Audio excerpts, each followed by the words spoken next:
Looks like we're pretty full. We got everybody here, Stoyan? Nope, there's two more. We have 3 council members in the room here. Okay, wonderful.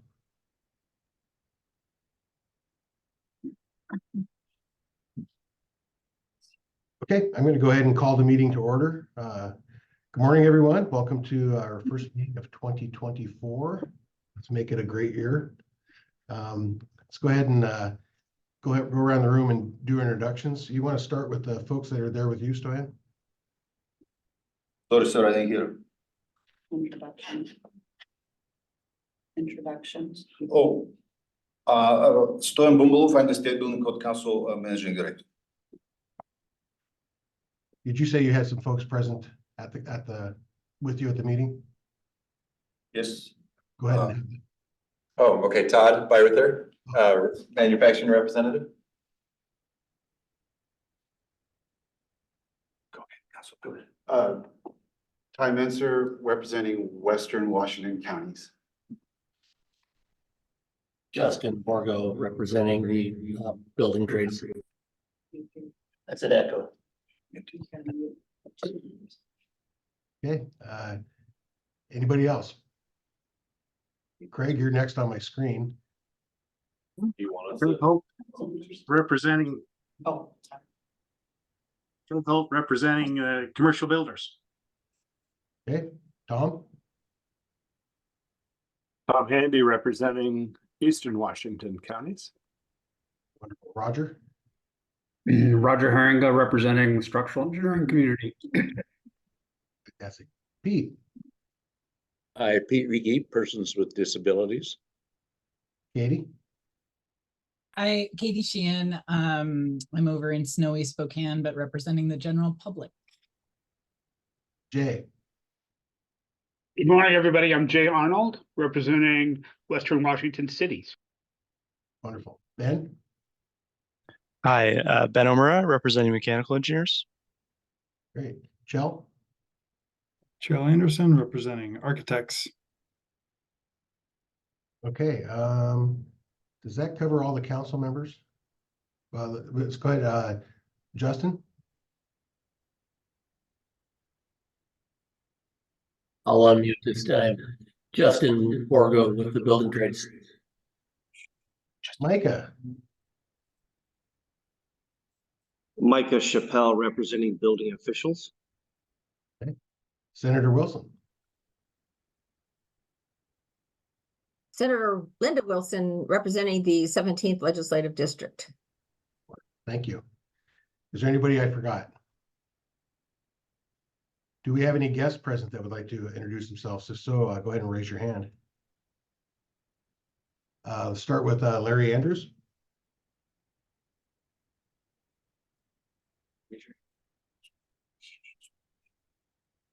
Oh, Larry, are you there?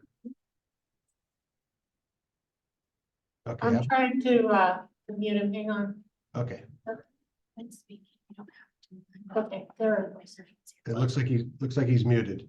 There you go. Unmuted. There Can you you hear go. me now? Yeah, we can hear you, Larry. Yeah. Edwin L. Andrews II. I go by Larry. Andrews Mechanical. We do plumbing, heating, and commercial refrigeration. Thank you. Welcome. From 10 below Spokane. Okay. Wonderful. Thanks, Larry.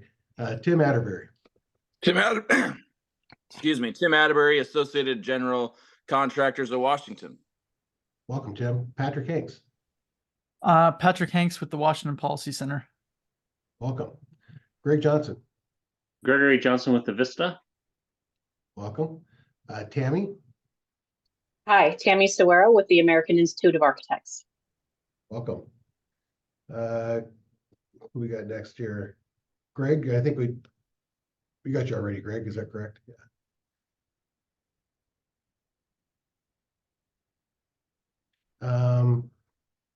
Ken Brulette.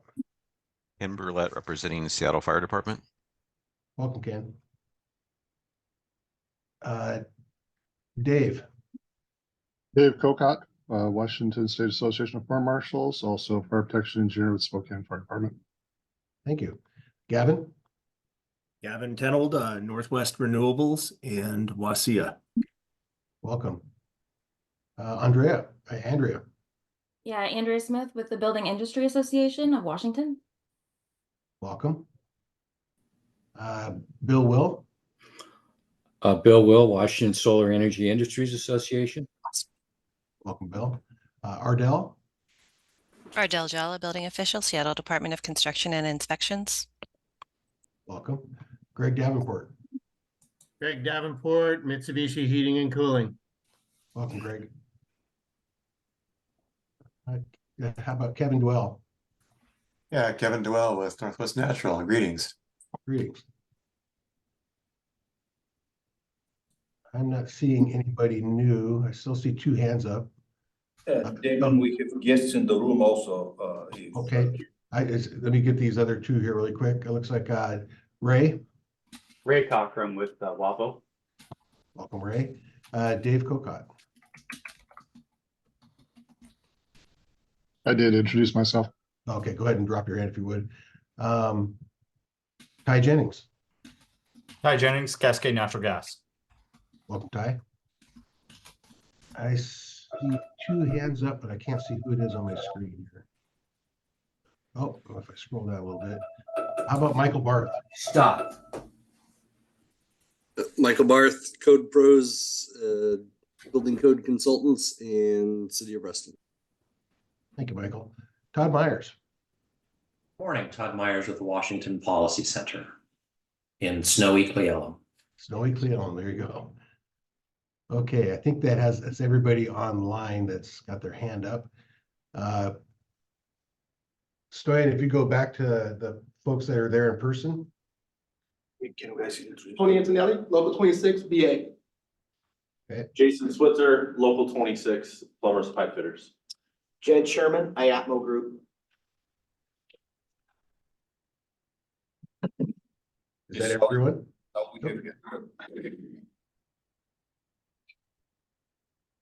Okay, does that cover everybody? Yep. Okay, moving on to the next item on the agenda, which is to review and approve the agenda. Do I have a motion? Mr. Chair, if I can raise something here. It's okay with you. Yes. We have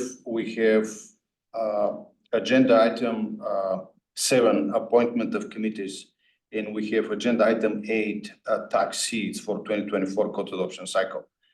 I want to ask the council if we can switch these 2 and go over the tax seats first and then go back to the appointment of committees, because these 2 are related.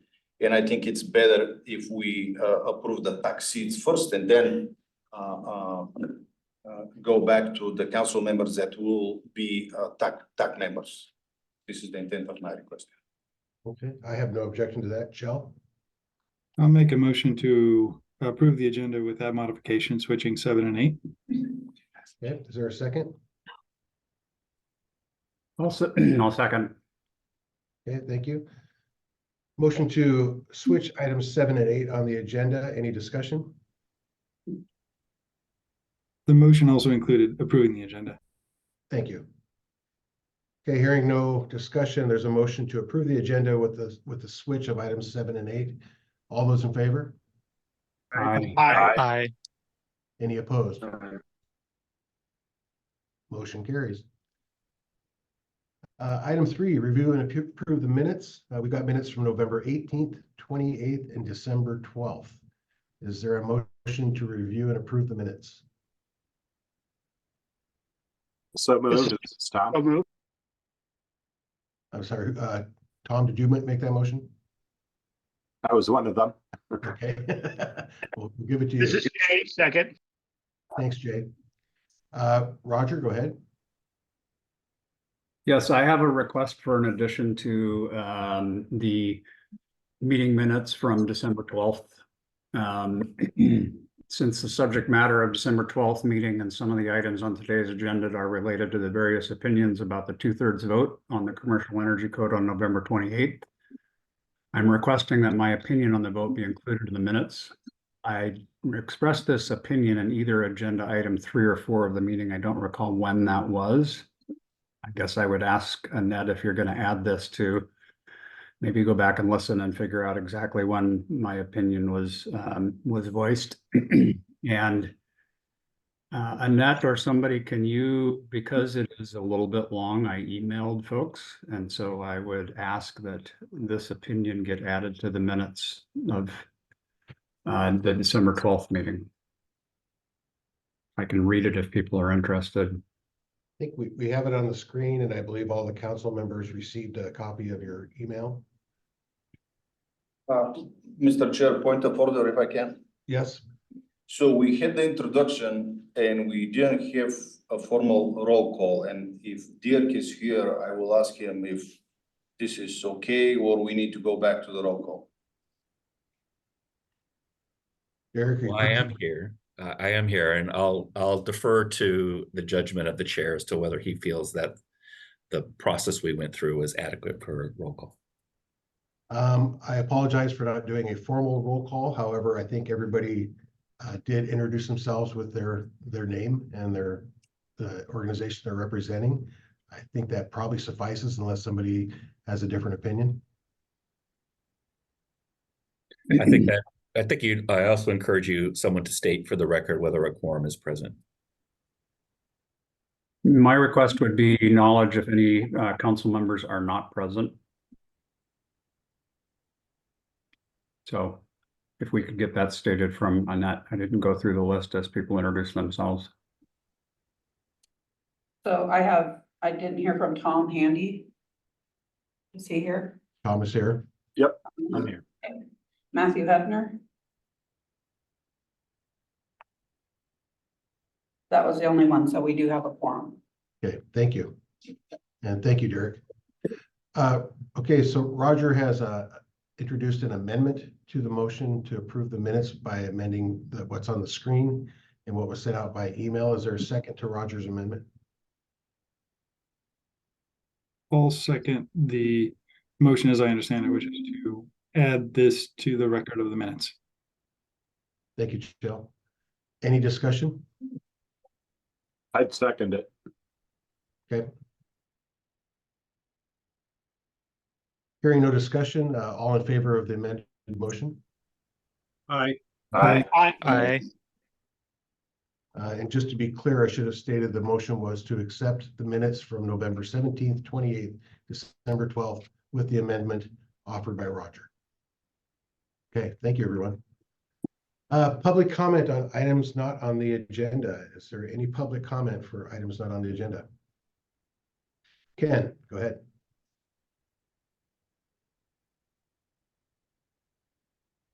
Somebody could unmute Ken.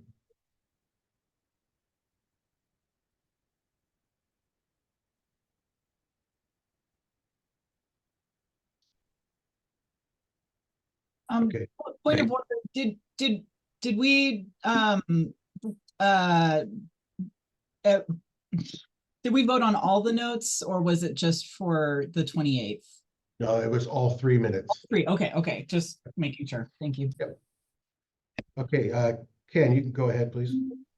Thank you. On the November 17th meeting, you approved the 2024 code adoption schedule. And during that meeting, I did ask that it could be postponed 1 year, but it did not. Looking again at the current schedule and what you have on the agenda today, and I won't be asking for a year, but it would be nice if we could at least get 60 days and just take that group 1 and push it 60 days. It just makes sense. Since January, we're already into it right now, and your schedule already has the tags working January through March, and they haven't even been established yet. So I was hoping you guys would consider maybe just pushing the group 1 60 days. Thanks. Thanks, Ken. We'll take that under consideration. Larry? Yeah, I'd like to bring up some things that my company's encountered since we've had this severe cold over here in Spokane. I mean, one of the greatest things noticed is all the solar's all covered with snow since we've had all this snow. It's not producing any solar. We've had several heat pump compressors we're putting in our third compressor in 4 years at nearly $15,000 a compressor and the heat pumps. And when it gets severely cold is when we're losing these heat pumps. And we recently had a school that had an VFR system completely put in, and they're going back to the oil boiler because they've had 4 compressors put in 3 years. And the air that comes out of it when it's cold is extremely cool to the people, and it's not reasonable enough for the people to use it.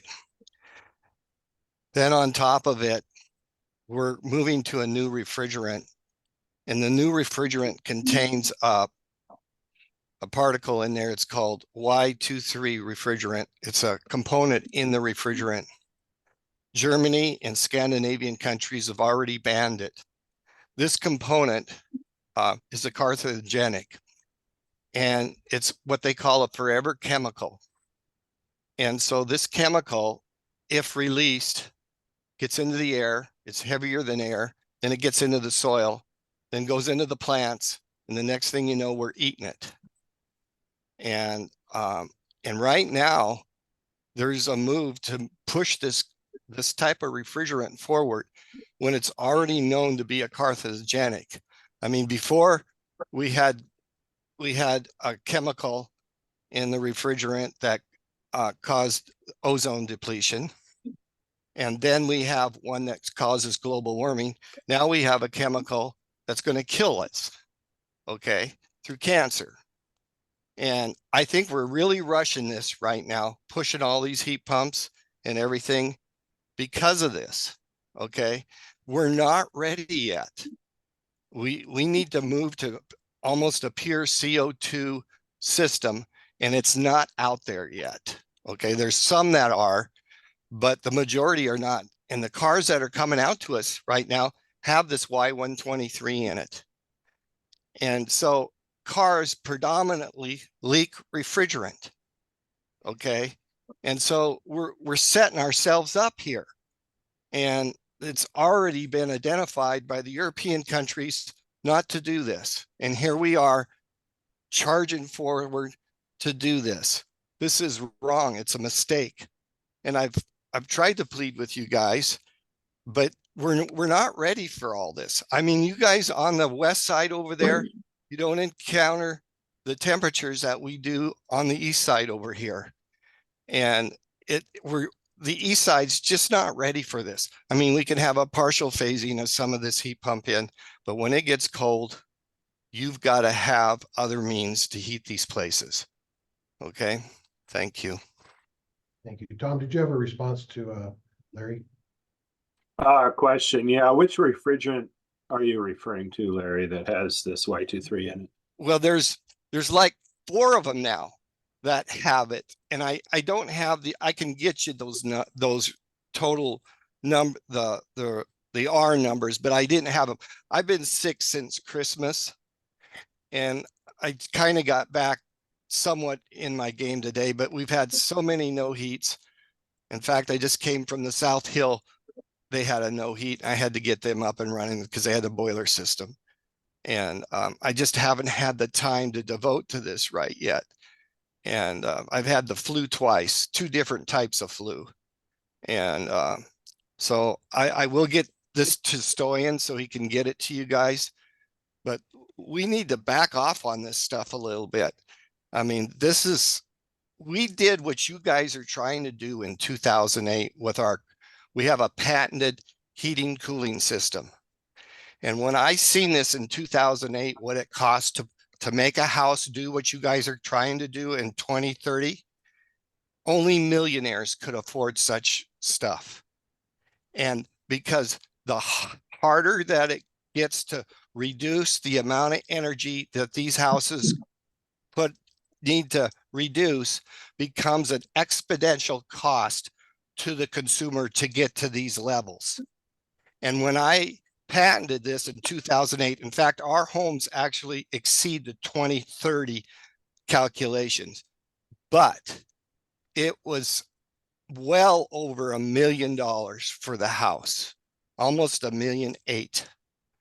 And when I looked at that, I own the patent for it. My company does. I told myself that's not something I would want to put on somebody that couldn't afford it. And now it's being waged to the general public. And that's wrong. We've got to have housing to put the average person in, and we can't keep going down this road. You need to tell the legislature the truth. The truth is the cost to get to what they want is extreme. It's extraordinary. And only millionaires are going to be able to afford this stuff. And you can say, well, we'll give you substitutes. Well, the problem is that all comes from us. Okay.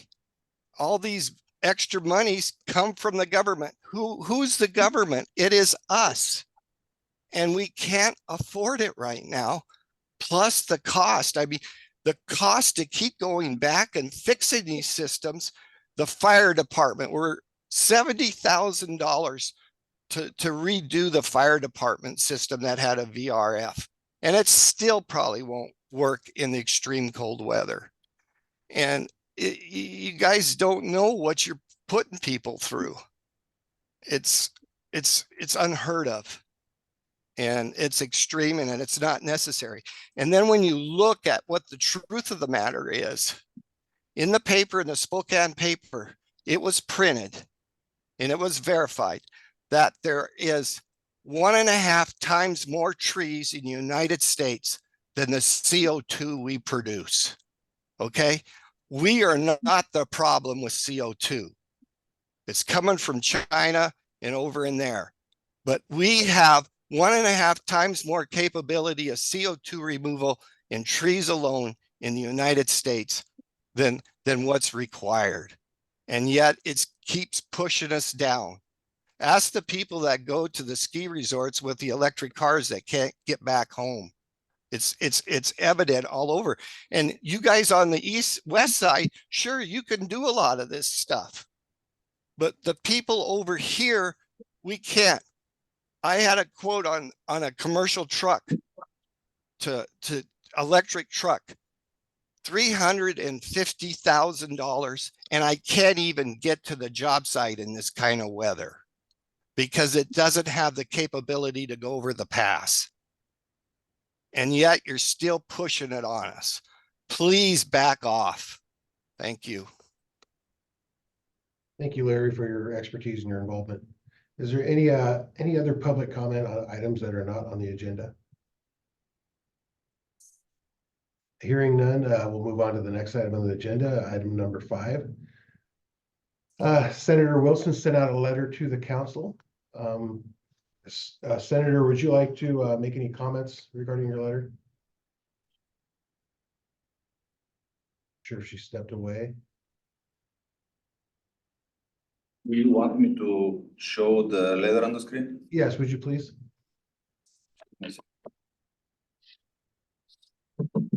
I presume the council members have had an opportunity to read this letter.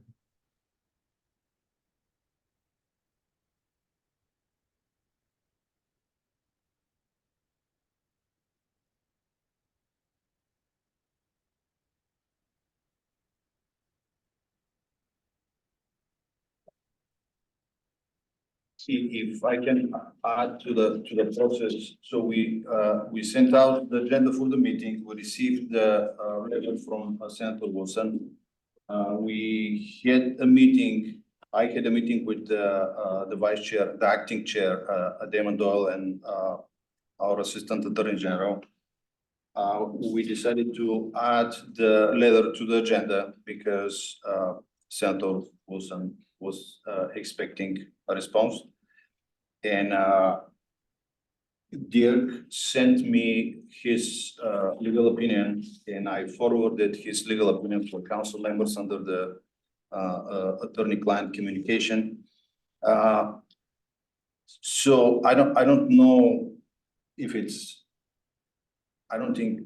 Well, Dirk, if it's under attorney-client communication, I mean, we had a discussion about whether or not we need an executive session or not.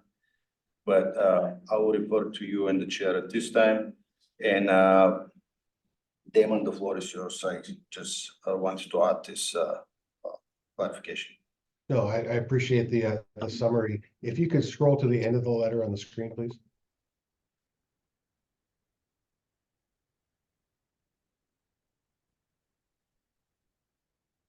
So the reason I opted to add this to the agenda is the last sentence, or paragraph rather. Please advise me on when the legislature may expect your requests for legislation so it can be scheduled in a timely manner. I look forward to your response. Because Senator Wilson is a member of this council, and because she took the time to address the council, I thought a response was appropriate. I would entertain any feedback from the fellow council members.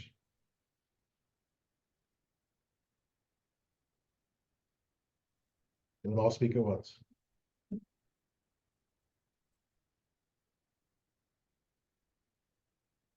Chell, go ahead. Yeah, so I read the letter and I read the attorney-client privilege response by Dirk. And I think that is probably an adequate response to Senator Wilson's letter. I guess there could need to be a public response, but otherwise, I think she has received a response as to when, and I think I guess I don't know what can be said about the letter Can I- that yeah. Chair, Chair, thanks. Do you mind if I jump in for a second here? Because please do. I don't want council members or members of the public to think there's anything secret going on here, right? The Senator Wilson sent this letter. It was a very good letter, and I offered up some responses to it because I offered up a response directly to council members who are my client. I wanted to make sure they're all aware that this is attorney-client communication and there are privileged work product implications to that. But I can broadly, just so people understand, share what my thinking is, if that's helpful at all. Yes, Chair, I think that's appropriate. Please do. Yeah. Again, just so we're not all declining to discuss this issue. So broadly speaking, Senator Wilson, in her letter, she made several points. One of which is the one that I think is the key question, and that is whether the vote that this council took on December 12th to amend the previous adopted motion, a motion that had been adopted at the November 28th meeting, whether that vote, which by any measure received 2/3 support of voting members of the council, whether that vote was limited to the amendment or to the action that was taken at the November 28th meeting as amended on December 12th. My view is that it was a vote to amend the previous motion, but that the effect of the vote and the intent of the council when voting on it was to substitute the action that was taken on that day, or the requested language, substitute the previous approved motion with that, and accordingly, it did receive a 2/3 vote. Sorry if that sounds a little garbled, but that's my assessment, and I shared that view with some analysis with members of the council. Or to be clear, I shared it with Stoyan, who then in turn shared it with members of the council. Okay, well, thank you, Derek. I appreciate that. Shell, did you have something to finish, or you have additional information? If I'd rather. Thank you, Derek. Yeah, thank you, Dirk. I think, Mr. Chair, so I guess the response from the council is that a legislative review is not required because the 2/3 was met. I guess that would be, I feel like a public response to the letter is probably a good idea. And that's kind of where I find myself. So I guess that's it for now. And Derek, just to confirm, as a council member, the senator received the response you sent to us as well, correct? You're muted. First, I'll mute. I didn't see the CC line, but Stoyan can confirm that.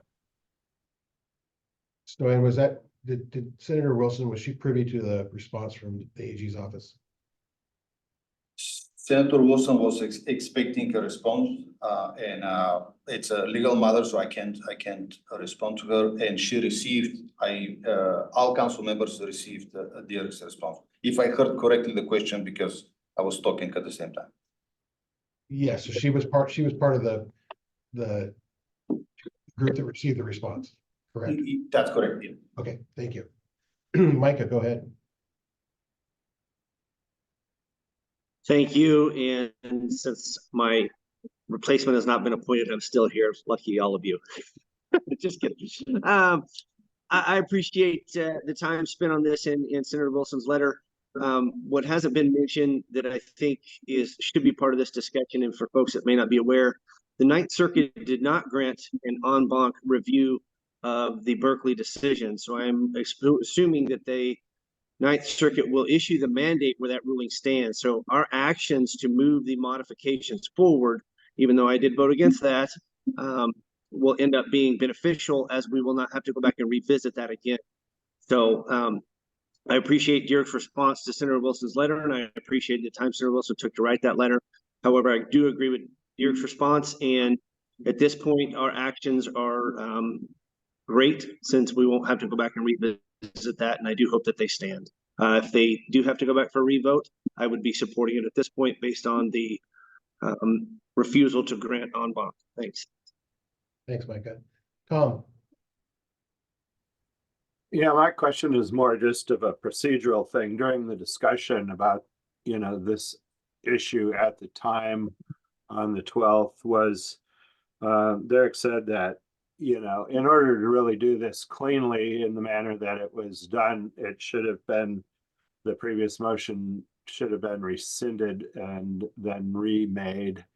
And so what I'm curious about is really whether doing it as an amendment was really the proper mechanism for doing this. And, this council gets pretty deep in a lot of Robert's rules issues, and I just want to make sure that we have the proper guidance to go forward should something like this ever come up again. Eric, do you mind if I jump in for a minute? Please. Okay, thank you. I haven't reviewed all the record of what I said with respect to the question of the motion to rescind. I think the vehicle you took was an adequate one. If anything, I think the consensus, my view was that rescinding and revoting was the cleanest way of doing it, or at least cleanest from being clear about what the action the council was taking. But in my view, a motion to amend a previously adopted motion can substitute the previous adopted motion. I think Robert's rules is clear on that, and that's the action that was taken by the council. For going forward, I do think that it would be helpful to have some additional conversations about the scope of Robert's rules. I have a copy here. It's pretty thick, and it is not always very cleanly written. And one thing that I would maybe encourage folks to think about on the council is that Robert's rules we follow because the bylaws prescribe that we follow them. But if you all wanted to follow a different path, you could put those in the bylaws on specific issues, or we could always entertain a motion for each meeting to kind of define the process for that meeting, the decision-making for that meeting. And so there are options. But for now, if there's gaps in the process, we defer to Robert's rules and the sometimes uncertainty that those procedures are. Thank you, Derek. Jay? Thank you, Chair. To the issue at hand, we have a formal letter written by a member of the legislature, and I think, as Chell had mentioned, a response is appropriate. So I'd like to move that we ask Stoyan to prepare a written response to Senator Wilson along the lines of what Chell had said, and in consultation with the chair and Derek, to say that we do not believe legislative review is necessary and stating that we believe the energy code was readopted by a 2/3 majority in whatever language that Derek feels is appropriate for public consumption. Thank you, Jay. And that again is the reason I put it on the agenda. I think that a formal response is appropriate. Roger? Was that a motion that you made, Jay? Yeah, I'm sorry, it was. Yeah, was there, I'm sorry, is there a second to Jay's motion? I will second the motion and I would like to speak as well. Go ahead, please do. First, Tom's comment. Well, I'm gonna start off by saying, in my opinion, the vote we took on November 28th met the 2/3 bar. And if anything, moving forward, I seriously think we should clarify that the RCW says 2/3 majority, which is not defined, but the best interpretation of that is the I votes divided by the votes cast. I have spent time looking through Robert's rules since the last meeting. I have spoken with some attorneys and my opinion has only gotten stronger that there were 13 votes cast and 9 were approved, which is 69%. The idea that 2/3 majority needed to be 10 because there are 15 members is incorrect in my opinion. So I think moving forward, we should very much clarify what that 2/3 vote is. That it, in my opinion, it should be 2/3 of the votes cast. Secondly, I made my vote on the 12th of December based on my understanding from Dirk that the steps that I was taking were appropriate and followed the procedures that have been outlined. So I completely agree with Jay's motion. A response is appropriate. The response is the council believes that we do not need to forward to the legislature. Okay.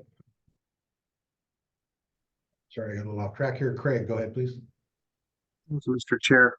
I agree with Roger that clarity and count is necessary and would have been helpful.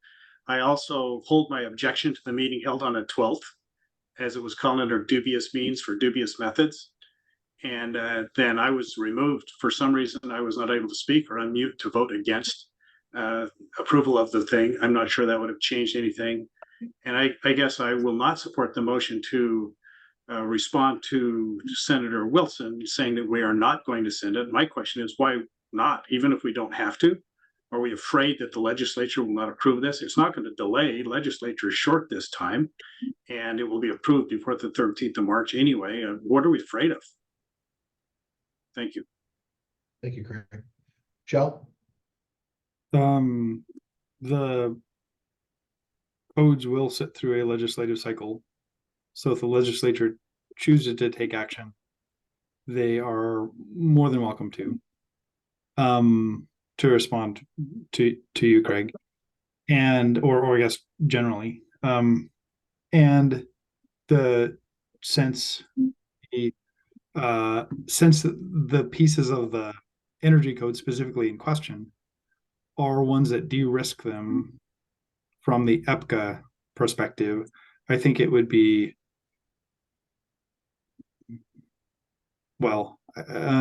it would be a poor choice by the council to have the energy code go into effect on March 15th with the pre-EPCA version of the energy code. I think that would be a poor choice by the council.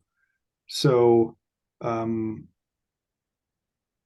whether, I guess the question is whether we require the legislature to act or whether we allow the legislature to act. And I'm in favor of allowing them to act if they choose to do so. Which is not sending it to the legislature for a required approval, but in fact, they're more than welcome to weigh in on the energy code anytime in any session that they want, and that's per law. Thank you, Joe. Tom? Yeah, I think there's a bill forward right now that would, kind of clarify this issue going forward, should it pass, that Senator Wilson introduced. I guess my question right now, though, is, what we're actually voting on. Are we voting on just sending a response, or are we voting on sending the response that council provided us? That is, as I understand the motion, it was to respond formally with the opinion that was issued by council. Jay, did you want to speak to that? Yeah, just to be clear, I had, my motion was that Stoyan send a response in consultation with Derek and the chair. The letter was to Stoyan, so I think it's appropriate that he responds, and I also think it's appropriate that Derek help with some language that he's comfortable with sending publicly versus what we've seen under attorney-client privilege. Okay, thank you, Jay. Thanks, Jay. I'd insist on that. I also thank you, Jay, for trying to pronounce my name correctly, but there is no correct pronunciation, so please don't. Todd, go ahead. Thank you, Chair. Just a point of order. I think in our agenda, we do have public comment without an asterisk. So is that appropriate to take that before taking action? You're correct. And I do see that Larry still has his hand up. I don't know if that's a remnant from before. But I was going to do it in the reverse order since we started off with council action, but open it up to public comment as well. So I will do that at this point in time. If there's any public comment on this item number 5 in the agenda. Larry, did you want to speak? Yeah, I would. I believe I was at both of those meetings, and when the council took their vote from the public's perspective here, okay, and I feel Pete was not there. I think maybe he was sick. I don't know. And I have a feeling for sickness now, okay, that I didn't have before, okay. But you did vote on it, and the votes weren't there for the votes passed it, but it wasn't enough to actually do what needed to be done. And from my perspective and other people that I've talked to that out here in the fields of what happened, and then you find out that you didn't have the sufficient amount of votes to mandatorily pass it like it said, the 2/3 majority. You found out that you didn't fulfill what needed to be fulfilled, and the votes weren't there that day. And then then you come back at another session and you decide, hey, let's get it passed this time, okay? When you already had the vote, and people like me that had already seen that vote, we thought it was a done deal, and then you come back and you redo something again because you know that you didn't do correctly. Seems kind of shady to me from a council like this from the state. And that's the opinion that I've had from a lot of people that I've talked to. And to come back again and then revote with more people there doesn't seem right. Okay. I applaud Linda given the letter that she did. And I think that letter states really what happened. Okay. And you will probably be legally challenged on this. Okay. For what happened. And I don't think it's right. And most of us out here don't feel it's right like that. Okay. You don't do those type of things. You don't keep coming back. And that's some of the problem we have with what's happening now. Okay. It was voted on. It wasn't enough votes. It needs to go to the legislature. The legislature needs to look at this hard and see what's happening. Okay. Because we're experiencing out here. And I'll tell you right now, people are having to pay extreme amounts of money to make this stuff happen. And what you've proposed is going to make it even harder. And when you have a fire department that had a $70,000 hit on one of their systems, and they got another one that looks like it's going to take another $70,000 to redo, and there ain't room to put anything else in because of the room that it took. And then when the fire department can't get the funding to even run the fire department. Okay, this is what it's coming to. People are saying, hey, enough's enough. And because we're starting to see the cost that's what you guys are putting us through. And it's beyond extreme. I'm sorry. Thanks. Thank you, Larry. Patrick? Yes, I have two questions if the council will entertain them. Number one is I'm wondering if the council consulted a parliamentarian with expertise on the 11th edition of Robert's Rules on this topic. And then my second question is, does the council know what would determine the definition of a 2/3 majority vote? Is it state law or sort of legislative procedure because the requirement is from RCW, or is it determined by Robert's Rules? Thank you. Patrick, I'll respond to that if I might. Number one, no, we did not consult a registered parliamentarian, nor do we have one on the council that I'm aware of.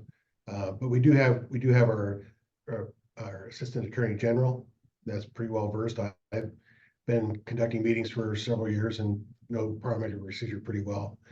And then as far as the 2/3 question, we've determined that it's kind of gray. Is it 2/3 of the council members present, or is it 2/3 of the council? That still may need clarification as we go forward and make amendments to our bylaws and procedures. So that's where we're at this point in time. And Damon, did you mind if I jump in for a second? Go ahead. Patrick, that's good question regarding the 2/3. The council's, as I understand it, the council's custom and practice has been not to refer to Robert's Rules with respect to 2/3 requirements, but to follow the language of the statute, which simply refers to 2/3 majority vote. As Damon has indicated, I think that there is a consensus that there's some uncertainty regarding specifically what that means, but historically, as I understand it, the council's position has been that 2/3 majority vote language means 2/3 of all members and not just members who are present. I understand that there's some council members who disagree with that, and I agree that it is an interesting and important issue going forward and something we would definitely look forward to working on. Thank you. I'm going to go ahead and Ty has his hand up, and then I'll come back to council members. Ty, go ahead. Yes, thank you. Ty Jennings, Cascade Natural Gas. I just want to briefly mention some of the comments that have been made by this council, as well as Assistant Attorney General Mybertal. There's risk. There is a lot of contention regarding the process that was followed. There's been comments that have been referred to the process as being sketchy or questionable. And I agree with those assessments. And unfortunately, what that is going to establish is risk. This council is facing risk that these processes could be challenged. I would strongly urge this council to really think about the optics of everything that's being taken here, and consider that at some point it is likely that this and or other provisions may be challenged in a court of law. If they are, it is sure that that challenge is going to include arbitrary and capricious. As you take these actions, think about, are these actions arbitrary and capricious? If so, I would say it is ill-advised to continue down this path. I strongly urge this council to think about the optics and the pattern of voting that is being undertook, and reconsider that, you know, you have an opportunity to be transparent and give the legislature the power to take a look at this. Purely by taking this away from the legislature, you're decreasing the public involvement in the process. I don't see any harm in including the legislature in the process if you, as you have voted, think that this is beneficial and that this is compliant with the code, what is the risk? To try to remove the legislature's ability to review and be involved in the process, it is only serving to strip away access from the public and keep the power within this council. What's the point of that other than a power grab? Thank you. Thank you, Ty. Seeing no other public members with their hands up, Ty, if you would lower yours, thank you. Craig, go ahead. Mr. Chair, I would just like a point of clarification on the motion that's on the table that has been seconded. That it is in fact the intent of the response would be that we are not going to forward it to legislation with the request for them to review it. Is that correct? That is correct. Thank you. Jill? I just wanted to respond briefly. In no way is this taking power away from the legislature. The legislature has the full ability to act, and we have no ability to take that ability away. So they are very free to act in any way they want on the energy code. So I think there's ideas of risk and fear, but we are in no way taking away the legislature's ability to do anything. Thank you. Thanks, Jill. Micah? Thank you, Chair. I listened to some of the public comments. I definitely agree with the motion to provide a written public response, not just one that got attorney-client privilege. And maybe some of the items that can be included that I didn't see would be discussing the 2/3 majority RCWs or majority RCWs. It's located in two places. One is for the energy code and one is for the other codes. And getting clarification there. But, reading the RCW 1927A about the disputed provisions, there's nothing that says we as the council are required to present that to the legislature. Amendments shall be presented to the legislature, which I can be corrected if I'm wrong here, that is done through our process already. When we approve these and it sits through the legislative cycle, those, my understanding, would be presented to the legislature. So there's not a special requirement in RCW 1927A 025 that states we shall provide those to the legislature. So again, we got the 2/3 majority vote at the second meeting. It seems like per Robert's rules that the path that was taken was allowed, and we should provide that written public response and move forward with this vote. Thanks. Thank you, Micah. Seeing no further hands, I'm sorry, Katie. Thanks. I just want to remind everybody that, I'm gonna vote to respond to Senator Wilson's letter. I agree that we need to have a public response. In terms of the shadiness, I think that, the alternative view is that we made a mistake. It was an honest one, and we tried to fix it. And I don't think that it was done in bad faith, and we don't have a process to do anything but the 2/3 vote. Not to say that should prevent it from happening, but we finished the job that we intended to do on the 12th, and I think that it was done in good faith. So I just want to remind people that that was an honest mistake. This is a big book that that people don't have memorized. So the shady comment is, I think, not giving us the benefit of the doubt. And I do appreciate that people do that on this council. Thank you. Okay. Ty, go ahead, please. I don't oppose the motion, but I think I do agree with Roger that the 2/3 majority was met and satisfied in November. And so the suggestion that something shady is going on, I strongly disagree with. Thank you, Ty. Tom? I would agree that nothing shady was going on if it weren't a special meeting. If it were a regular meeting, then that would be a different story. But because it was a special meeting called exactly to do that, that's where I get into a little bit of trouble with it myself. Thanks, Tom. Patrick Hanks. Oh, I'm gonna take Micah first, if you don't mind. Micah, go ahead. I keep coming back to this 2/3 question as well from Roger. It would seem that 2/3 of the folks in attendance at the meeting would be false, in my opinion. If you only had 8 people at a meeting, you could pass energy code requirements with 5 votes. I don't believe that is the intent of the legislation, considering the other codes are required to have 8 votes. Again, I agree with the intent and interpretation that the 2/3 majority for energy code is 10 votes, not the 2/3 in attendance of the meeting. Just based on the other RCW for the rest of the codes, I think 2/3 of the meeting would be false and would be, I don't think any of us would agree to that the energy code would require less votes than the rest of the codes. Thanks. Well put, Micah. Roger? Yeah, I wanted to respond a little bit to Dirk.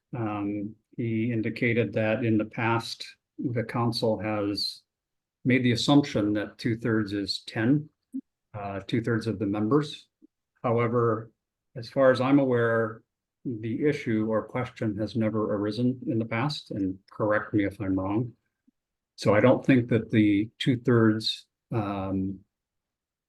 majority, which is how it is worded in the RCW, it is not clear. So the RCW is not clear. The RCW is vague. In my opinion, anything that is vague, you go to Robert's rules.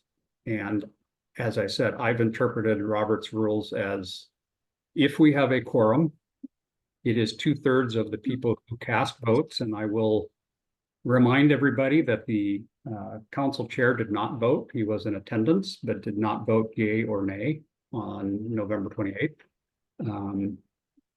So we don't know how that council member would have voted. He was in attendance, but did not vote. He did not abstain either. So, and I will also suggest I was one of the people that requested the meeting on December 12th. And it was because there were questions. There were questions whether the 2/3 was met or not. I've obviously stated my opinion. And is there anything that we could do? Or what should we do? What's the right thing to do moving forward? And I believe after a long meeting on the 12th, we decided to move forward as we did. And I agree, everything was in, there was nothing untoward, and I respect everybody's opinion trying to move this, all the council members trying to move this forward. So I guess I will leave it at that. Thank you. And I don't mean to, by any means, to limit discussion, but I think we've decided that both 2/3 present versus 2/3 of the council, that there's questions that we need to address this going forward. And we've made the commitment to do so. And so we'll take it at that. Patrick, you've had your hand up for a while. Patrick Hanks. Yeah, I just wanted to include a recommendation that if the council decides to proceed with sending a public letter to Senator Wilson, which I agree, I think that's a good idea. And I understand that so far the communications and explanations from Assistant Attorney General Mayor Bichtal have been subject to attorney-client privilege, and I understand that. So if you could include an explanation in the letter as to how the motion to amend a previously adopted motion with some minor added language, and then including the original language in that amendment, how that satisfies the statutory requirement, that would be helpful as a member of public to understand the parliamentary sort of explanation for that. Okay. Thank you, Patrick. We'll take that under advisement. Seeing no other hands up, we have a motion on the table to send a formal response to the senator's letter. Any further discussion? Hearing none, all in favor say aye. Aye. Aye. Aye. Any opposed? Motion carries. Thank you, everyone. Moving on to item number 6, council leadership. Stoyan, how do we typically do this? Let me show the bylaws. We will show the bylaws on the screen and okay, there it is. We elect a new chair every year, the first meeting in January. These are the rules that were amended last year, or no, 2021. Yes, we did some changes there. Currently, Damon Doyle is the acting chair because Tony Don is no longer a council member. And the procedure last year was the council members were nominating the chairs and the council voted. Last year, I don't believe we had 2 nominations. We had Tony only, and the floor is open. Okay. Are there any nominations? Craig? I would like to nominate Damon Doyle as chair of the council. I don't know whether to thank you or not, but thank you, Craig. I would second that. Okay, there's a motion and a second. Are there any other nominations? Go ahead, Todd. Assuming that I have the ability, I would like to self-nominate. Okay. There's another nomination. Is there a second? I'll second it. Okay, motion and a second. As we do in some of the other boards that I'm a member of, when you're taking motions from the floor for nominations, you say it 3 times. So are there any other nominations? Are there any other nominations? And are there any other nominations? Okay. So we've got 2 nominations for chair, Todd and myself. We don't have the ability to privately vote here. So I will ask our executive director, is there a procedure that's typical for this council in this case? Yeah, he's raising his hand, son. Mikey, you got an idea? Go for it. I don't have an idea, but since you are both running or being nominated, I would like to hear from each one of you of why you would like to be chair or what benefits you would be as chair. You know, kind of sell yourself so you can maybe sway my vote one way or the other. Thanks. Maybe other council members want the same. I think that's fair. Can I jump in for a second, Damon? Because I think the question of the process, forgive me, I'm a lawyer, so I care about process, is a very good one. And I don't want to hijack the important discussion regarding qualifications and interest and all that other cool stuff.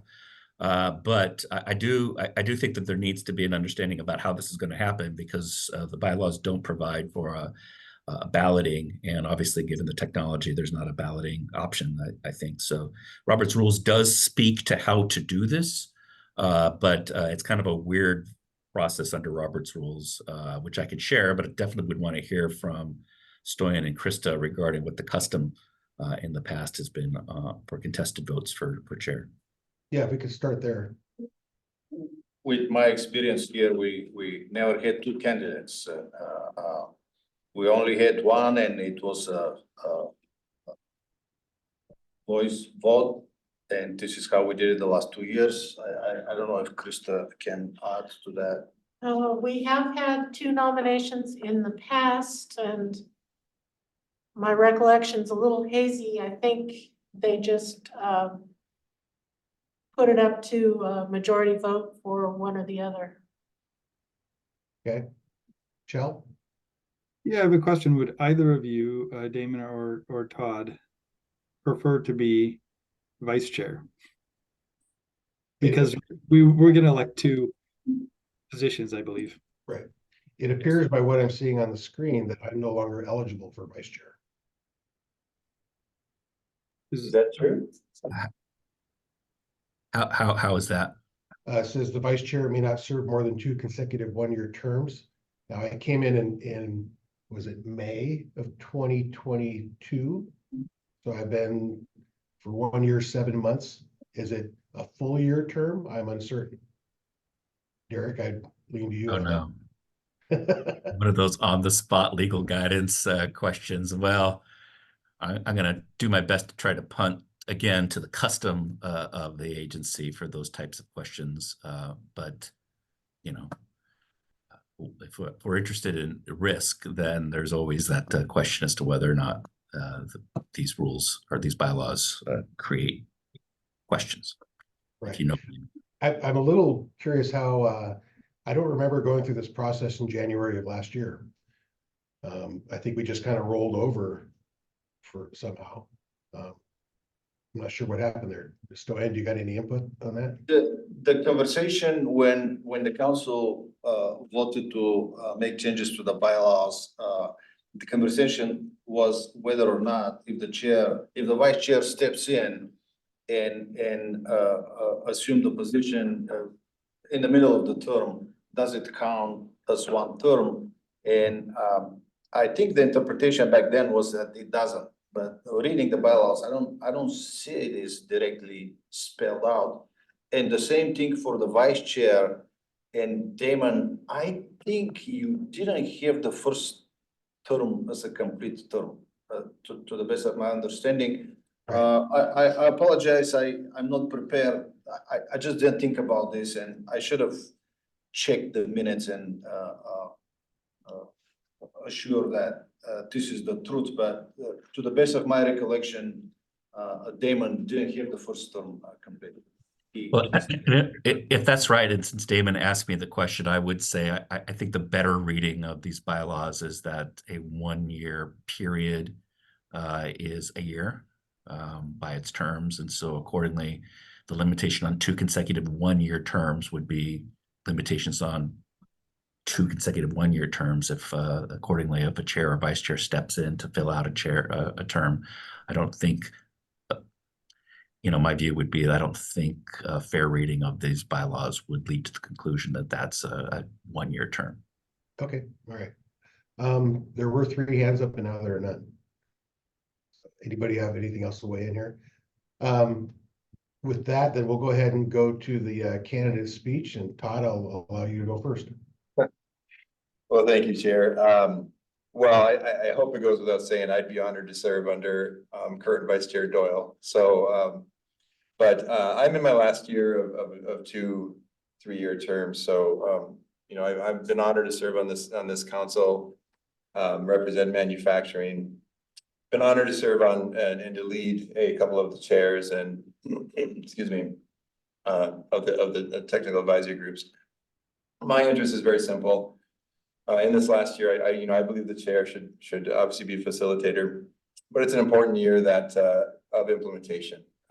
We're not adopting rules this year. We are focused primarily on the first year, the first cycle of our next 3-year cycle. So very much coming at this from a technical wonky standpoint, and very interested in aligning with some of the mandated legislative the bills that were passed in the last 2 years that we are mandated to implement. So very simple. Thank you, and appreciate everyone on this call. Thank you, Todd. I'll just give you a little brief background. As many of you know, I've been building for 35 years.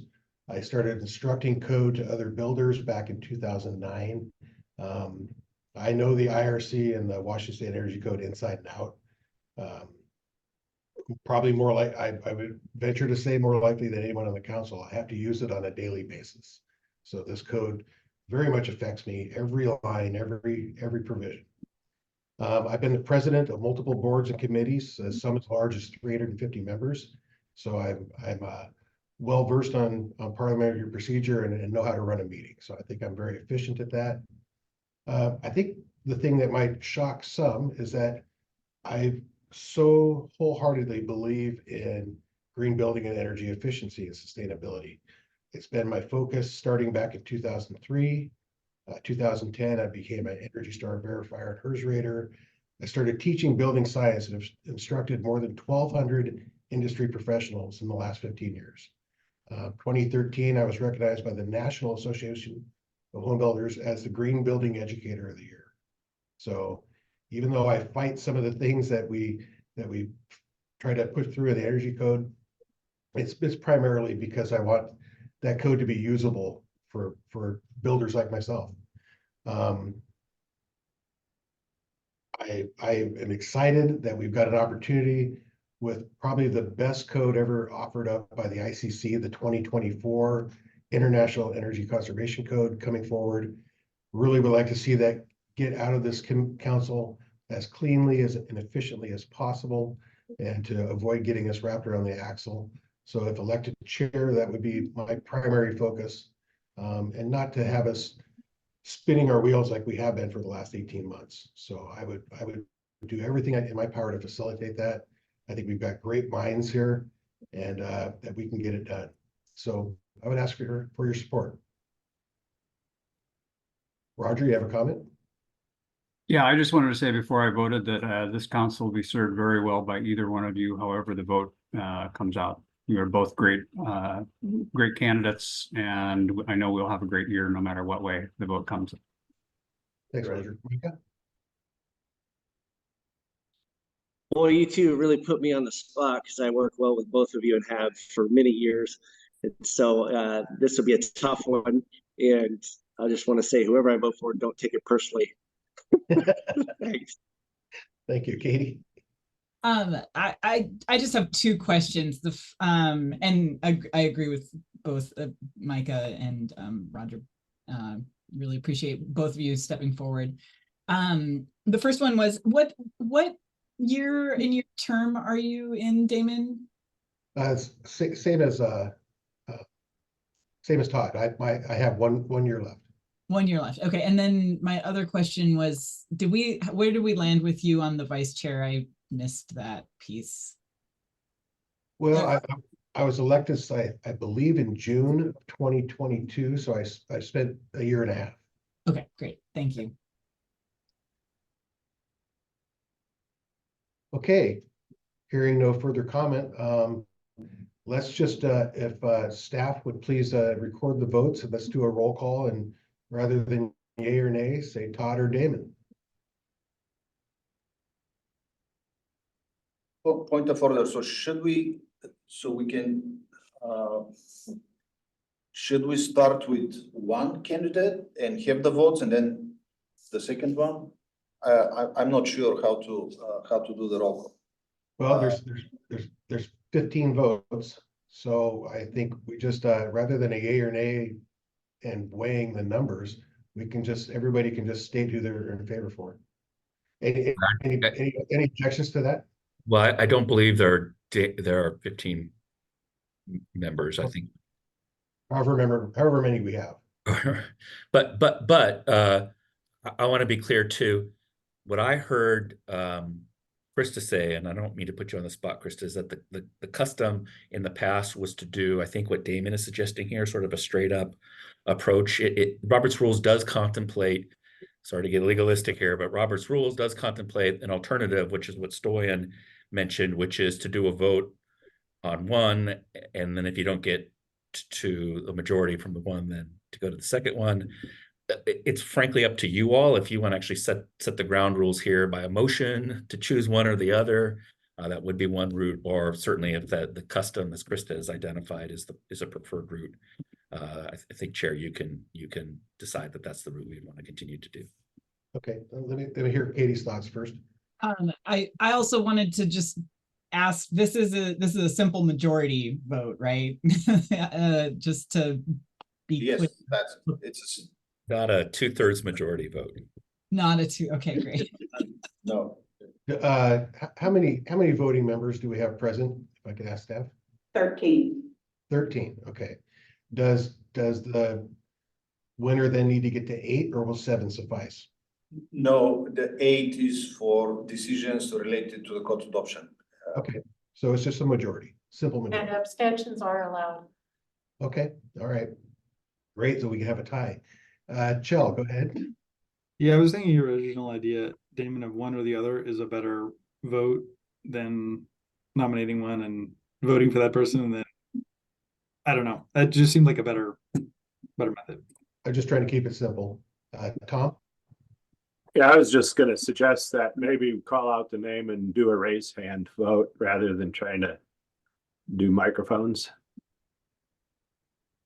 That would be acceptable. Anybody have any objection to that?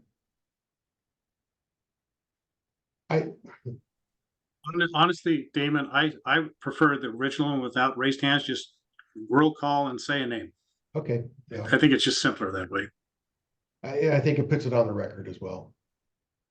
Okay, so Annette will go with the roll call and you state your preference and we'll write it down. Yeah. Shel Anderson, Todd, Jay Arnold, Damon. Todd, No. Oh, don't you get to vote? oh, self if we're voting, yes. Yeah. Justin, I'm going to abstain. Micah Chappelle,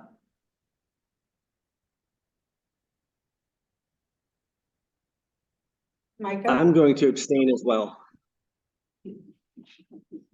Damon, I will vote for myself. Tom Handy, Damon? Roger Hariga, Damon, Craig Holt, Damon? Ty Menzer, Damon. Ben O'Mara, Damon, Pete Reiki, Damon. and Katie Sheehan. Damon, 8, Todd, 3, 2 abstention. Okay, I should have asked, is there a pay raise in this position? Double what I'm getting now? Yeah, 100% pay raise, yeah. Perfect. Thank you, everybody, and thank you, Todd. Congratulations, yeah. Craig, go ahead. If it's time, I would like to nominate Todd Bayreuther as vice chair. Is there a second? I'll second. Yeah. Motion and a second. Okay. Any discussion? Thank you, I do accept, thank you. Okay, Todd accepts. Any discussion? All right, hearing none, all in favor? Aye. aye. Any opposed? All right, thank you. Okay, I'm not sure what I just got myself into, but let's make this work. Let's see if I can live up to my campaign promises. It's the same thing that I got into. There you go, exactly. Okay, moving on in the agenda, item number 7, appointment of committees. Stoyan, could you scroll to that portion of the bylaws and procedures? point of order, I believe that we switched to number 8. We switched, yes, so we will go with the technical advisory groups first. Yes, I'm sorry. Thank you, Roger, for catching me up on that. What do we want to pull up in order to So facilitate? let me make a clarification first. So we had the discussion twice about the technical advisory groups and how many technical advisory group members. The agreement was we'll limit it to 15 plus 1 or 2 council members that this could be discussed and decided later, even in February, if we don't have enough time. The proposed technical advisory group seats were posted on the SBCC website, and we sent it to our council members. Also we posted the current technical advisory groups and the current seats. I almost forgot to mention that the decision was to combine plumbing and mechanical, and also to combine the residential code with the WUI code. Unfortunately, we didn't receive good feedback. We got a few emails from council members, and I had a conversation with a few council members. So I'm expecting the council members will raise their concern or suggestions. And at the last moment, we got 2 or 3 letters that are posted on the website, and the council members have access to. And if you want, we can show on the screen each one of these letters. It seems like the 15, the new seats, we are getting different signals from there. For example, we have council members that agreed on the 15th and now they're hearing second thoughts, or council members that agreed on the initial seats and now they're hearing second thoughts. So I will offer two different options. If the council can go tag after tag and discuss the seats, or the other option is if you don't think we have enough agreement in the tax seats as proposed, we can go back to the same technical advisory group and groups and the same tax seats, and we can start with the process, with appointing the tax member. So it's up to the council how you want to do that. Why I'm saying about the 15, so the idea was we will have the 15 in the bylaws. However, because of the lack of time, the last time we didn't change the bylaws with the two-thirds vote. I asked you to agree on the technical advisory group members for each technical advisory group in order to start the process. So it will be easier if you want to go back. Again, it's up to the council how you want to do that. Let me ask a question. When is the first scheduled tag meeting for this year, and which tag is it? We don't have the tag meetings scheduled yet, but we haven't started working on the new codes yet because of many other reasons. You know, the energy code and litigations, and currently we started with the session with a good amount of bills, but we need to appoint the technical advisory groups ASAP. So the plan is after the seats are approved, we will have the application process for 30 days, plus minus about 30 days. We have a new application that is also posted on the website, and we will start right after this meeting to collect the applications. Okay. When do you anticipate the earliest the first meeting could be held? We need to start in March. Okay. As late as March. That gives me. So it's give and take. If staff has more time to work on the initial reports, then we can push the PAC involvement a little bit later. But if we start with the technical advisory groups developing the reports, then the technical advisory groups needs to start as late as March 1st. Okay. Okay. Chell, I see your hand up first. Thank you, Mr. Chair. I had two questions. One is the red on this document and SME on hold, what that means? We have general public. Typically, this seat is filled with subject matter experts. That's the history of the council. So if we have general public, sometimes we have engineers, sometimes we have architects, sometimes it depends on the applications, and it depends on the folks that volunteer for this position.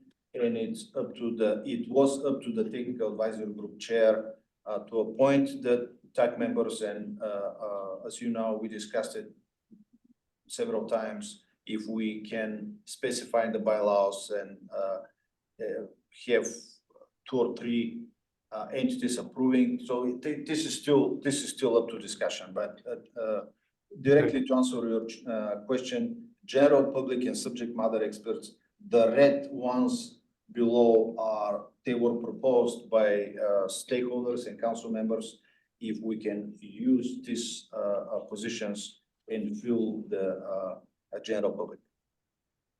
Okay, so if we're limiting ourselves to 15 per tag, then the red ones that say SME on hold would just not be part of the tag. Is that correct? That's correct. But again, we will use some of those to fill the general public seat. Yeah. Okay. So that kind of makes sense. And then the bylaws, I can't remember where we ended up, and we didn't finalize the bylaws. We didn't finalize the bylaws, and the bylaws changes to the bylaws. I had them in the agenda. However, based on the agenda was a little bit too much, and I didn't want to take the risk and get stuck with the bylaws and not have enough time for the technical advisory group. So discussed very briefly with the acting chair at the time, and the decision was to take it out and have the bylaws, policies, and procedures for discussion at the meeting in February. Yep, okay. And to the question of schedule that Damon brought up, are we in a position now where we think the council needs to vote on tag applications, or is it simply the tag chair? Simply because if we're trying to get these tag seats filled, or whatever, then it would take some time to do that, I think. So now we need the technical advisory group seats approved. This will give us 30 days or whatever days we have until the next council meeting. So we will have the submission period. So we will collect the applications, and at the next council meeting we can decide what is the entity actually appointing the technical advisory group members. So okay, that's the plan. So if we decided at the February meeting that the council needed to appoint all the technical advisory group members, then we would have, I don't know, maybe 90 applications to review at that meeting. Is that correct? Yes, if we need a vote by the council, the entire council, yes. Okay.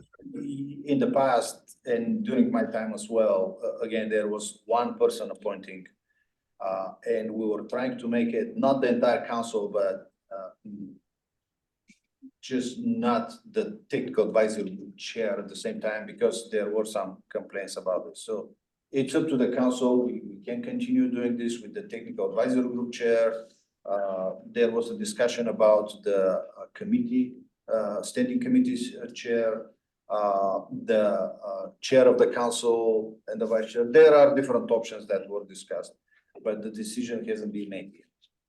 Okay, thank you. And then I had a couple of comments on the energy code tag composition, but they're not, wholesale. There are a couple of nuances on that when we get to the energy code tag composition. Okay. So just to summarize, we're going to go through, look at tag composition at this point in time, and then open it up for people to submit application. Since we've got essentially 15 varied representatives here on the council, if any of these member types fall under your purview, I would highly recommend that you go out and recruit people that are good subject matter experts, so that we can have some robust tags here. Pardon me. Roger. Yeah, I have a few questions as well. I would like clarification, I think from Stoyan, probably the difference between number 8 and number 9. What I understand for agenda item number 8 is we are going to prove which tags there are, number 1. What member type is under each tag, so the left-hand column for each tag. And here's my question: are we going to ask for and assign and vote on chairs for those tags today? Yes, you can. And if the council feels we're not ready yet, we can do this in February. Okay. So the other question that has no answer yet is my initial offer or proposal was for one council member per technical advisory group.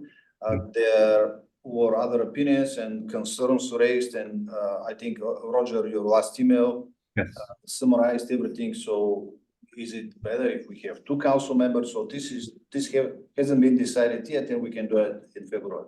Right, and that's my, I will get to my comment. The second one, now I lost my train of thought.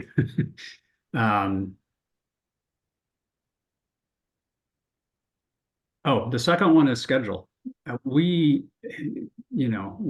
always fighting at the end There's already a comment by the public that we need to extend, the tag work by 60 days. In my opinion, we need to have the tags approved after the February meeting so they can hit the ground running.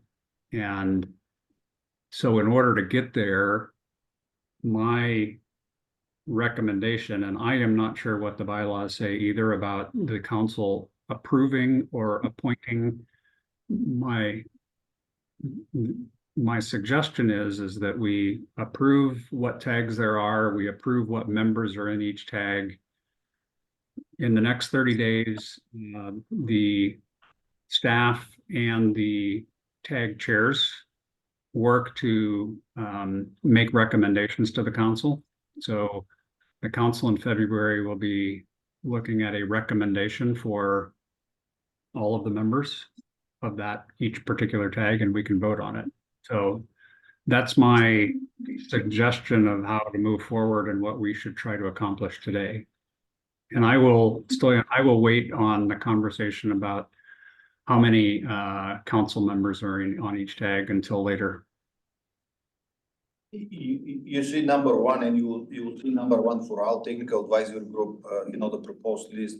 If the council wants, and we have council members volunteers for that, we can vote. Well, I don't vote, but the council can vote and appoint the chairs today. So Roger, you're right. And if we have a chair for each technical advisory group, we can get some help from the chair and discuss the applications. So that will be very helpful. But again, if the council is not ready yet to vote for chairs for each group, then there is still time for the next meeting. And the other thing is, we want to try this year. So our main issue with the reports, the existing amendments reports, and the changes to the model code, because the technical advisory group members, they were doing the work, and these folks, they have their jobs, they have their families. Sometimes they were late to do this part of the work, and we were postponing and meeting after meeting, so we were late with that. So this time, we will do our best staff to put some work up front. So we will have the technical advisory groups discussing this and approving or disapproving, whatever the decision was, but we'll try to do some work up front. This is why I said that, if we have the technical advisory groups completed by March 1st, that's okay, that we're not late. I just wanted to again reiterate, in my opinion, we have a certain amount of time to get through this code cycle, and I want as much time as possible focused on the tags and the conversation with the public rather than deciding who the tags are. Although I recognize the importance of getting an appropriate tag is also important. So I will pass and let Tom chat. Thanks, Roger. Tom? Yeah, I guess the reason I raised my hand at first was also to inquire about, whether we're going to do chairs today. I think that if we can do that, that'd be a good thing to get going with. But I also had a question about the building officials and city council or cities and counties position being combined into one. I think there was some public comment too about that, and I've got some concerns about it being an elected official. I think an elected official on some of these tags has a different perspective per se than maybe the building officials that may work for that elected official do. And so I would suggest that maybe we take a look at those as two separate types of members. Okay. Micah? Thank you, Chair. I have similar comments to Tom there on the building and official in cities, counties. They are represented by different entities, associations and stuff like that across the state. So they do sometimes have competing interests, and sometimes the technical knowledge is not available at the elected official level. Sometimes not the building official level. I hate to say that, but it does occur. I don't want to throw just the elected officials under the bus on that one, but I honestly, what I'm hearing, and I think maybe Roger kind of stated that and others of concern, is timing. We had Ken Brulette come on in early in the meeting and talk about extending the timeline for tags to get started. Quite honestly, this came up last fall. I believe we mentioned this as well with the modifying the tag makeup and modifying the bylaws, that we and many people's opinions don't have enough time to do this before this code cycle kicks off. So we may want to reconsider modifying the current version of the tag makeup and the bylaws and work on that during this code cycle. In addition, and you're just moving forward with where we stand. Again, we're trying to rush through items, not just tags, but bylaws and everything else to modify those before this code cycle. We should have already started these tags. We haven't even decided on the makeup yet. I think we need to consider that as a council. Can you continue? And yes, I've been a vocal proponent on modifying things. However, the timing of modifying those right now, I believe, is inappropriate. Good comments. And we've got several of the model codes are already out. That is correct, right? About half of them, Stoyan? Yes. Okay. Todd? Thank you, Chair. In my opinion, we should vote for chairs today, or we should assign chairs, because remember that the standing committees, those are positions. The chairs make up the majority of the standing committees. Correct. Yeah, I'd like to see that as well. Chell? Yeah, so how are we going to go through these tags today? Do we want to scroll through them and make comments on them, or are we going to do it in a different fashion?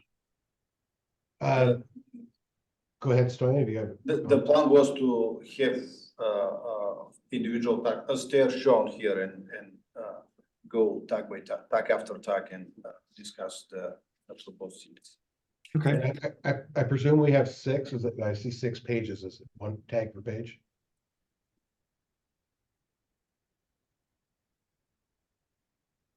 I believe so. Yes. Okay. I'm sorry. Did I cut you off, Joe? No, I think you responded, but I did have, so if we were going through them one by one, I just had a question about this one, which was the difference between residential HVAC and mechanical contractor. Those seem similar to me.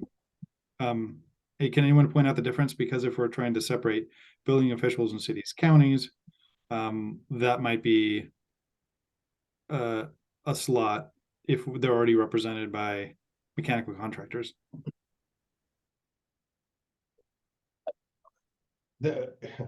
Having used both, obviously I primarily use residential HVAC, but I have done commercial projects where my typical residential HVAC company is not qualified to do so. So I could see that being 2 groups. I could also see it being 1. I mean, the largest company here in my county does both commercial and residential. So, but good comments. When we get done overviewing here and we dive in, we can talk about that. Todd, go ahead. Yeah, just another broad comment. I support having the standing committees review the applicants as opposed to the full council. That was discussed in the ad hoc committee. Okay, Roger. Sorry. Yeah, I wanted, before it goes too much farther, I did have a question, a suggestion, an opinion again that I wanted to get out there and potentially consider. After our last meeting, I've thought long and hard about the functioning of the tags. And I believe that we should have 2 council members on each tag. First, there are more members than there are tags. So I think that gives each member an equal opportunity to participate, lighten the burden on those council members who are leading the tags. Second, having the State Building Code Council members participating and aware of the process and discussions that occur at the tag is very good as far as clarity. I know as a structural engineer, trying to understand the WUI code and the energy code and the mechanical code is sometimes a challenge. So having multiple people that have listened to all of the comments and bring that to the council discussion would be very good. I think that it avoids any public perception that a specific council member who is leading the tag has too much influence. And fourth, I believe that it gives us some redundancy. If one council member cannot be at a meeting, there would be another council member from that tag who would be at that meeting. So I would be ready to make to propose a motion or make a motion to modify what we passed in November to having 16 members on each tag, including 2 council members. Okay, there's a motion to have 2 council members per tag. Is there a second? I'd second that. Okay, there's a second. And if I might make a suggestion before going on with discussion, looking at the makeup of the last group of tags, I believe it was the fire code tag. Tony was on as vice chair, and maybe it was Micah who was chair. I don't remember who the chair was, but that might be a good way to arrange that with 2 members as a chair and vice chair of the tag. Just a suggestion if somebody wanted to make that modification. Ben, go ahead. So I was going to respond to what Chell was asking about regarding the mechanical code tag makeup, but I support Roger's motion, and I believe it would be helpful to have a co-chair or whatever that terminology becomes within the tags for reasons stated. And then I guess to Chell's point, my recollection of the discussion for the mechanical tag was when combining it with the plumbing tag, we discussed the difference between contractors for commercial and residential projects. And Damon, I think you spoke to this a little bit, but I think that's where that was generated from. So welcome discussion on if it makes sense to have slots for both of those positions in there, or if we want to open it up so we can bring other and maybe split out for all of the tags that building official in cities and counties position. So that's kind of all I wanted to say, but I'd be in favor of Roger's motion and leave it there for now. Damon, if I could, I would like to take your suggestion as a friendly amendment and modify my motion to be a chair and vice chair that are council members and a total of 16 in each tag. Okay. Who seconded it? But Tom, I think you might have been the second on that. Yeah, I'd support that. Thank you. Jay. Well, I support having multiple SBCC members on each tag, and I like the chair and a vice chair that could step in when the chair is not there. I am concerned about SBCC members having too much sway in the process and would prefer a situation where the second SBCC member is more of an alternate and would not be able to vote unless the chair is not there, because otherwise you'd have certain SBCC members really steering the process before we even got to the full council. And really what we have today is chairs where typically chairs don't vote unless there is a disputed provision that their vote makes a difference. So that's my only concern on this, is from a voting standpoint, not from a participation discussion development standpoint. Thank you. To clarify the current procedure, what we have in the bylaws, we don't have a limit on the council members that can be technical advisory group members. However, the bylaws specify that only appointed council members can vote at the technical advisory group meetings. The point I'm trying to make is the council members, they are participating, they are attending these meetings, just not all council members that are attending have the right to vote. I hope that provides some clarification. Micah. Thanks, Tori. I was going to point out something similar in item number 3 of our technical advisory group bylaw. I want to support this, Roger, but I agree 100% with Jay that the second SBCC member should be like an ex officio member unless the chair is not present. I do want to support it, but I don't think that they need 2 votes. I have participated in many tag meetings, and sometimes you may only have 3, 4, 5 members there. And that second vote or second vote from the SBCC members would, I think, have undue influence, as Jay mentioned. But if you're willing to modify that and go with an ex officio type secondary member, unless the chair is absent, I would be willing to support it. But if you won't, then I'm going to have to vote against this. But I do want to support the 2 council members on there. I just agree with Jay on this. Thanks. So to clarify, the motion on the table is to have 2 council members on each tag, one being chair, one being a vice chair. If somebody wants to put forth an amendment to make that vice chair an alternate, as most tag positions have alternate members, that might be appropriate. Chell? I'll put forth such an amendment to the main motion. So motion to have a vice chair that is also a council member, but is an alternate, and so they don't vote unless the chair is absent. Okay. Is there a second to the amendment? Second, this is Jay. Thank you, Jay. Tom? Yeah, my comment to that would be, maybe we go with what's customary already in that maybe the chair doesn't vote unless it's necessary, but the vice chair, if this didn't pass, would have that vote. Okay, interesting. Can I just clarify something? According to my interpretation of Robert's rules, it is a courtesy that the chair does not vote. It is the chair can vote at any time, can propose motions, can do really anything that another member can do. It is just that they, out of a courtesy, do not vote unless it matters. And then an alternate cannot vote when the primary is present. So if the co-chair was an alternate, they couldn't vote if the chair was present, if we're doing that as an alternate. So I just want to clarify those things.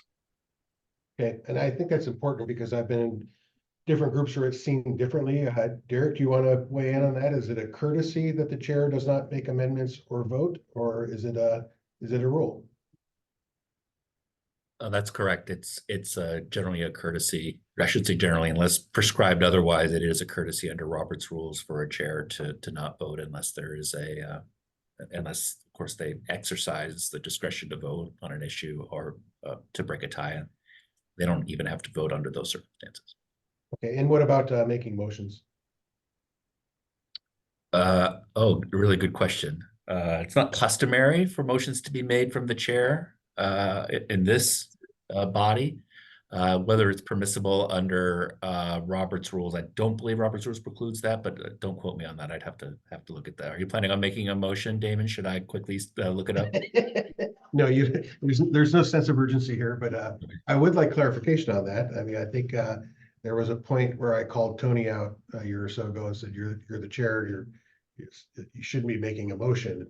And so I think clarity on that would be helpful. Okay, understood. No rush. Tom? Yeah, that does bring up an interesting thing then. Can the ex officio make a motion? And then with that, also, if the chair customarily doesn't vote and the other SBCC member is ex officio, then typically there would be no vote by any SBCC member on anything that comes forward in the tag. Is that correct? It's potentially correct, yes. Chell, did you have a response to that? Or Yeah, my understanding is ex officio members can make a motion and can do everything except for vote. So but I think the motion that I made would make them an alternate. So essentially they would not get the co-chair would not get a vote unless the chair was absent.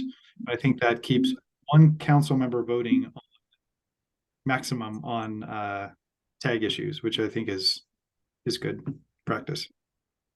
Okay, Roger? I'll just comment that ex officio members of our council have made motions in the past. Not sure if they're legal or not, but I know that they have made motions over the past couple of meetings. So, and I understand the amendment that's proposed, and I'm back and forth about it. I think about, yeah, there are tag meetings when there are 5 people, but there are also tag meetings where there's 15 or 20, and having multiple people being able to comment, including, I think typically the chairs have even tried to stay out of making comments on proposals, unless maybe if they are actually a technical expert. If I was a chair and there's a structural question that came up, I would certainly offer my expertise. But so I kind of go both ways. So I think I can certainly see your point. I'm going to vote no on the amendment. So. Okay, and just a couple of responses. Article 1, membership. Number 3, ex officio members enjoy all the privileges of council membership except voting. So making motions, making comments. Well, Damon, you took the words out of my mouth. That's actually in the statute. It doesn't speak specifically to motions, but for all intents and purposes, our ex officio members, our friends, are members of the council and can make motions. They just can't vote. Yeah. Micah, go ahead. Thanks. And I want to point out what Chair was alluding to in our bylaws currently. I don't think the council members should have more authority or more votes than the other tag members. And it says the council may appoint one alternate for each designated constituent group who may only vote in the event the primary member is not present. That's in the bylaws now. And if we align with that, I think that's what Chell's motion is as he stated. And it's not that we're looking at an ex officio member that can never vote. They would just be the alternate, and that's Chell's language, and I do support that. The SBCC council members shouldn't have more opportunities than the tag members themselves. So wholeheartedly agree with Chell's amendment here, and we'll support that. Okay, thank you. Tom? So then if they are an alternate, then can an alternate bring forth a motion or not? Yes, okay. I'm seeing heads nodding. Well, no, the alternate can't bring forward a motion. At least this was the process until now. So the alternate is in if the main person is not there, but the alternate participate in the discussions. So the alternate can participate in the discussions, but can't bring a motion. Cannot bring a motion, yes. As long as they're in. Again, our attorney is here, so he's free to correct me if I'm wrong, but for 2021, that was part of the process. Since my name came up and there was an uncomfortable silence, I'll say something, and that is that recall that tags are not required specifically in the form under statute. So the answer to the question regarding what the tags can do, what the memberships or what members of the tab are permitted to do are spelled out in the bylaws. I don't see anything in the bylaws that govern, and maybe I just overlooked it in my very quick review, that specifically govern this question. Tags are comprised, of course, by the council, and the council can, in a motion approved by the council, develop rules that govern how the tags operate. And so that's the way I've been thinking about this conversation. I don't know if that's helpful, but that's the important work you're doing today. I'm looking at item 3 under technical advisory groups. The last 2 sentences state the council may appoint one alternate for each designated constituent group who may vote only in the event the primary member is not present. So that's all the rules governing the alternate right there. Yeah. And I would say the better reading of that, just from my initial gloss, would be that's the constituent groups, right, who are appointed as members of the tags, and not necessarily, or surely not the actual council members. I'm going to consider that a constituent group, but the council certainly free to impose the same limitation on an alternate if you include alternate members, council members on the tags. Thank you, Michael. Micah.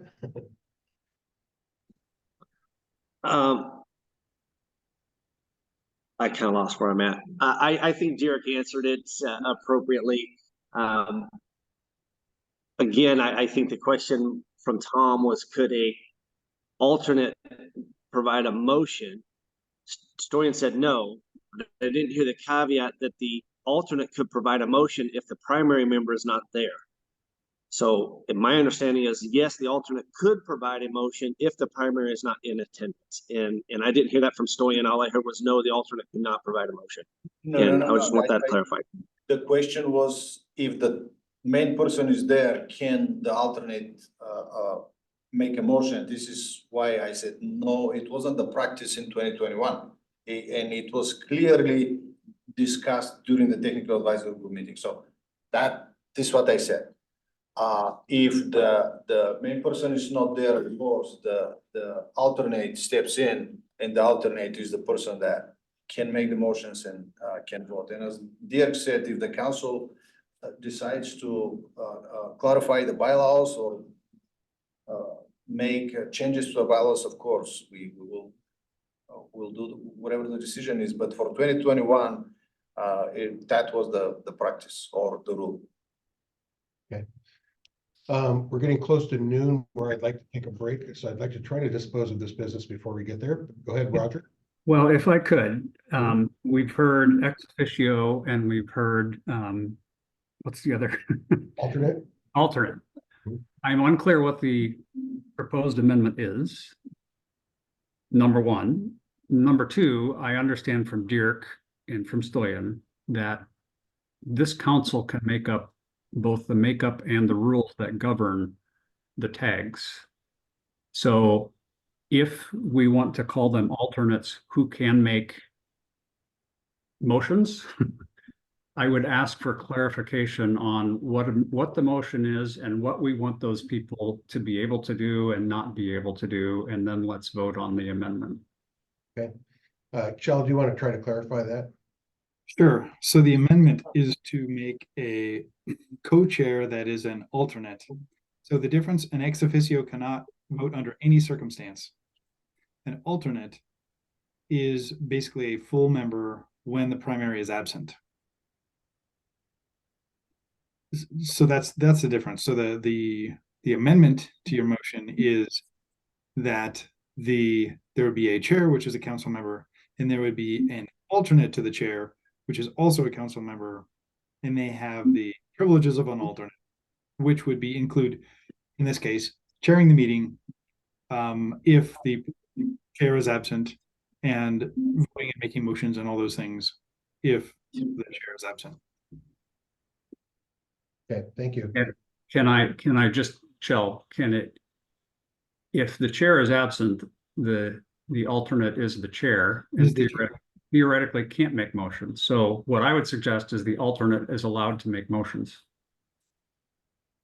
Okay, that would be a different motion than the one that I made. And I think I think, Kjell, your motion only addresses the voting rights of the alternate / vice chair. Yep. And in other ways, the motion would treat the other council member, the second council member, as an alternate. Yeah, and I think we also, in the original amendment, that was a friendly amendment that was adopted, it was chair, vice chair, but we could call it vice chair / alternate. It's kind of a dual role, but they would not have voting rights when the chair is present. Is your amendment. Okay, thumbs up. Tom? Yeah, interestingly, the amendment kind of nullifies the main motion in a lot of ways. And so I don't think I'm going to vote in favor of the amendment. Okay, thank you, Tom. Ty? It seems weird to me to have a vice chair be an alternate. It seems better to have the vice chair be an ex officio seat. That way they can make motions, but you deal with the thing about not having too much voting power. Yeah, and I think just to clarify, Mike, or excuse me, Chel's motion once again, is that when the chair is present, the vice chair simply doesn't have voting rights. They can make motions, they can participate in discussion. We're just addressing voting rights with this amendment. Okay, maybe I missed the earlier discussion. My understanding is an alternate, when the primary is present, cannot make motions. Did we? But I may have misinterpreted that. Well, that's what Stoyan shared with us as the common practice. However, there's nothing in our current bylaws and procedures that speak to that. It's only voting rights. Okay. So just to clarify, the amendment that we're considering right now is just voting rights, correct? They would be basically an alternate and have whatever restrictions or benefits are an alternate has, they would have those things. Okay. Micah, go ahead. I'll lower my hand. We'll vote on the amendment and then we'll go back to the main motion. Thanks. You bet. Tom? Okay, I just wanted to clarify. It seems like an alternate would have no standing if the chair is there on the committee. So that's all I have to say. Basically true. Yes. And again, I just want to remind everyone that as it's written, it does not preclude the alternate from being able to make a motion. And I don't really see that that's a harmful thing in the first place.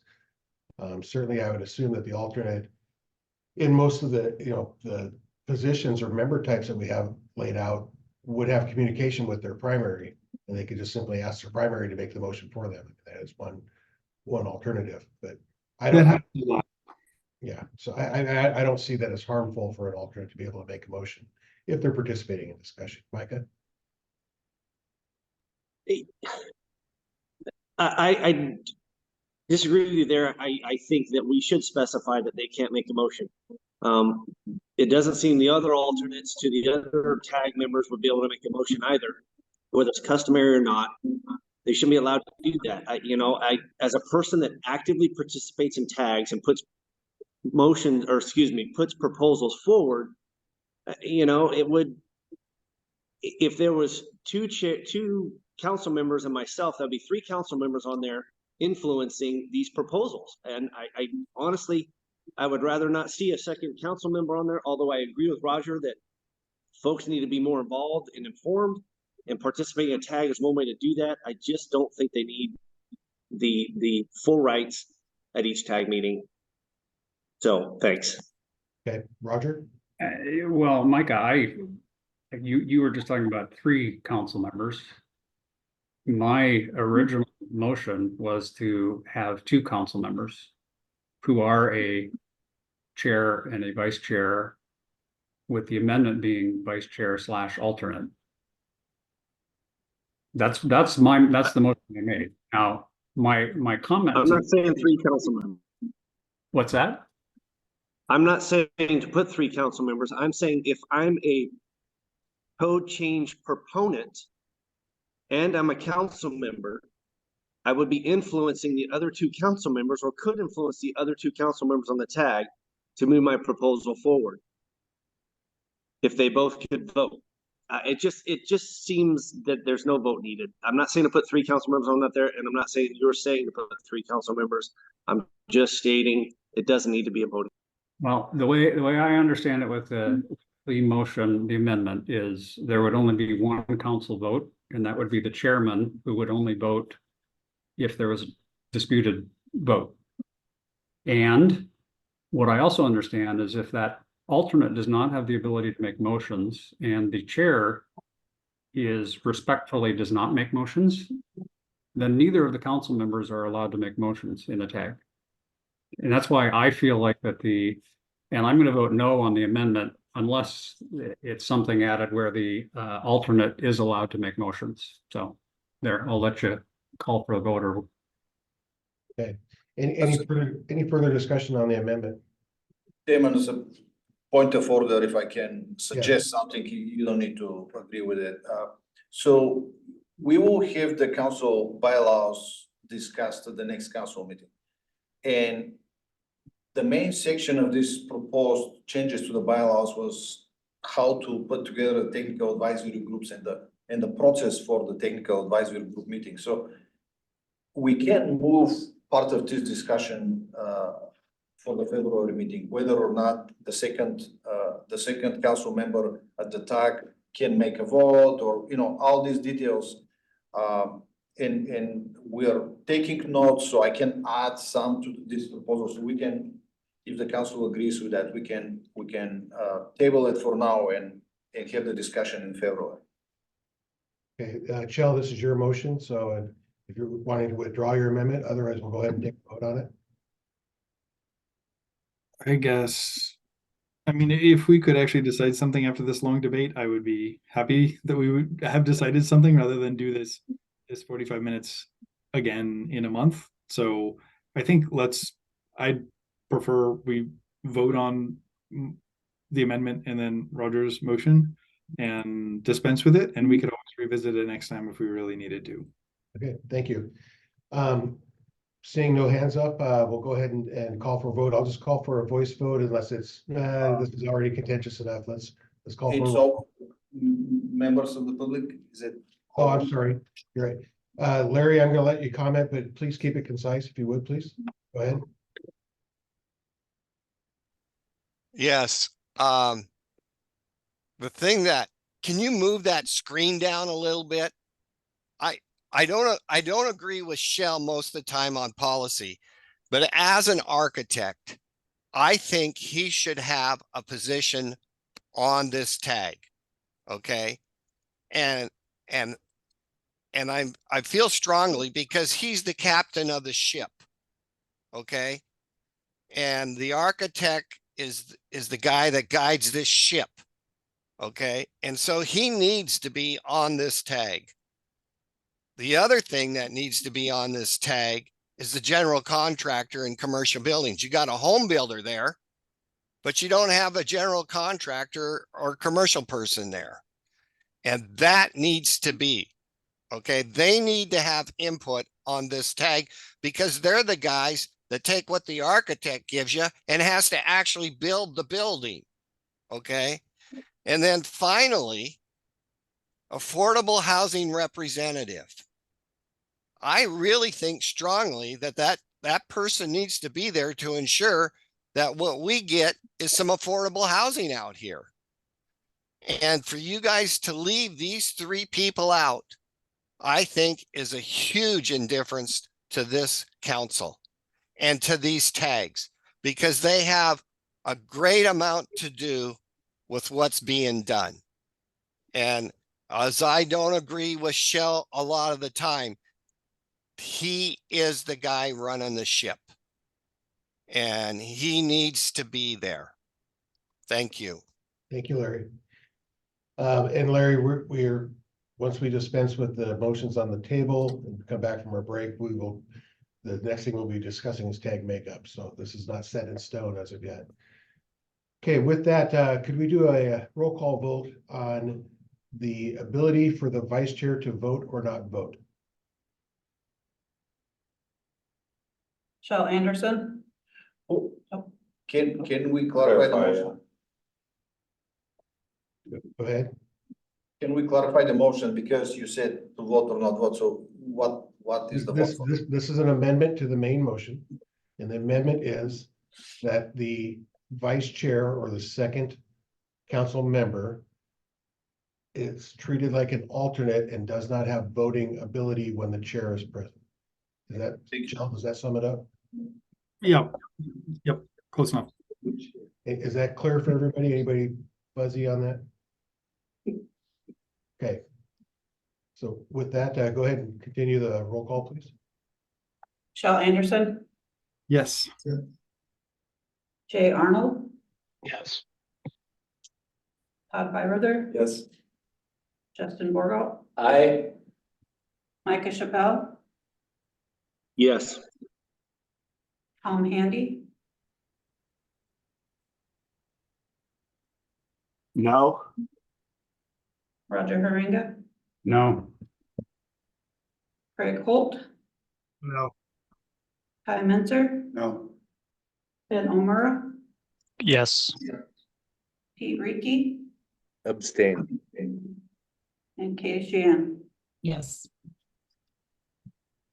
7 yes, 4 no, 1 abstention.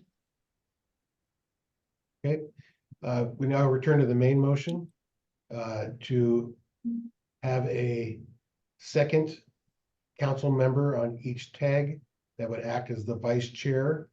And with the amendment, not have a vote when the chair is present.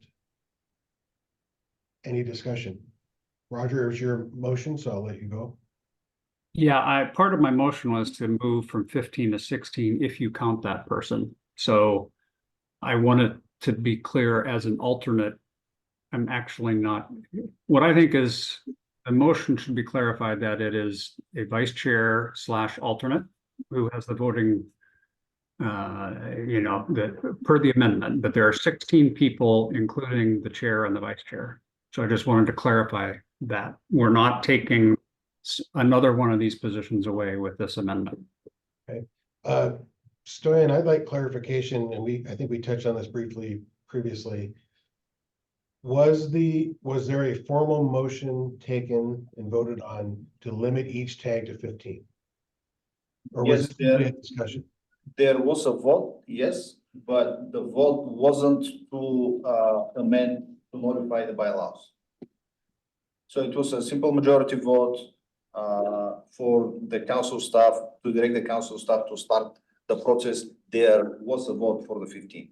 And if we have alternate, the alternate doesn't change the number of technical advisory group members. This is how it works right now. So for example, we have technical advisory groups. When we include the alternates, we have like 50 people, but they don't count in the number. So we can keep it 15 with this clarification that we'll have a vice chair who will be formally alternate to the chair.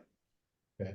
And if I recall the discussion, we were trying to limit to 15 because some of our tags were getting kind of top heavy. They were yes, a little wieldy.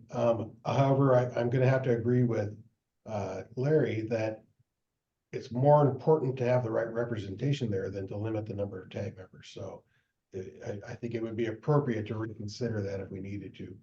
Chell, go ahead. Can someone refresh my memory? Did the 15 include the chair or did it exclude the chair? The 15 include the chair. Includes the chair. Okay, so all the ones in black on the screen, 2 through 15 would be, 1 through 15 would be those. Okay. Including the chair. So, and Roger's motion was to increase that number to 16. But if we make the co-chair or the vice chair an alternate, then we would not need to increase the number to 16. Yeah, that's correct. That's if Tom's all right, we will word the motion to have a chair and a vice chair / alternate that are both council members, but leave the total number at 15. Tom, since you seconded it, you need to approve. Be okay.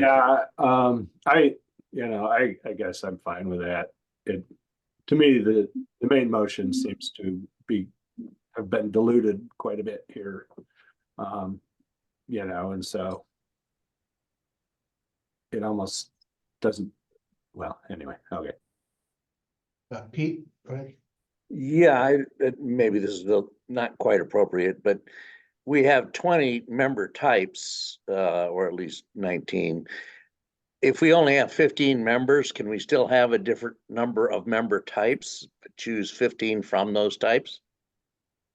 If you get what I'm gisting at, you don't have to tie the member types to the number of members on the council or on the tag.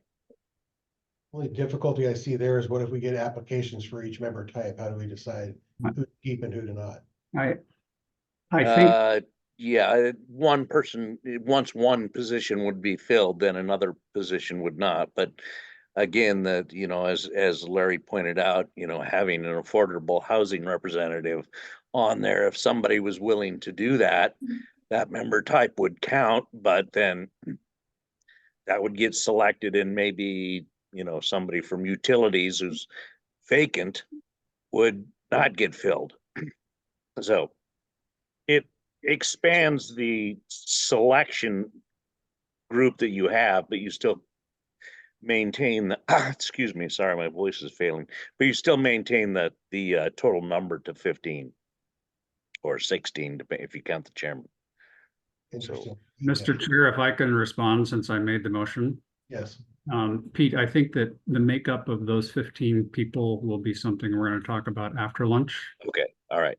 My motion is to have 15 with a chair and co-chair counting as one.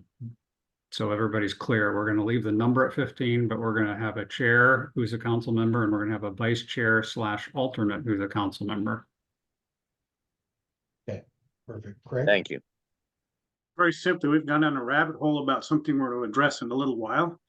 And I'm concerned that, if we get into a composition discussion and there seems to be a dead heat over whether they go 15 or 17, we should reserve the right to expand the roster if found necessary in specific tags, not be limited just to 15, give ourselves that liberty. That will require a different motion. But we spent a lot of time talking about things that really weren't pertinent to the motion on the table.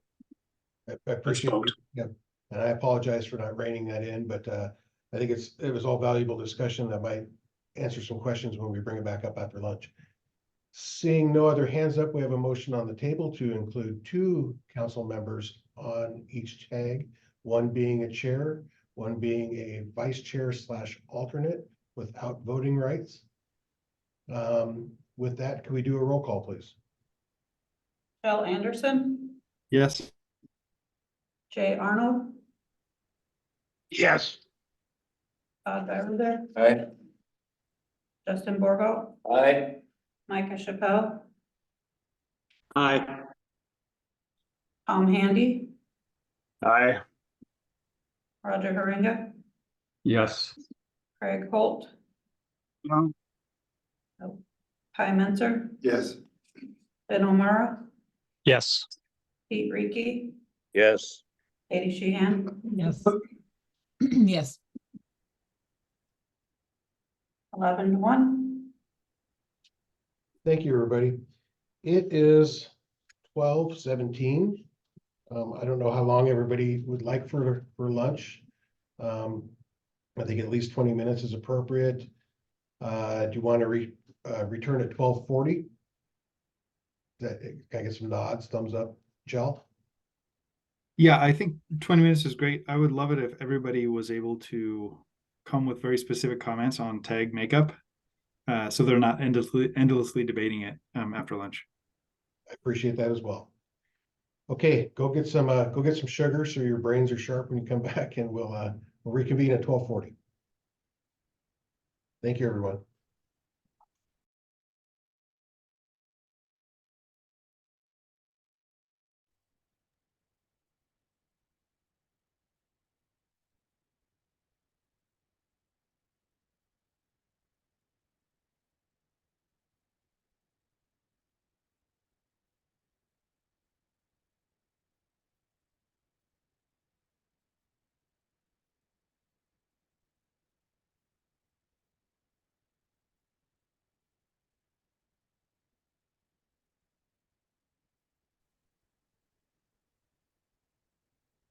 See a lot of people in here that are still grayed out, so I'm going to give them a minute or so to get back.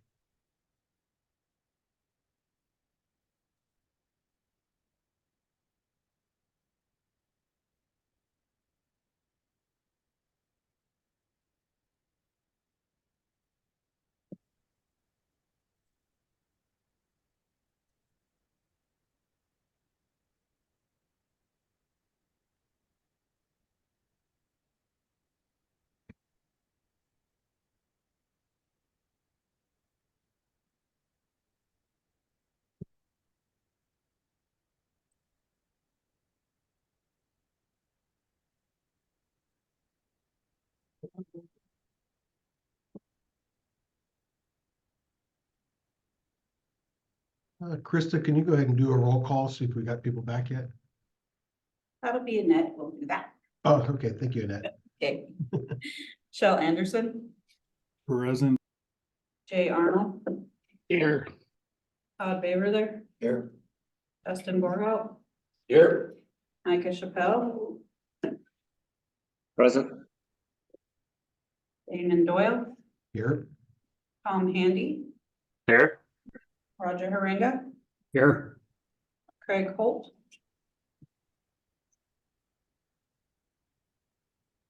No, Craig had to leave. He had a doctor's appointment a second. okay. Ty Menzer, Here.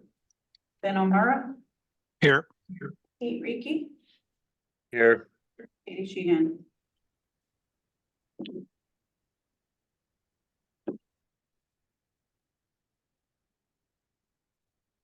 Okay, it appears we do have a quorum. Yes. Okay, let me get my agenda back up here. So we are still on item 8, tag seats for the 2024 code adoption cycle. As previously discussed, there was a motion that was passed in a previous meeting to limit the tags to 15 people. There was some discussion at the before break that perhaps it's more important to have the right seats on there than to limit the number of seats. So I see we have one attendee with their hand raised. So Greg Johnson, you have the floor. Hello, can you hear me? Yep, you're on. I just wanted to highlight that Washington State regulates and licenses the professions that design and construct buildings to safeguard life, health, and property. Many of you on the council are also licensed, so you appreciate that. For the integrity of the code development process, it's imperative that the majority of tag positions are licensed.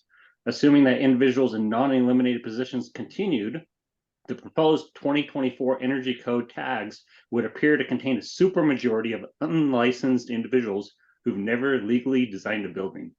That is a big problem, and I submitted a comment letter detailing necessary changes to fix that problem within the energy tags, and I appreciate your consideration. Thank you, Greg.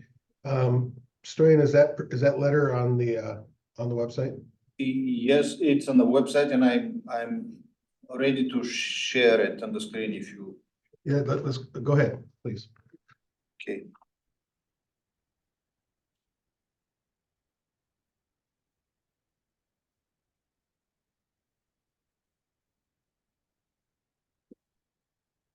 If we could scroll down a little bit.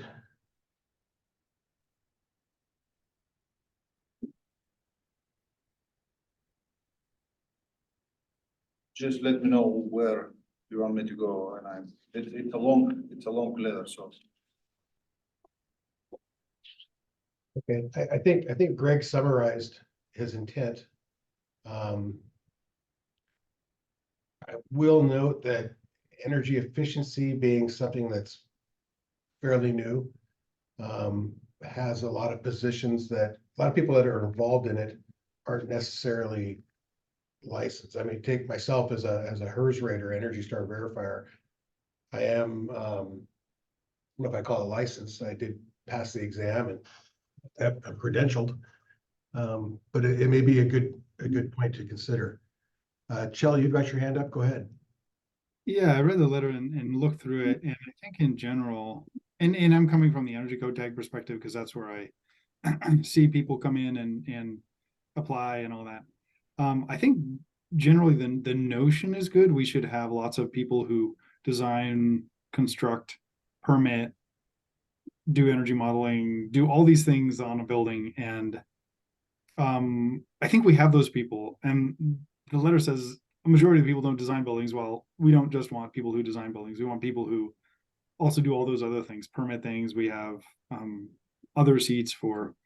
Can I pause you just for a moment? Stoya, would you scroll back up because we're getting into the optionals. This is where the meat of the letter here. Just scroll up just a bit if you would. There, right? I think, yeah, there you go. Come back. See if we can get one through whatever it is on the screen. If you scroll down just a bit.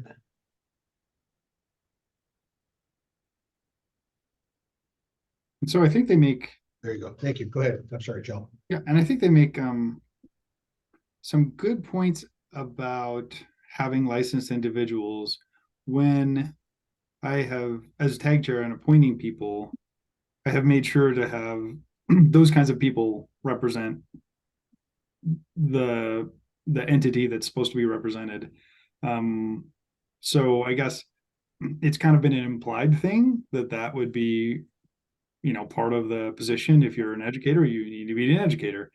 If you're if you're an architect, in order to legally call yourself an architect, you have to be licensed. So a lot of these have to do with that as well. I think mandating it is not a horrible idea. I think I think we just might paint ourselves into a corner that we don't expect to. So I would leave it to the people who appoint these people to make sure that they're qualified. There's alternate career paths, and one can have a lot of experience without being necessarily licensed in a given area. And I don't think there's licenses for a given area. I think they do make up some good points earlier in the letter. If you want to scroll up a bit.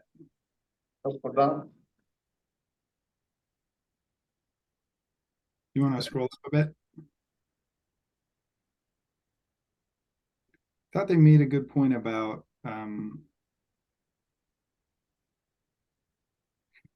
yeah, I generally agree that it's good to have qualified people, and I think I don't know that we have unqualified people appointed on tags, and if there's specific suggestions that some people are not qualified, I think that's fine. Regarding number 9, I think, you know, solar installer with I guess this is the residential tag energy code tag. So we're only discussing right now the mechanical plumbing tag. So can we scroll to the one where they talk about that? Or was that not part of this letter? No, he's got commercial in there as well. Okay, so it might not be part of this letter. So maybe we discuss his letter at a different point. There is one more related to the energy code, I think.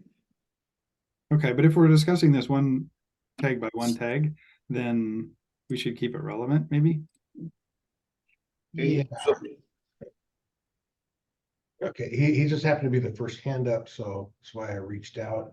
Let me just take a step back and say that it probably might be best if we go through the 6 tags individually.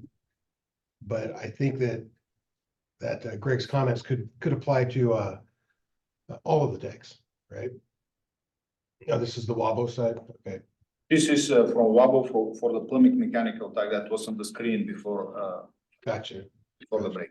Okay, let's have that handy. Micah, go ahead. I appreciate it. I was going to thank Greg for putting together that letter and the others that have as well. I think what Greg should provide in this list is there's kind of a guideline for the folks considering who the tags makeup will be. I don't think it should be mandatory. When we talked about licensing and everything else, I don't know if everyone on here is aware, you're not required to be a licensed contractor in the state of Washington. You're required to be registered with no testing required. So again, licensing, code officials aren't required to be licensed. I'm not a licensed code official. I'm a certified building official, but I'm not licensed through the state RCW type item. So I don't think it should be mandatory. I do think that some of the information or suggestions here on how to look at those positions is very beneficial. So I appreciate Greg for putting that together. I think we can shift some of the tag makeup. I really liked Pete's thought earlier on having a list of types of folks we reached out to for the tag, but still limiting it to 15 members. And we could vet those through our bylaw standards currently, which pretty much says that's what we're supposed to do anyway. So you're not actually, making a list of 15 positions, but you're making a list of where those 15 positions come from. And that could be 30 different types of individuals or organizations or representatives, but you're still limited to 15 people. And the committee chairs and council would have to do some vetting on who those positions are appointed to. Thanks. I got more comments. Just to clarify something, you see in red down below the 15, so the intent was, if I got Micah's idea, the intent was to add these positions there because we can accept applications, and then we, the council, if we have vacant positions, so the council may decide to make some changes. If the council wants, we can add more to the list and accept our applications before we get to the approving names, appointing names to the council. Did I get it right, or? Yeah, no, I think that is the intent. Okay. So currently we have only limited red seats because these were suggested by council members. This is why. But if we need to add more, we will. Okay, Ty, go ahead. Yeah, I was just curious. This is my first time through this process because I joined last April, but I was wondering how many applicants you generally have in the pool, because when I look at the rosters, I see a lot of vacant spots. And so I would be reluctant to get more rigid and specific on the requirements if it looks like we're having trouble filling the spots that we have. I kind of like Pete's idea of having like maybe a broader pool, and then you can match the applicants that you get, the best applicants that you get to the spots that you have. But I'm a little nervous about drilling down into more specificity if there's a problem recruiting the right people. Okay, thank you. Roger? Yeah, excuse me, I wanted to comment on the requirement to be licensed. I'm looking at the building code tag, and which is where I'm, focused. I think we're real close on those positions. I mean, yes, we're going to have conversations about them, but I only see about half or less than half that would even potentially be licensed. So I completely agree that the structural engineering representative and the architect on the building code tag should be licensed. But a building owner or a person with disabilities are not going to be licensed, and I think they should be on the building code tag. So I think that requiring it is not something we should do. I certainly would hope that the chairs and the staff who are putting together the recommendations of those people that come in, that a licensed professional, if not required for those trades where, those positions that have a license available, certainly would be a preference or a strong, mark for those people that they need to be licensed. So. Yeah, thank you. Yeah, and I noticed on that list previously, energy modeler and educator. Like I mentioned, I've done countless trainings and I do energy modeling, and neither of those positions am I licensed for. So, Pete, go ahead. Yeah, I'd like to make a couple of comments on my idea of having more categories than just simple positions. One is that when it comes to a person with disability, I think the current requirement is you have to have a lived experience. I would like to see that expanded so that persons who work with persons of disability who are expert in that field may actually be a better council member than I myself in many regards, even though they may not be technically disabled themselves. So that's one example of where we need to broaden the diversity of how we select our tag members. In the second is the WUI code did an excellent job of hardening homes, but it's pretty obvious that in the coming next cycle that we're going to have a lot of discussion on what defensible space means. And really we're getting down to two technical groups. One is kind of this new fire safety group, and then the ICC itself, which have very different kinds of ways that they evaluate defensible space. And it's not clear that any of those people who have wildfire experience or any of those sorts of necessary skills for this question would be licensed.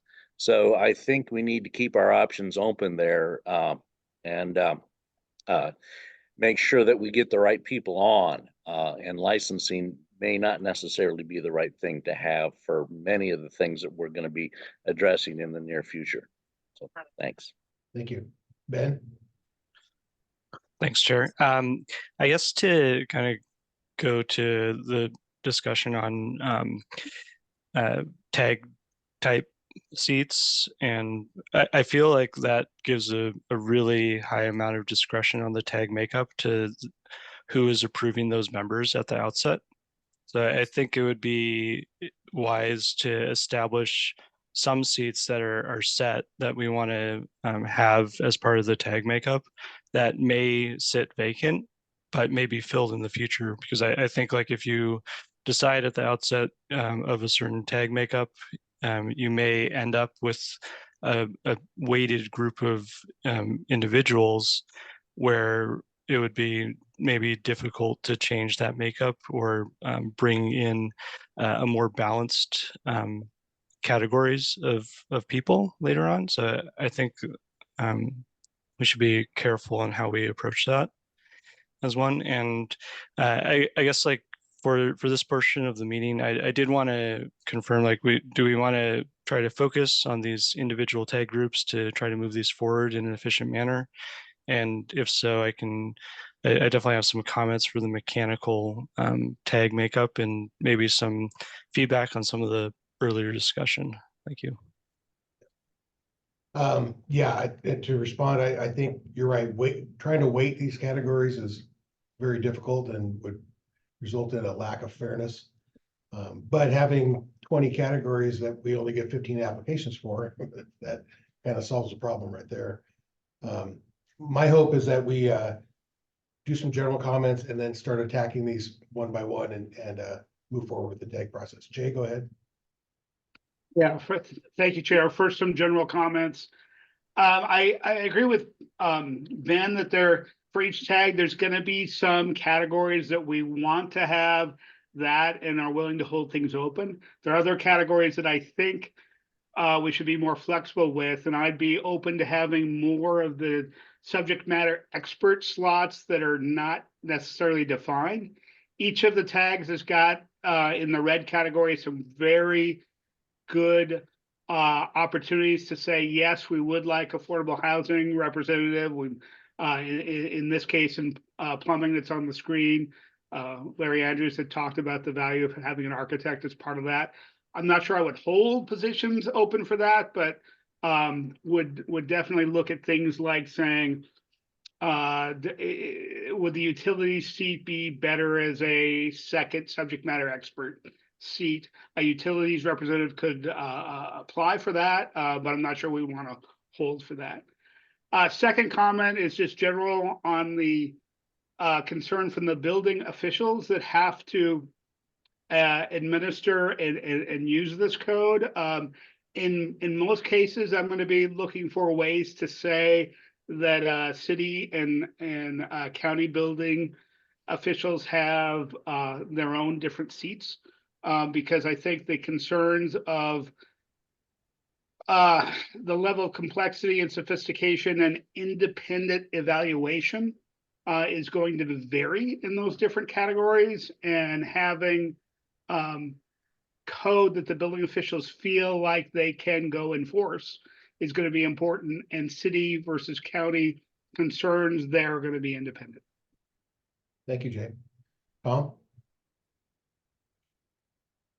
Yeah, I've got one question and then kind of a statement too. One of the question is, are we, when we go forward in developing these codes and changing things, are we to rely solely on the cost benefit analysis and the small business impacts when we're considering the financial impacts to the public on these? And if that's so, then everything seems fine as far as the list. But if there's room in these tags to actually evaluate, the impact on the public and the economy and those types of things as well, we seem to really be kind of missing that.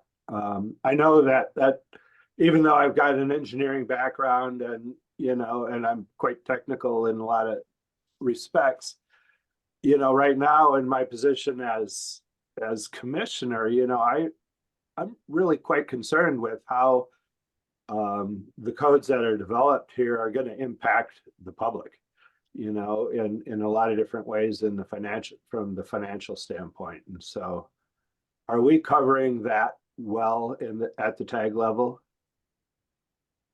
If I can, maybe not so much at the tag level, but in addition to our standing committees and our tags, we do have a work group on economic impact, and it shall be composed of the tag chairs. So all the tag chairs are part of that group. So I would hope that that's where the primary consideration of economic impact would happen. I would be, do the tag chairs then feel that they're competent? I mean, forgive me if I don't say the right words here, but do they feel they're competent to assess that on a large scale?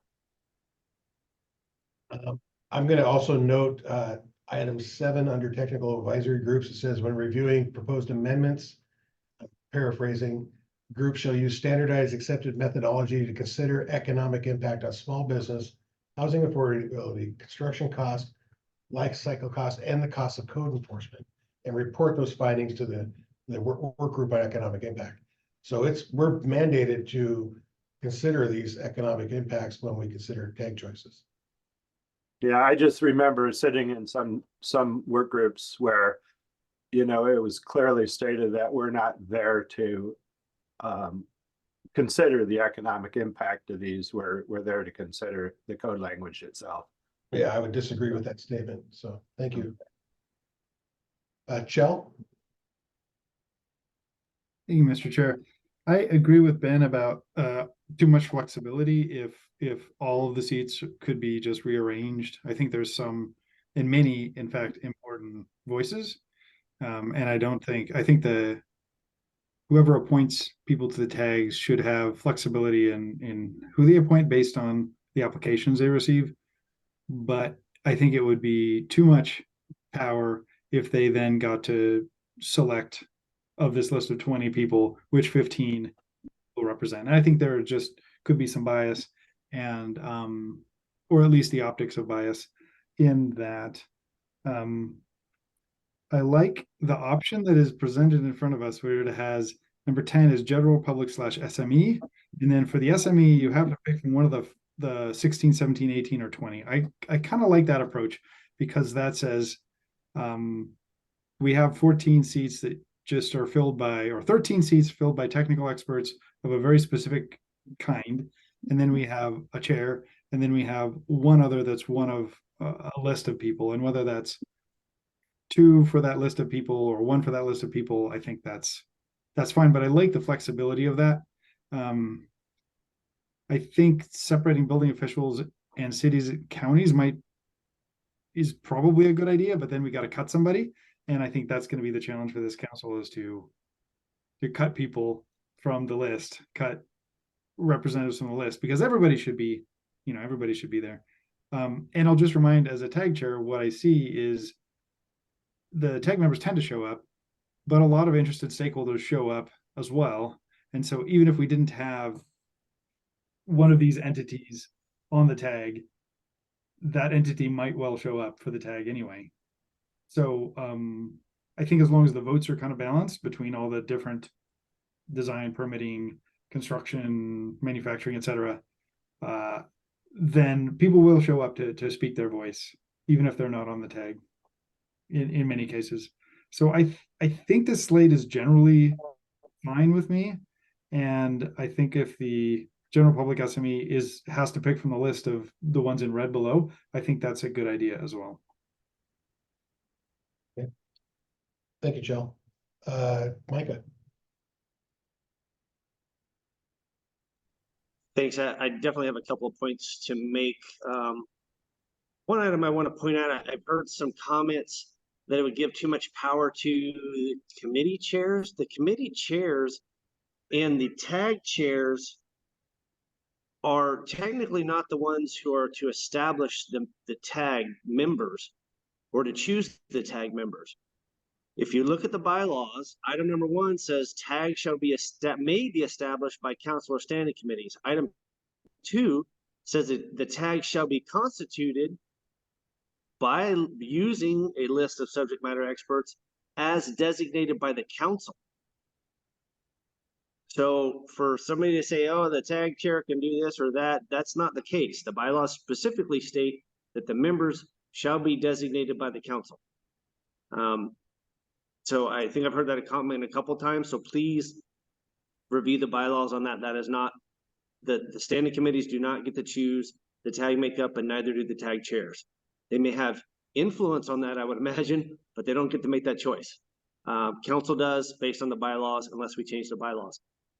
As far as the code official position goes, I agree with Jay, we need to separate those. The code official, building official should have a single voice and a single vote here. They are the ones tasked with enforcing the codes. And when you talk about subject matter experts, the codes explicitly state the building official multiple times in chapter 1 throughout the code that they interpret, they enforce, they do all these things. I would imagine that position is probably one of the more, not one of the more important ones, one of the very important ones on the tag, based on the fact that the whole code is geared by the interpretation of the building official. So separating those is very important. I know that Wabo's letter proposed some combinations. We didn't really look to eliminate anyone. We discussed trying to combine those areas that may have similar items or could have similar items. Someone like, you know, when you look at the building code tag, a fire protection individual and a codes consultant, they could interchange some way, shape, or form. Same with a fire official or fire protection. Or construction trades and contractor developer. To me, those are the same type of individuals with the same interests. Just some recommendations there. Again, we weren't trying to eliminate, but we did provide some information on maybe combining some areas to afford the opportunity to split that building official in cities and counties position back the way it was previously. Thanks. Thanks, Micah. Chell? Yeah, I wanted to look at what the bylaws say. And I think I differ with your interpretation, Micah. Number 2 says the technical advisory group shall be constituted using a list of subject matter experts and other interested parties as designated by the council and managed by the council staff. My understanding is that is the list of on the left here, this list of entities that are to be represented on the tag. That's how I interpret number 2. I don't interpret it as the council picking specific individuals to represent those things. Micah? Yeah, I guess that would all come into question on where an Oxford comma shall be placed in the sentence makeup. I read the sentence as technical advisory group shall be, comma, as designated by the council and managed by council staff. The rest of that is a phrase that supports that designation, and how that designation shall be made would be how I would make that sentence up. Again, this is going to come down to interpretation, and maybe Derek can say, oh, the Oxford comma should be here or should not, and how that sentence is read or made up, and the interpretation which would be correct. Thank you. Roger? Is there any way we could Great get Oxford comma. if there is a way we can get the bylaws number 1 and 2 up, because I don't have them in front of me. They are the first tab on the website. If it's that's how I've got them up.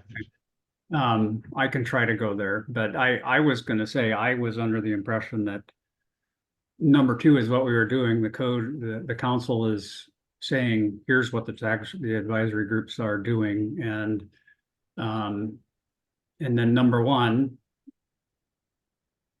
See, technical advisory groups may be established by the council or standing committee chairs to assist in the council. Technical advisory groups shall be constituted using the list of matter subjects and other interested parties as designated by the council and managed by the council staff. So, I mean, Micah, what I see is we're saying here's the SM, here's the people that we think should be on these tags. The staff And probably the chairs are going to get together, see who's going to fill those positions, and then we, at the next meeting, hopefully, we will approve those people. So those are technically advisory groups that are constituted by the council with help from the staff. So I kind of feel like we are meeting those bylaws. But you're right, it's going to be it's going to be an interpretation. Okay, Chell? Well, I guess, yeah, the highlighted part is should be composed of at least one voting member of the council and one voting member representing each constituent group designated by the council and appointed by the council or standing committee chair. So the standing committee chair can appoint these people as well, I guess is what I read out of this. Okay, Micah? So not the tag chair, the standing committee chair. Right. Yep. Okay. I guess also when Micah was speaking, Wabo submitted a letter, and Micah, I'm guessing that's what you were referring to, and we didn't. If staff could bring up the Wabo letter on suggestions. Let's come back to the Wabo letter when we dig into each individual tag. Roger, you still have your hand up? You're just waving at me. Okay. I think really at the end of the day, what's most paramount is that these tags are comprised of true subject matter experts. Let's get the best of the best on the tags. That's where we're going to get the best results. So even if that requires going more than 15, I realize that's something that we passed, but having the best people on these tags is the most important thing. If we could go to the building, mechanical, and ventilation tag makeup. And I don't think, it's plumbing, mechanical, okay, we're gonna kind of have to bounce back and forth. So Wabo did have some suggestions there. Do you guys want to look at this and reorganize the makeup at all? I've heard discussion about building officials separating county and city. Utilities on this particular one, it was vacant in 2021. I don't know if that's something that the utilities are interested in this particular tag group. I'll take some suggestions on, let's attack this tag and see if we can get through all 6 of them, in an hour or so that we can get out of the other business. Damon, can I ask a question for Micah? Sure. For the plumbing, mechanical, and ventilation, and this was discussed a few times. So I think there is agreement on separating building officials from cities and counties. And here in this talk, we have building official and plumbing official. Does it sound good if we combine building official and plumbing official, building official or plumbing official in the same under number 2? Micah, do you have some thoughts on that? I don't work in any jurisdictions that are big enough to have an independent plumbing official. I haven't seen one. I guess there are some. I haven't. There are. Yeah. Also, Krista is telling me there are a couple, but as far as I remember, if we had a plumbing official, did we have a building official there? Both in the plumbing contract? I don't know. I can't remember. Anyway, this item for discussion. Micah, you represent the biggest jurisdiction. What you guys have both? We contract with King County, who does have a plumbing official to enforce Seattle's plumbing code. So, and I know that individual is very active in the tags. I don't know, because I don't speak for plumbing code officials, and I'm not sure I can't remember on who does, and maybe they still want their own separate official. Again, I think the building official position, separate from the counties and cities, and not combining with the plumbing code official, when you look at the hierarchy required by the RCWs, the building code comes first. So if there's discrepancies, it would be up to the building code official, not the plumbing code official. I don't know. Again, I'm just throwing out ideas offered to me, or throw out, yes, maybe move the educator as a important position or a position for the plumbing mechanical tag. Have we ever, I guess the IAQ specialist, I'm not sure how that's different from a residential HVAC individual. Again, this isn't my technical expertise on that plumbing, mechanical ventilation tag, but I know that the code official group would not like to be combined with cities and counties and not be eliminated. Thanks. So I don't have an answer, really.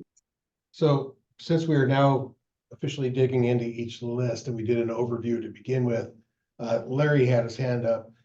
Larry, I'll go ahead and call on you, but please make it concise if you would. We're going to try to motor through this. If it's a general question, not specifically on this tag. Okay, so can you hear me? Yeah, go ahead. Okay, so the building official in our area, we have the Spokane building official, and then we have the Spokane County building official, and then we have the City of Valley building official. To me, that's all the same thing. It's the guy running that county or that city. And I think that what number 2 is fine. Where I've got a problem was in that letter that you had, because I do a lot of energy work, and how am I going to get to where I need to be? And by having a mechanical engineer to do that work excludes me, but the state allows me to do that work. That work, as long as I'm a general contractor and I'm a mechanical contractor, I can do the mechanical design for a job that I bid. I can't go out and design other buildings, but for my company doing the general contracting work, I can do that. The state allows me to do that. And by having that licensing in there would prohibit me from doing some of that. And that's quite a bit of my business, is because I see what works and what doesn't. And I try to guide my customers to what's going to pay back for them, so they're not going down the wrong road. Thanks. Thanks, Larry. And the whole licensing question that came up to when we kicked off is something taken under consideration, but it's not. We didn't decide that, yes, everybody has to have some sort of license, because we found that there's a lot of crossover. Ben, go ahead.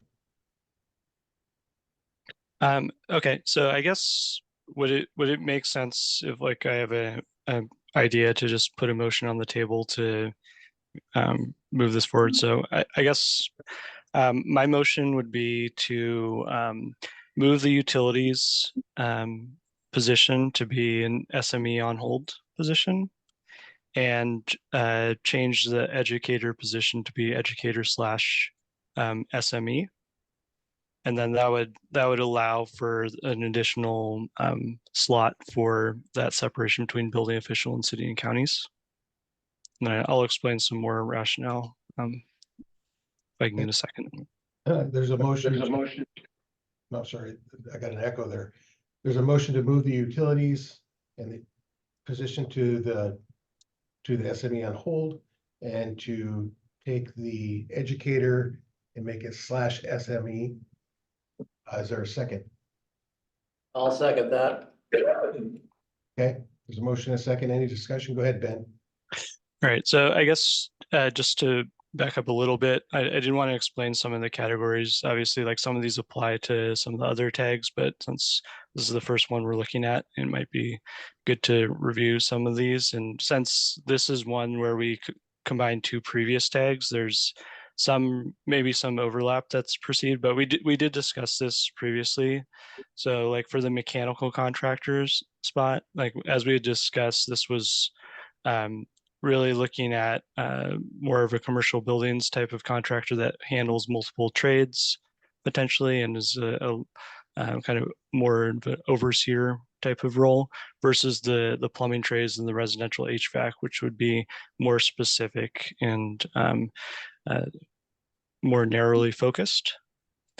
And then, like we had kind of discussed, the plumbing official was something that was part of the plumbing tag previously. And over here in King County, we do have, like, the separation, and Steve Hart has been on the plumbing tag for at least a number of years. So that, I think it's an important voice as we get into the topics that the tag will take up of these different types of discussions and different codes. So I think that will allow us to reach the goal of maintaining the 15 seats, but also provide additional flexibility to bring in subject matter experts into the tag. Thanks. Thank you. Stoyan, would it be too difficult? I see you've got a PDF up at the moment, but if we're going to make some edits, could you pull up the original Excel document? Is that possible?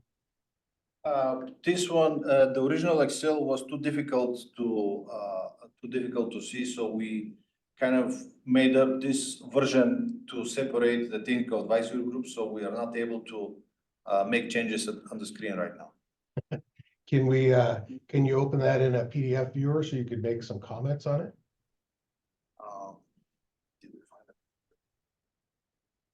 You need a local copy or download it.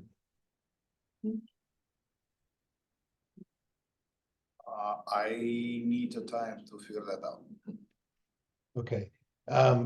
In the interim, let's take any other comments. So we have a motion and a second to make two changes to this particular. I have a stupid question. What does SME on hold mean? That's a subject matter expert, but there's not a space for them up top. Okay, all right. A Society of Mechanical Engineers is what I. Yeah, no, they're in the bullpen, Pete. They're backup pitchers. Chell? Yeah, so just so I fully understand this, so utilities would be utilities / SME, or utilities would go and be in the red bucket at the bottom, that the SMEs. The utilities would go to the bullpen, and educator / SME would be the spot, and then split the Okay, and then split the cities, counties, and the building officials. Exactly. Okay, good. Yep. That's what I was thinking, maybe, but I wanted to make very clear that I like that approach. Okay, that is the motion on the table. Any other modifications anybody would like to suggest to this particular tag? Okay, with that, I'll call the question. All in favor of the changes that Ben put forth, signify by saying aye. Aye. Aye. Aye. Any opposed? Okay, motion carries. Looks like we're on the verge of getting a draft we can edit here. No pressure. If you open up the window that the downloads are in, you should be able to open up the actual, yeah, so you got Acrobat on there. You could open up the Acrobat document and make comments. If you click it there, it'll only open in your browser.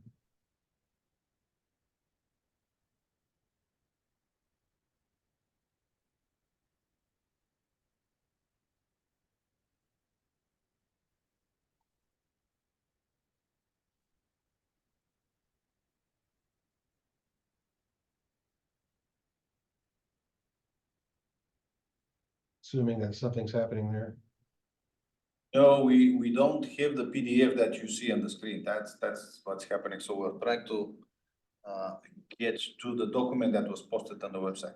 Okay, so the PDF, well.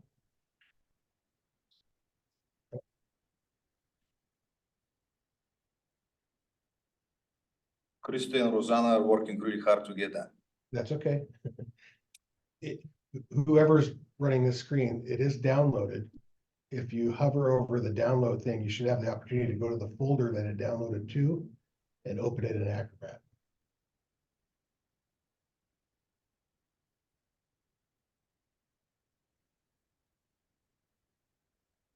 One thing I want to note, having gone through our bylaws and procedures, and maybe some of the longer council members can give some input.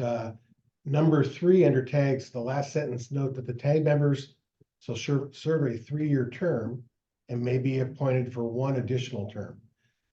Am I to assume, since we're entering into a new code cycle, that everybody has completed that, at least that first 3-year term, so that all tag seats are open? All all tax seats are open. Yes, when we start a new cycle, we open all tax seats. Even if we hit the same seats, Yeah. we would do the same thing. Okay, thank you. I'm gonna assume that you guys have taken the notes necessary to make the adjustment to this particular tag. Yes, we're taking notes. Okay. We got, and so if we start with the next one. Let's go to the next one. Yeah. Okay.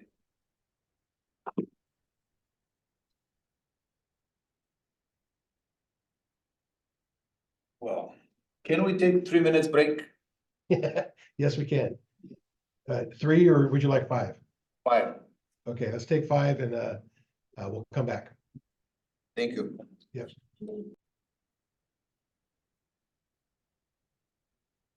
Okay, everyone, we're back to the meeting. I'm gonna assume we haven't lost anyone. My screen didn't change much. So we're making some changes here.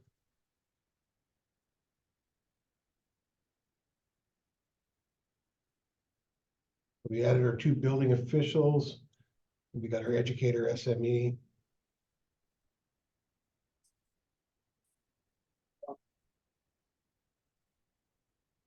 You make that top one building official county and the next one building official city. Well, if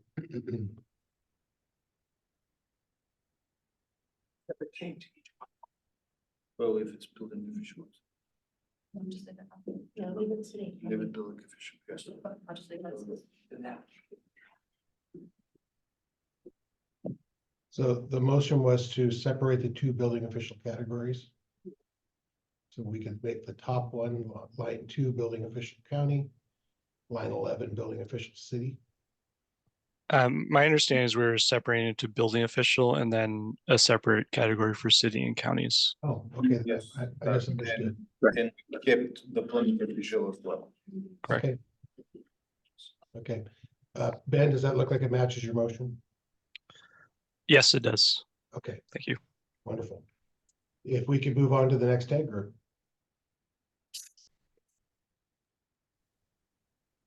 For clarity, could staff put whatever we end up with SMEs or optional ones just at the very bottom of the list, just so that they're together? You could do this later. It's the same list. It'd just be clear if they were adjacent to each other and at the bottom, so that it was obvious that they were. So it's clear to everybody else that they're. Are you talking about the general public SME and the educator SME? Yeah. Yep. And then if the building official ones are adjacent to each other, I feel like the order of this could be rearranged to make it clear. Oh, we will make it look better. Great.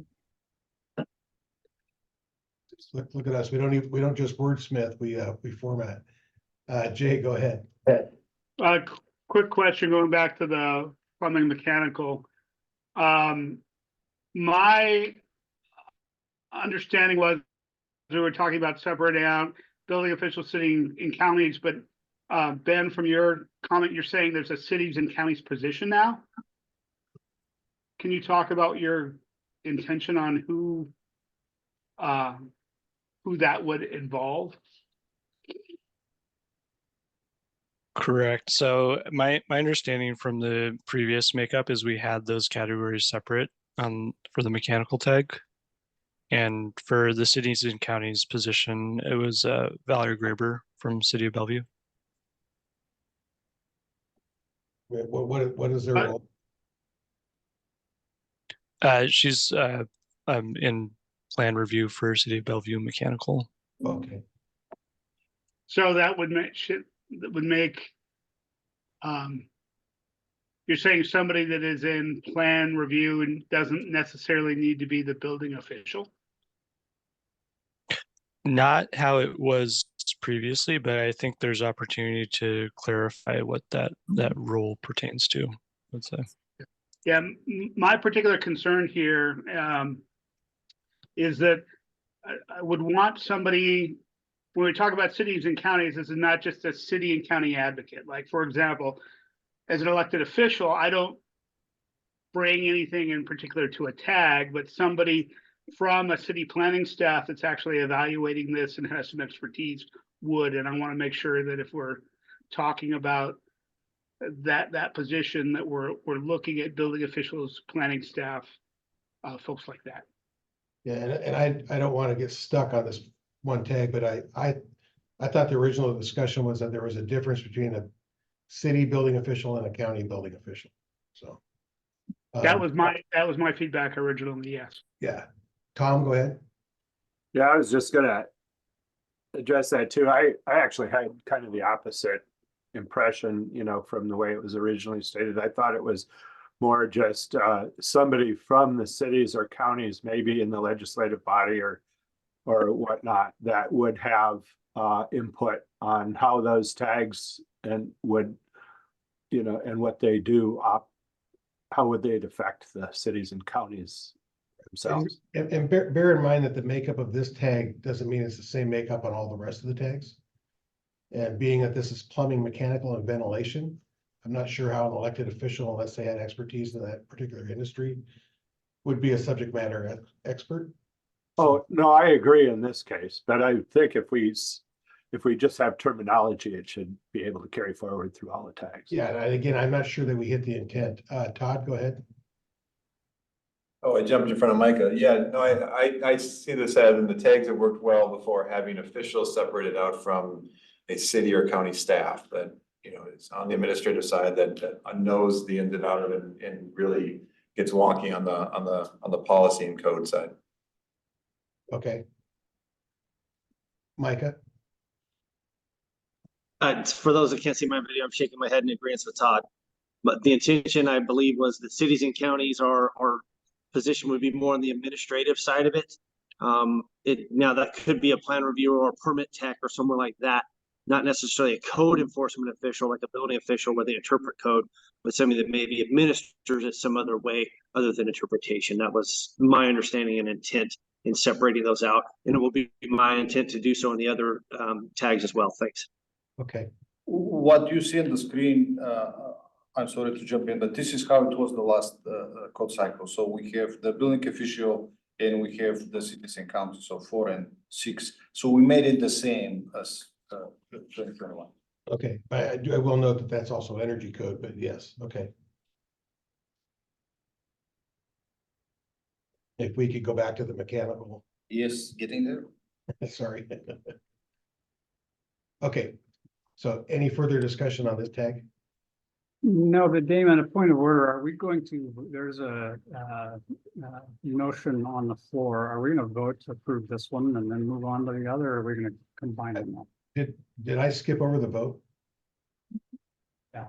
I thought we voted. We voted before the break. Oh. Okay. Yes, okay. Yes, it did. You voted. Okay, good. Yeah, there was a vote. Okay, we're good. Okay, let's move on to the next tag. Okay, building code tag. Well, I emailed my proposed changes. Oh, sorry, I need to be recognized. Go ahead, Todd or Roger. Thank you, Mr. Chair. I emailed my proposed changes to Stoyan and Annette and Dustin if they could put it up there, and given our most recent conversation, it might change slightly. First off, on the building code, it is my opinion that between fire official, fire marshal, and fire protection engineer, one of those individuals would be good. There's a whole separate fire tag to get into the details of the fire code. And yes, there is interaction, but I felt like requiring 2 fire people may be overkill, particularly since we're trying to have both of these building official and city and county positions. So my proposal would be to number 3 would just be building official. Line 13 would be cities and counties, similar to what we did in the last code. And then I would, you know, maybe add on number 4, fire official, fire marshal / fire engineer, fire protection engineer. And then I also suggest we make manufacturer, supplier, an SME along with the general public. there are then 2 SME positions on the building code tag that could be filled by, somebody from public, manufacturer, supplier, masonry framing contractor, any of those. So there are 2 SME positions. So that is my motion modifications to the building code. Okay, and I'll note that we modified the building code tag, correct me if I'm wrong, to also include the fire. Is that correct? No, the next page is the fire. Okay, all right. I stand corrected. Micah. Thanks for putting those changes out there, Roger.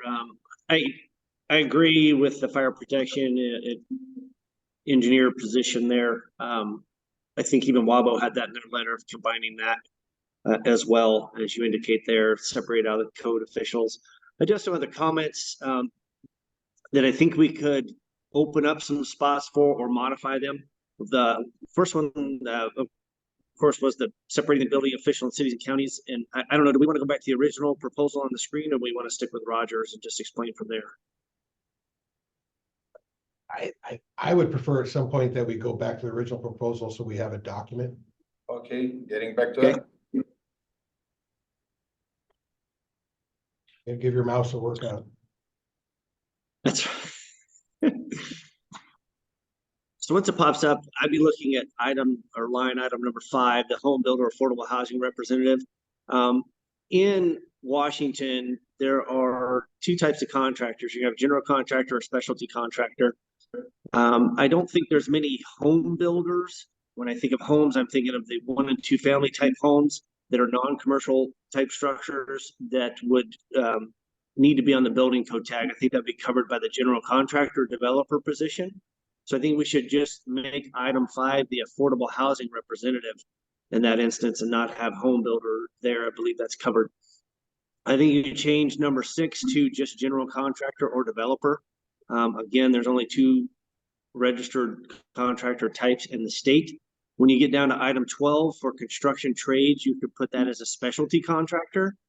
And I believe that would be combined or would cover item 16 in red as a specialty contractor. Yeah. Micah, were you still talking? Yeah. You're having that thing again where you're fading out and fading back in. We can't hear you.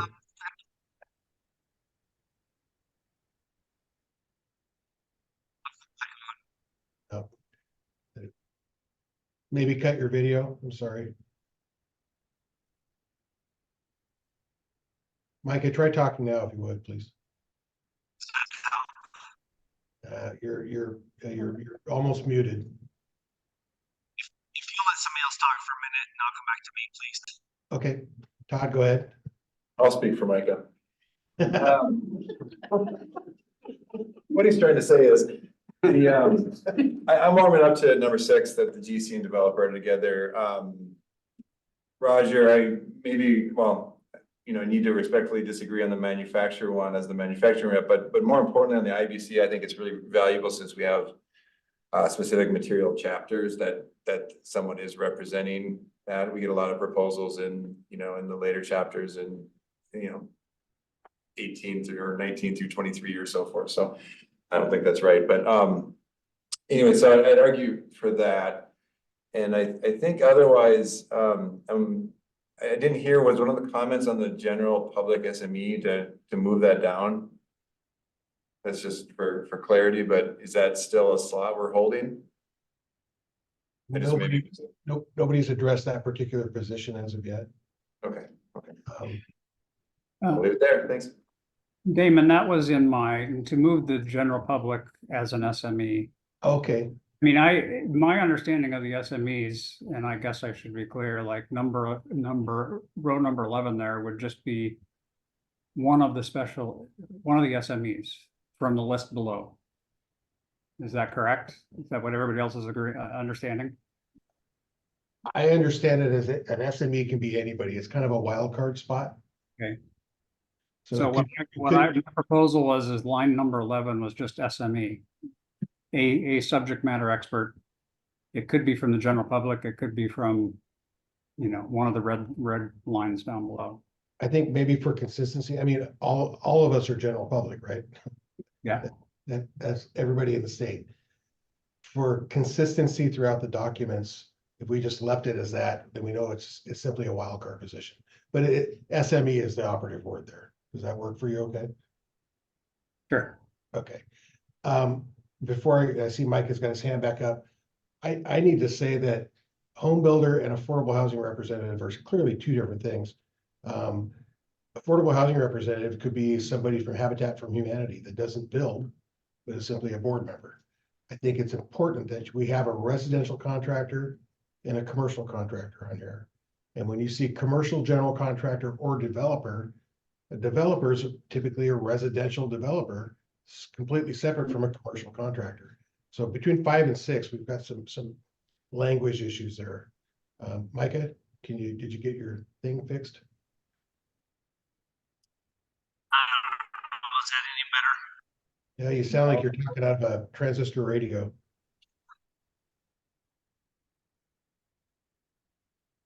Roger, did you have a further comment?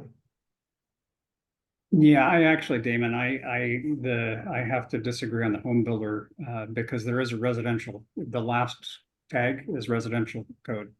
This is for the commercial code. Oh, I'm sorry. I'm getting them combined. Okay. Yeah, I don't think that the home builder is critical. I agree with Mike. I think affordable housing is something that is important in the state and certainly has come up in conversations during a lot of our council meetings. So having that representative on the tag would be good. But again, we're talking about the commercial, we're talking about the IBC, not the FRC, right? Yeah, but I think I'm affordable housing we do a lot of commercial affordable housing projects. Okay. Trying to integrate those into, the housing, responding to the housing shortage is important.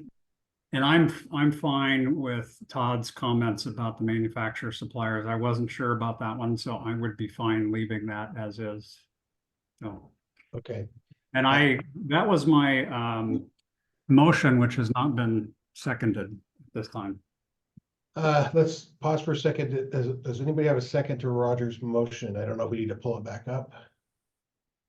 I kind of want to see, I am interested in seconding, but I'd like to see what the markups would be. Could whoever's running the screen cross out and mark up per what the motion is? Can I propose something? Because Rosanna, I don't want her to quit. I like her. So let's go item by item, and she will be able to make the changes. So far we have architect agreement, we have building official. We will separate building official from cities and counties. So just cities and counties, put it somewhere. And since it's my motion, if I go through, that's correct. If you go down to row 13 and eliminate fire protection engineer and put cities and counties. Number 4, you put fire protection engineer right there. Yes, add fire protection engineer. So there's one fire representative on the building code. Fire protection engineer. You can leave. It's in addition to. Add it to the list. Add on there, yes.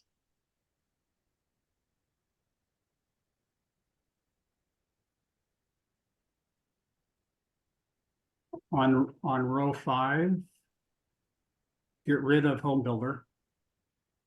So it's only affordable housing. I'll try not to be offended. And I believe that that's okay. I know there's conversation. Mike had a comment about construction trades. I think that covers, especially contractor. In my mind, that's one. So that would be my motion. Okay, is there a second? I'll second. Okay, there's a motion and a second. Discussion. Roger, do you have anything further? Micah? Yeah, I had a few more modifications there.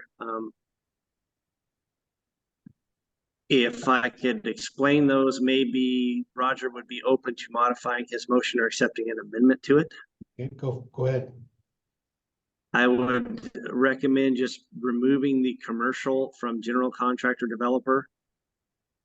It's just added information that's not necessary. General contractor is one license in the state. The second license would be specialty contractor, which would be construction trades. So just change that to specialty contractor. Number 12. If you did that, it would cover the other framing masonry contractor below. Again, that's a specialty trade that is or can be licensed through the registered for the state of Washington. And I believe that would already be covered under line 12, so it wouldn't be an additional necessity. Those are my added changes. So if you're open to that, Roger, that'd be great. I am fine, open to that as a friendly amendment. I don't recall who seconded it, so. I'll continue second. Time. Did we capture everything? Michael was talking too fast. Yes, you did. Okay. Ben. Thank you. So I guess the one thing I wanted to discuss was the fire protection engineer slot, and just noting that like that position is going to be a pretty different type from the fire official, fire marshal. In my mind, that's your licensed design professional that's executing the fire protection system. And so, I mean, I think combining it is going to, like, you're going to lose potentially one of those voices. So I think it is important to validate, like, if it's important to have both of them shown, maybe would it make more sense to move the fire protection engineer into the SME on hold category, or find another slot for it? And then I've noticed that Dave and Ken have had their hand raised on the public side, and they might want to weigh in on that as well. Thank you. That got covered up on my side. I apologize. Mike, I'm going to call on you. Ben? Go ahead, Dave. Oh, thank you. I saw it. Sorry. Thank you. In taking a look at the tag buildup, I've been involved in tags for a lot of years. I think just having a fire service representative for number 4 is all needs to be stated for that one. Because it doesn't just have to say fire marshal, it just could be any of those 3 that's in the fire service. So I think we want somebody from the fire service on that rather than just listing those particular items. For fire protection engineer being one, I definitely understand the potential needed as an SME for that, but I don't necessarily think we need a fire protection engineer on the building tag. It just seems to be a little bit more that it's a specialty more to the fire code than it would necessarily be to the building code. But I would recommend that the council consider number 4 being fire service representative. Okay. Do the makers and seconds of the motion want to accept that as a friendly? Yes, that is a friendly change, and those are the folks that I want to hear exactly who that number is. But I think one fire official is very important on the building code. So fire service representative. Ken, I'm going to go ahead and call on you. Do you have comments on this? Thank you. Not too often I disagree with Dave Cocott, but I'm going to. I'm looking at the participation of the last building technical advisory group from the previous, and we did have a fire marshal and fire protection engineer, and those 2 people did show up, did participate, and they do have different viewpoints. And I just would not want to look at eliminating one of those positions. So I would like to keep them separate if possible. Thank you. If I could make a suggestion, we could put in, we had 20 spots, 5 SMEs in the last one. If we could maybe add that in, and they could potentially take over the general public SME position. Ken, would that be acceptable? I actually am going to propose changing the framing masonry contractor to fire engineer. What did we just move? Yeah, because the framing masonry contractor is included in row 12, covered under row 12. Yep. Okay. Thank you.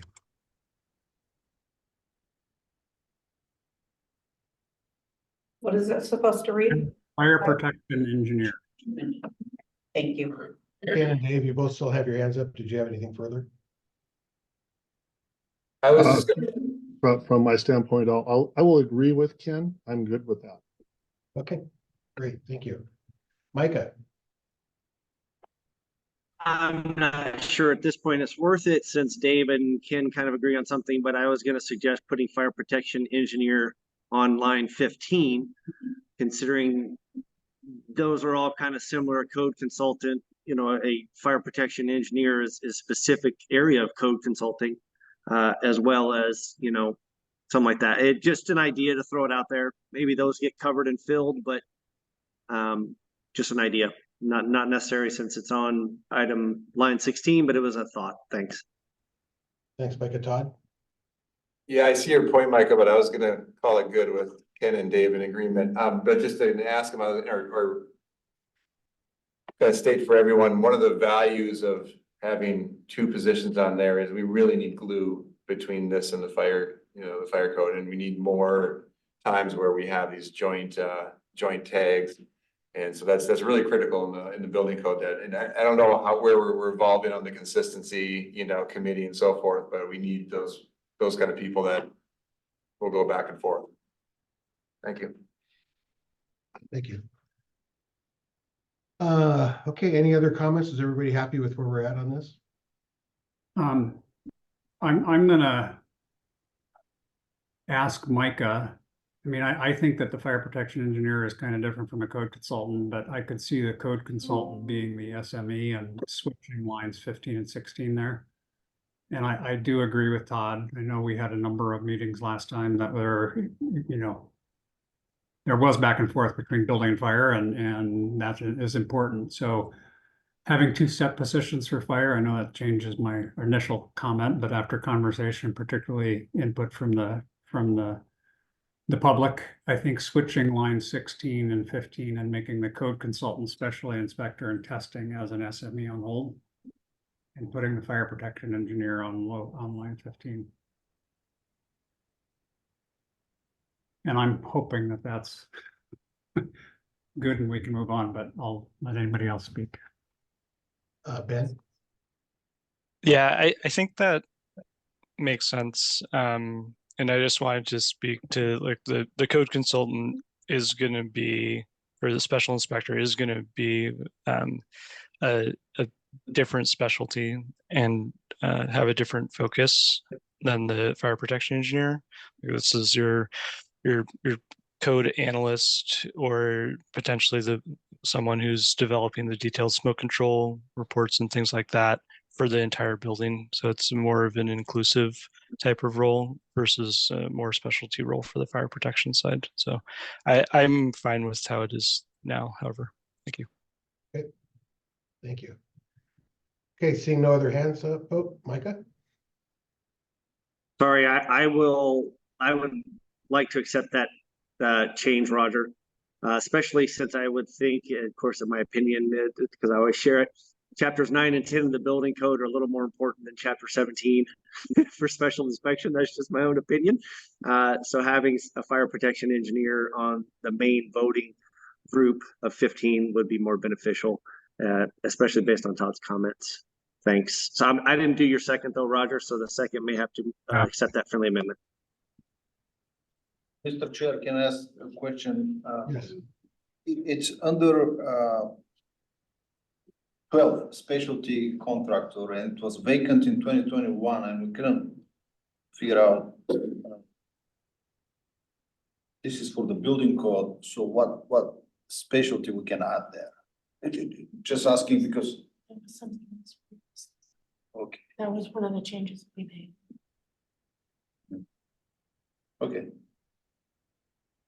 Was this something that was modified? Well, I wasn't sure how number 12 got there. I wasn't sure if it was, I know it was recommended by somebody, but we see here that it's vacant in 2021. So I wasn't sure if it's. Different position though that was vacant. Yeah. We could change that to specialty. Okay, got it. Yeah, this change was made today. Got it. And I will note that again, we have the number 11 general public SME that could certainly be the special inspector or codes consultant. Damon, can you just make sure my second is okay with the changes? If that second would identify themselves. This time I will continue to second the motion. Thank you, Ty. Okay. Hearing no further discussion, all in favor? Hey, Aye. Opposed? Okay, motion carries. That's 2 tags down. What do we look at? 2 o'clock. Stoyan, I'll ask for your input on this. Looking at the remainder of the agenda, we do still have 7 or 8 items. I can ask you to table the next agenda item. It was appointment of committees. Because we need more work on that. It's good if we discuss this with the bylaw modifications. Okay, that's fine. I mean, in a perfect world, I'd like to get through all the tags, but I do want to reserve room for the remainder of the agenda as well, even if we have to come back to the tags. Petitions, recommendations, agenda item number for reconsideration, agenda item number is very important, so we need to get that. I'm sorry, which one? Agenda item 9, petitions for Yes. reconsiderations. Absolutely. Must do. Okay, we'll go through the tags here for another half hour anyways, and then see where we go. Jay, do you have a comment? On the committees, I just wanted to make sure that the legislative committee could actually do its work without action since the legislative session has already started. Well, when we get to, let's see if maybe we can at least get to that committee before we move on. So, Micah? Yeah, in consideration at the time, I was going to make a motion to table the rest of the tag discussion and table item 7 until items 9, 10, 11, and 12 are completed. Okay. Do you want to, is that a motion? Yeah, that was my motion. Okay, is there a second? Table the rest of the tag discussion, table items 7, 9, 10, and 11, sorry, until those are completed. Table the tag discussion and table the appointment of committees until those other items are completed. I'm I following. will second and then have a question. Okay, go ahead, Don. Point of order? Yes. Sorry. If we don't have the tax seats today, we won't be able to establish the tax by March. Just saying. That's great. I only asked to table them until those other items are completed today. So we'll come back to the tags in today's meeting. Yes. Todd? For the purpose of selecting chairs. I'm sorry. Oh, regarding the tags? Is that what I'm hearing? For the purpose of selecting chairs? That's, yeah, I think that's secondary to identifying the tag. Oh, okay. And then, yeah, then we've got committee chairs and tag chairs, so. Okay. My question, if it's related to Jay's comment on the legislative committee, so that if we take no action today, can that legislative committee meet next week as it was constructed last year? And if so, is the council authorizing the same ability for, if I remember correctly, for the executive director for Stoyan to inform legislators? So anyway, we don't have to answer that right now, but that is important so we can conduct business if next week. I'll ensure that happens before we conclude today. Okay, thank you. And for what it's worth, I can personally extend maybe half an hour, but I do have to be somewhere before 5 o'clock. So, and I don't have an issue if you guys want to carry on the meeting without me, that's fine too. Chell? to keep us on schedule, I would recommend instead of tabling these, that we go through the group 1 code tags and committees first, because those are the time critical ones.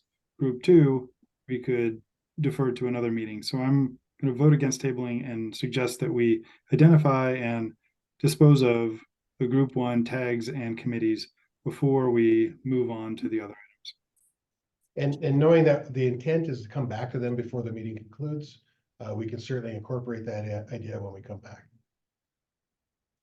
So with no further discussion, the motion is to table item 8 and 7 and move on to item 9, 10, 11, 12, and then come back. Is that correct, Micah? Yes. Okay. All in favor? Aye. Aye. Opposed? Nay. Okay, motion carries. If we could move on to item 9, please. That's petitions for reconsideration.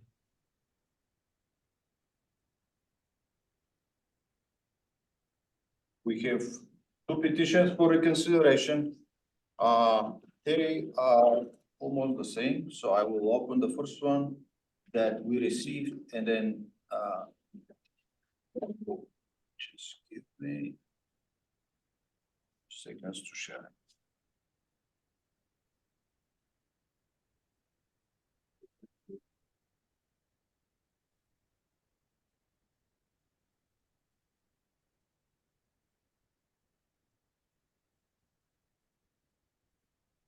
This is the first petition. I don't know, Damon, how you wanna run that? Just ask the person who submitted it. Yes, I will. If you could scroll down to the meat of the request.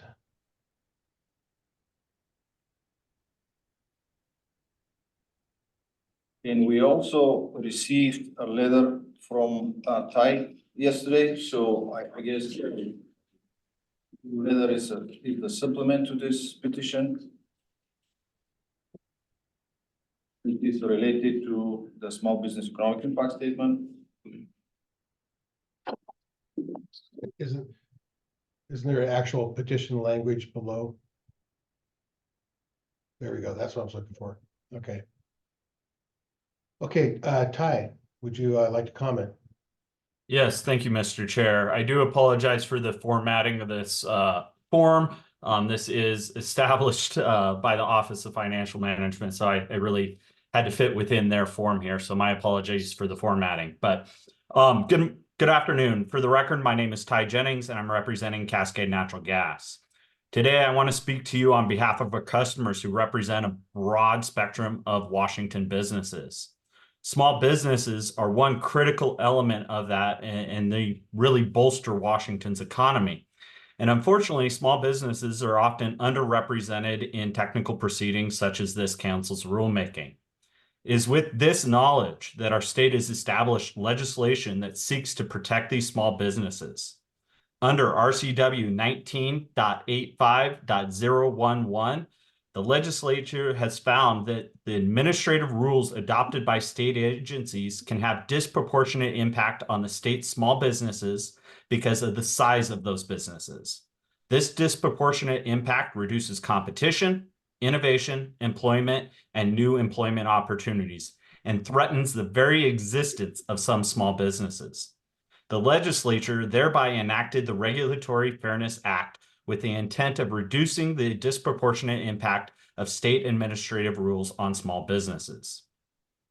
It was therefore pursuant to the Regulatory Fairness Act that a small business economic impact statement, also called an SBEIS, was required from this council during rulemaking completed this last year. Unfortunately, a complete SBEIS was not prepared. The lack of a complete and accurate SBEIS is a fundamental violation of the State Building Code Council's function in administering the development and adoption of our state building and energy codes. The economic impact faced by small businesses and the public was a primary topic of discussion throughout this rulemaking. However, the incomplete and inaccurate information provided within the rulemaking record has deprived small businesses the opportunity to understand and respond to the economic impacts resulting from these rules. Components from the small business economic impact statement that are missing or not fully compliant with RCW 19.85.040 are as follows. A full analysis of the costs of compliance for business, including costs of equipment, supplies, labor, professional services, and increased administrative cost. A full analysis on whether compliance with the rule will cause businesses to lose sales or revenue.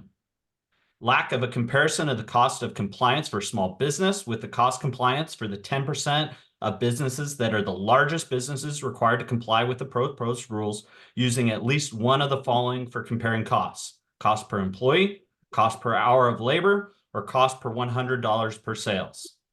A full analysis of the steps taken to reduce or mitigate costs for small businesses, or an explanation why the agency can't reduce costs. And a full estimate of the number of jobs that will be created or lost as a result of compliance. If you review both my petition and my letter, you will see that it is appropriate for this council to grant the petition for repeal of Washington State Resolution 23-21-105 and Washington State Resolution 23-21-106. Those are the mandatory rules undertaken during this last year. This process, as established in statute, was not followed. Stakeholders and the public's ability to understand and respond to the cost of compliance for the proposed rules was stripped away. This council, if it intends to proceed with these mandatory rules, must restart the process and include a complete small business economic impact statement within new CR 102 filings. I want to highlight, we need to do this and we need to do it right.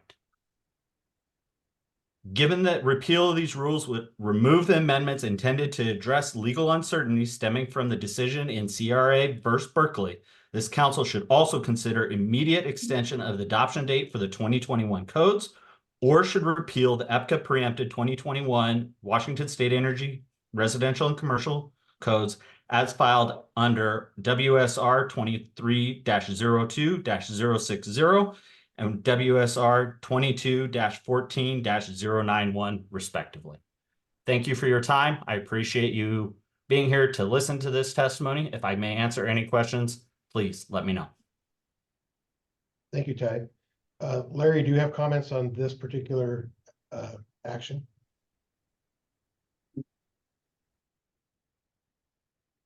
Yes, I do. You can keep them concise, please go ahead. Yeah.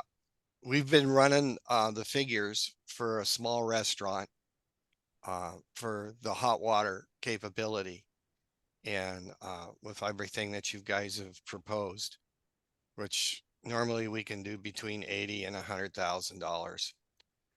But if we go to heat pumps, we're spending $400,000 to $500,000 because we need at least 1,000-gallon tank in there. Plus you have to make the mechanical room about 4 to 5 times bigger. And even then, when you get into that low temperature range like we had, you probably wouldn't have the hot water that's required. And this would be an extreme cost to a small business, let alone having to put the heat pumps on the roof to heat the place, okay? So when we were at 10 below, our commercial heat pumps, they were only putting out about 30% of their capacity, okay? So that means we'd have to have 4 times as many heat pumps on the roof, plus 4 times as much power. And that cost is extreme. That's probably pushing more than what the heating system would be. So these are extreme costs to small business. We had another restaurant that wanted to come to town and we showed them what these costs were and they said, we're not going to do it because we can't afford it. Thank you. Thank you, Larry. Comments by council members? So we've been presented with a petition for reconsideration. The council can choose to take action or not. Am I missing it? Since this is a new action for me, can I get input from Derek? And yeah, I'm here. Thanks, Damien. I want to speak a little bit just to the process here. And I think Ty correctly framed up what he's asking for during his presentation. This is technically not a petition for reconsideration, but it's been filed as a petition for repeal of it's the commercial and the residential energy codes that have been the council has voted to adopt. This is permissible under RCW 3405 330, and that's cited within the petition. Ty or any member of the public can petition SBCC or any public agency for the adoption, amendment, or repeal of a rule. There is a process, and I'm just going to, for in the sake of transparency to educate, I know that Damon, you're new to the chair position, and there's some new members. I'm just going to talk about the process real quick. Don't want to take a lot of time though on the process side. The obligation when receiving a petition is within 60 days after submission of the petition, the agency shall either deny the petition in writing, stating its reasons for the denial, specifically addressing the concerns that were raised by the petitioner,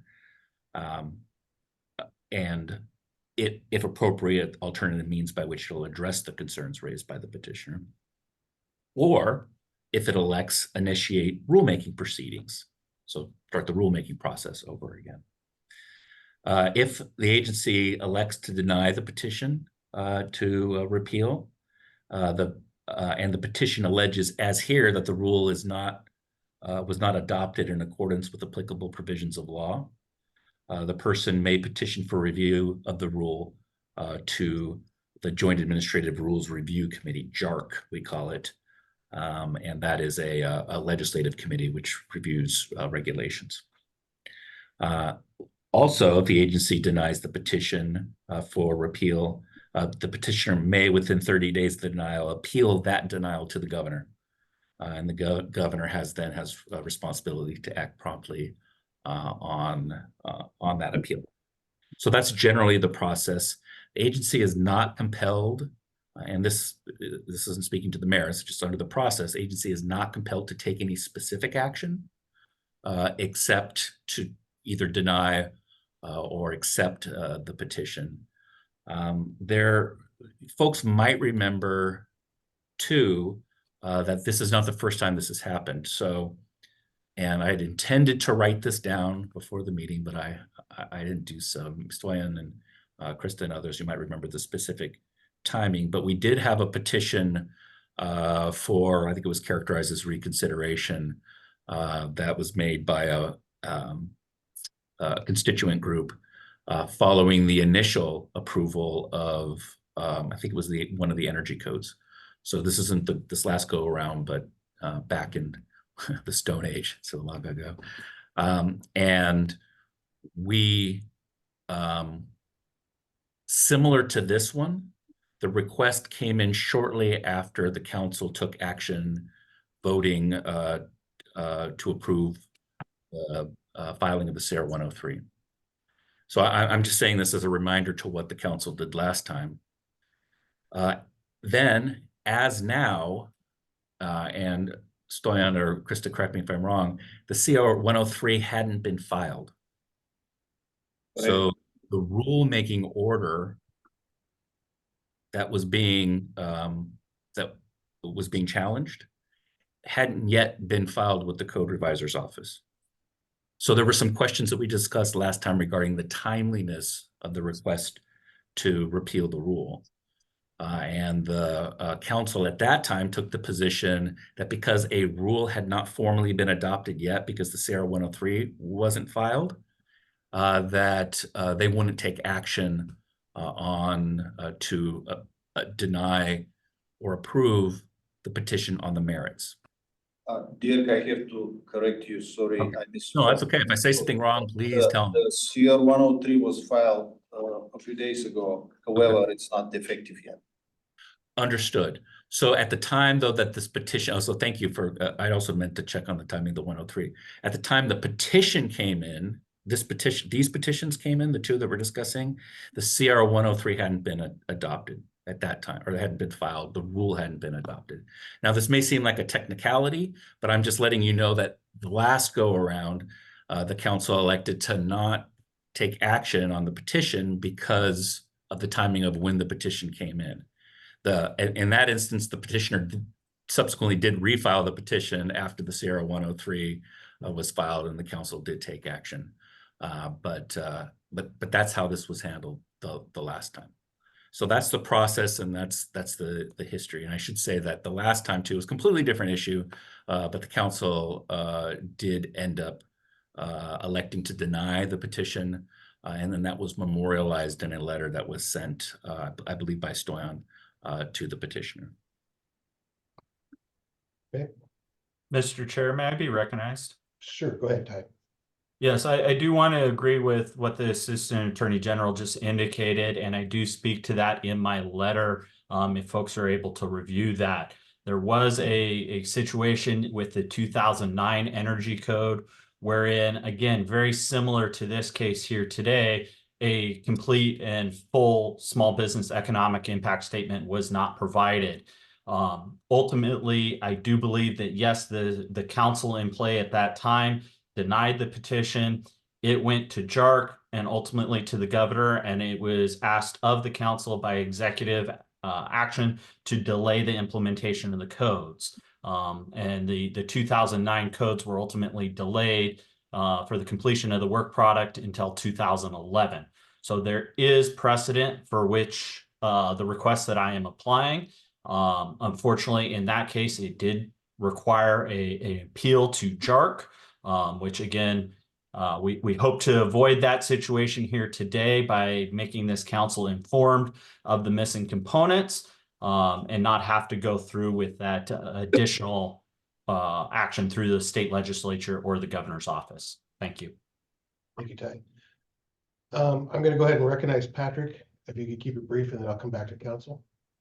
I was just wondering, because Washington Policy Center's appeal is virtually exactly the same as Ty's, if we could be allowed to make public comment on our sort of the case for our appeal, and then if the council could decide and discuss them together. I'm willing to do that. In the interest of time, I think that would consolidate it. So please go ahead, and if you could keep it brief, that'd be great. Sure. For the record, my name is Patrick Hanks with the Washington Policy Center. Todd Myers and I will be testifying in support of WPC's appeal. I will go over our history on this topic and the specific components of the issue in our petition, and Todd will address the case for repeal. We are grateful for the council for taking the time today to consider our petition for repeal of the recent amendments to the 2021 Washington State Energy Code, or Energy Code, due to the small business economic impact statement, which I'll be referring to as the impact statements included in the CR 102 filings not properly complying with the Regulatory Fairness Act, or the RFA. Last November, we discovered potential issues with the impact statements non-complying with the RFA.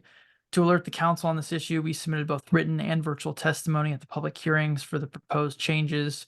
We also emailed the ex officio legislative members of the council to notify them of the issue and ask that they formally request the council review the impact statements and the RFA. Despite these efforts, there was not substantial discussion by the council about the core of the impact statements non-compliance with the RFA. The council determined that it met the thresholds to determine the mandatory impact statements under the Administrative Procedure Act. By the council's own accounting, the impact statements were required to comply with the APA and the RFA. As we stated in our petition, there are several components from the impact statements that are missing or not fully complying with the RFA. Referencing RCW Title 19, Chapter 85, Section 40, they are as follows. Component A, full analysis of the costs of compliance for businesses, including costs of equipment, supplies, labor, professional services, and increased administrative costs. Component B, full analysis on whether compliance with the rule will cause businesses to lose sales or revenue. Component C, lack of a comparison of the cost of compliance for businesses with the cost of compliance for the 10% of businesses that are the largest businesses required to comply with the proposed rules, using at least one of the following for comparing costs: cost per employee, cost per hour labor, or cost per $100 per sales. Component D, full analysis of the steps taken to reduce or mitigate costs for small businesses, or an explanation why the agency can't reduce costs. Component E, a full estimate of the number of jobs that will be created or lost as the result of compliance. Component C is entirely absent from the impact statements, which is one of the most crucial elements as it provides an apples-to-apples comparison for the cost of compliance for all businesses. Components A, B, and E, The submitted impact statements make claims without providing supporting research, data, documentation, and analysis. Without proper estimates and analysis, it is impossible that the council was accurately able to fulfill the requirement to mitigate costs of compliance for small businesses, or component D, because the council does not know what those costs are.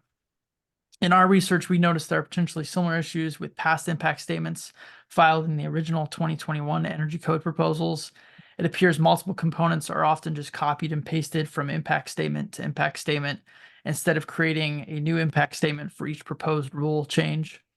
We also did not find any statute of limitations in raising these concerns through an appeals process. If the council fails to resolve the issues with the impact statement's noncompliance with the RFA, then the risk of external review and legal challenges will increase not only for the recent amendments to the Energy Code, but past and future code changes as well.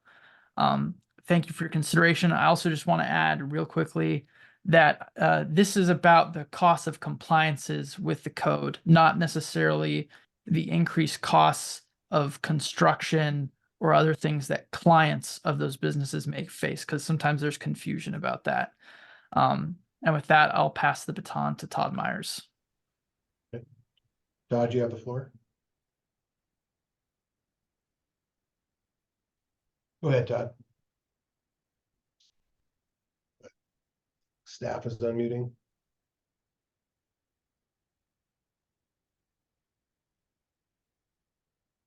Right. Can staff give Todd the ability to speak? There you go. All right, thank you so much. Yeah, for the record, my name is Todd Myers, and I'm the Environmental Director at the Washington Policy Center. So having spent 10 years on the Puget Sound Salmon Recovery Council, I appreciate the long days that council members on these issues put in, and especially having to deal with issues like this. I also spent time at the Washington State Department of Natural Resources, and I know that the request to start over this process is frustrating. While at DNR, we were frequently delayed by requirements to meet the public process and provide additional information. But that is what the law requires, and it is the spirit in which we make decisions in Washington State. Because the process was incorrectly followed, it made it impossible for the stakeholders and the public to determine the true cost of compliance with the proposed rules, submit public comment reflecting that information. That's why the RFA and the SBEIS exists. Furthermore, council members did not have complete estimates and an analysis of the cost of compliance for small business, so they could appropriately mitigate these costs as required by the RFA. The only path forward, consistent with the law and the spirit of transparent government, is for the council to repeal the recently adopted rules and restart the rulemaking process, which I understand is difficult. But this is necessary as the impact statements are required to be filed with the CR 102. This allows the affected businesses and the members of the public to weigh in on the impact statements through public comment. Council members may then use that feedback to inform their decision making and ensure that the council has fulfilled its duty to mitigate the cost of compliance for small business. An attempt to redo the impact statements after the rulemaking process is concluded would defeat the purpose of the impact statements and the intent of the RFA. Affected small businesses may face negative outcomes if the code changes are allowed to go into effect without properly calculating and mitigating the cost of compliance for small business. In creating the RFA, the legislature found that, quote, disproportionate impact reduces competition, innovation, employment, and new employment opportunities, and threatens the very existence of some small businesses. Now, I want to address one other quick thing, which is that I know that there is pressure to enact these because of the reductions in CO2 emissions as part of the state's climate strategy to meet its 2050 targets. And some would argue that these rules are necessary to meet those targets, but this is not true. Washington State has a strict cap on the amount of natural gas and other fossil fuels that can be sold in the state. This rule doesn't change that, nor would providing accurate information about the cost remove that rule and those caps. Taking the time to do this right have no impact on Washington's total CO2 emissions and its ability to meet those requirements. Thanks so much. And likewise with everybody else, if you have questions, I'm happy to answer them. Okay. Thank you to all of our comments. I see we have one more comment from the general public. Andrea, go ahead.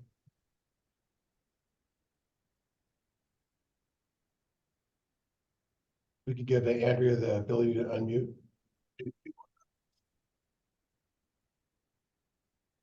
Hi, thank you. Andrea Smith today on behalf of the Building Industry Association of Washington. I urge this council to take action today on this request. Given many of the reasons that the proponents have reiterated in during this meeting and countless times over the entire rulemaking process, I think it's a disservice not to the public to not identify costs and attempt to mitigate costs.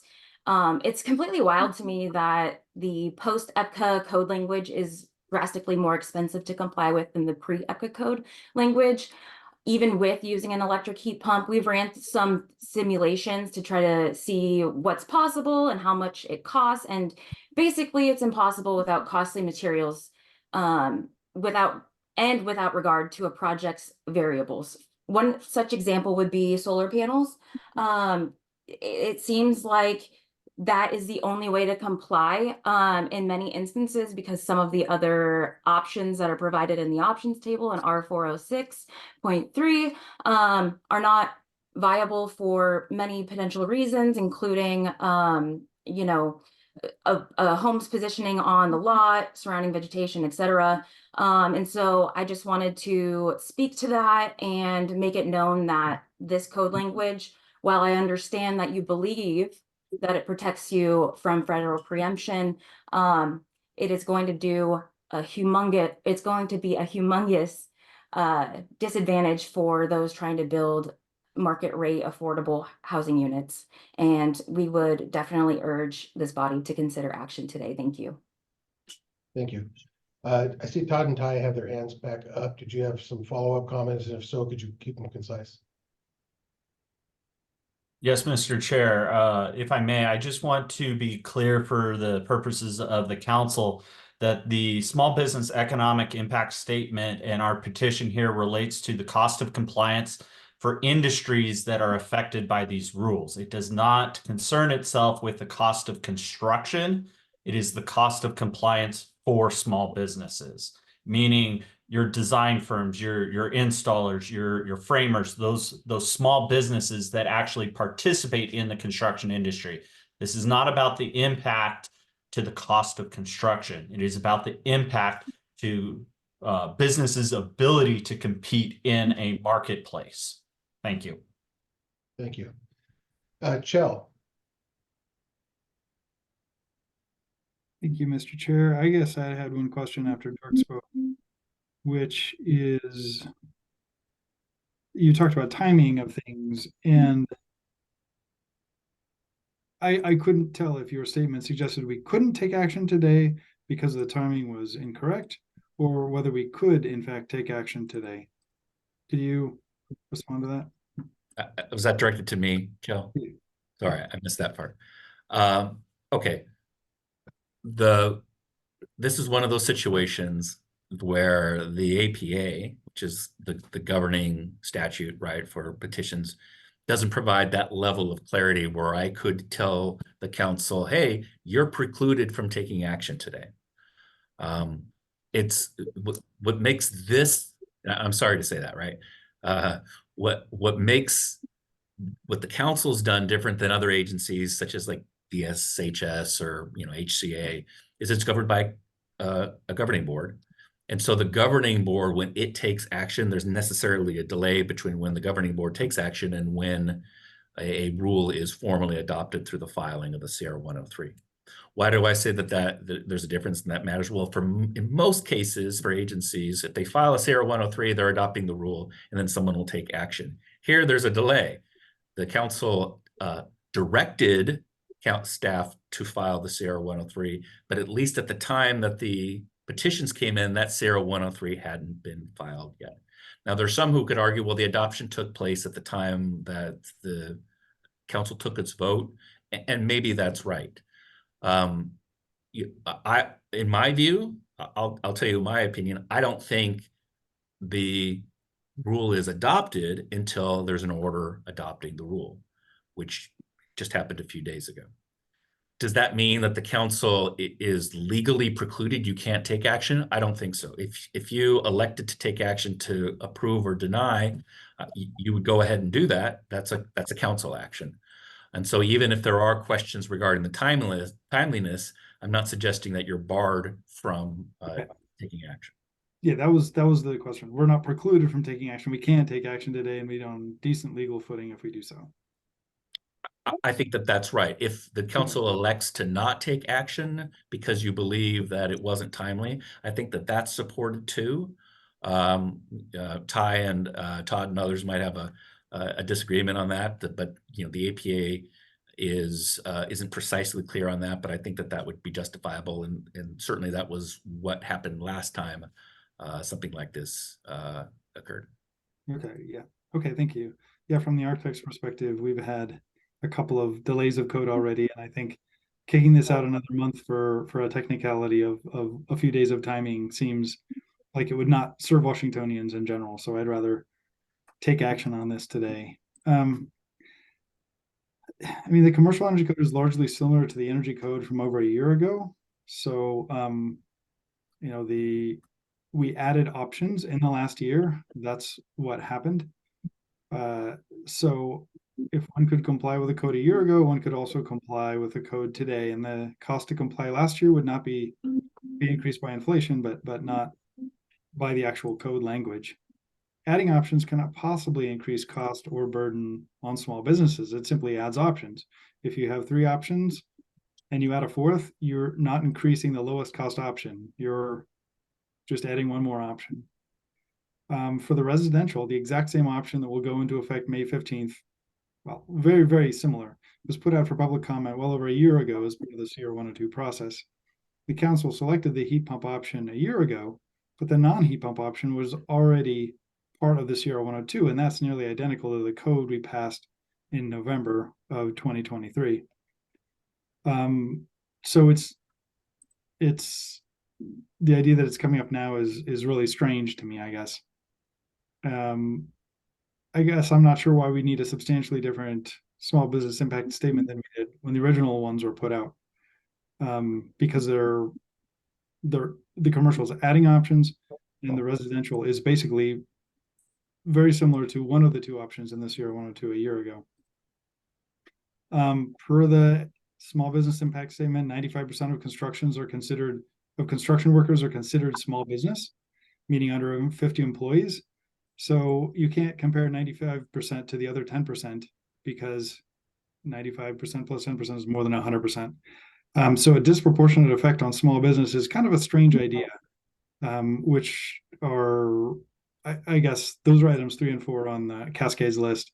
But it does seem, I don't know, I don't understand how you could have a different impact on the top 10% when 95% in fact are considered employed by a small business.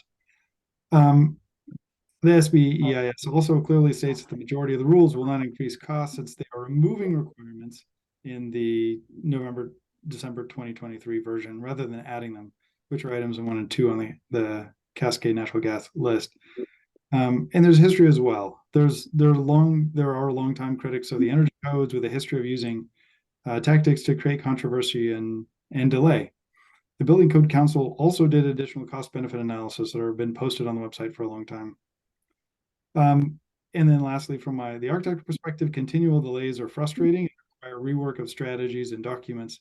And I don't think a further delay is going to serve the interests of Washingtonians. So I'll put down the mic now and I'll make a motion later. Micah?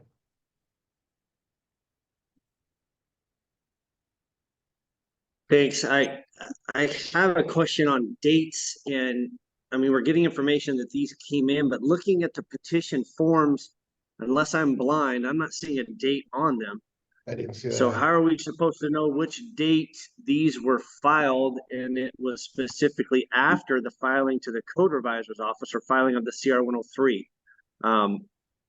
All I have dates on are the letters from these individuals, but not the actual petition form. And I'm just having that verbally stated by Derek and Stoyan that these came in after or before the petition, Hey, how are you? the CR was filed. I'm great. Hey, Todd, Yeah, Todd, Todd, your mic is still on. Yeah, okay, good. Todd, can you mute your microphone? Thank you. All right. Stoyan, I assume that you, when you guys get something like this, you stamp a date on it. Can you tell us what date these petitions were both received?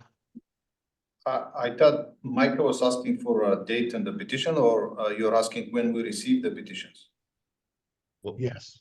Yeah, what's the date of the petition? You're stating that it came in after or before the CR 103 filing, but as far as what the public can see and what I can see, I don't know when that date of petition filing occurred. It's not on the petition.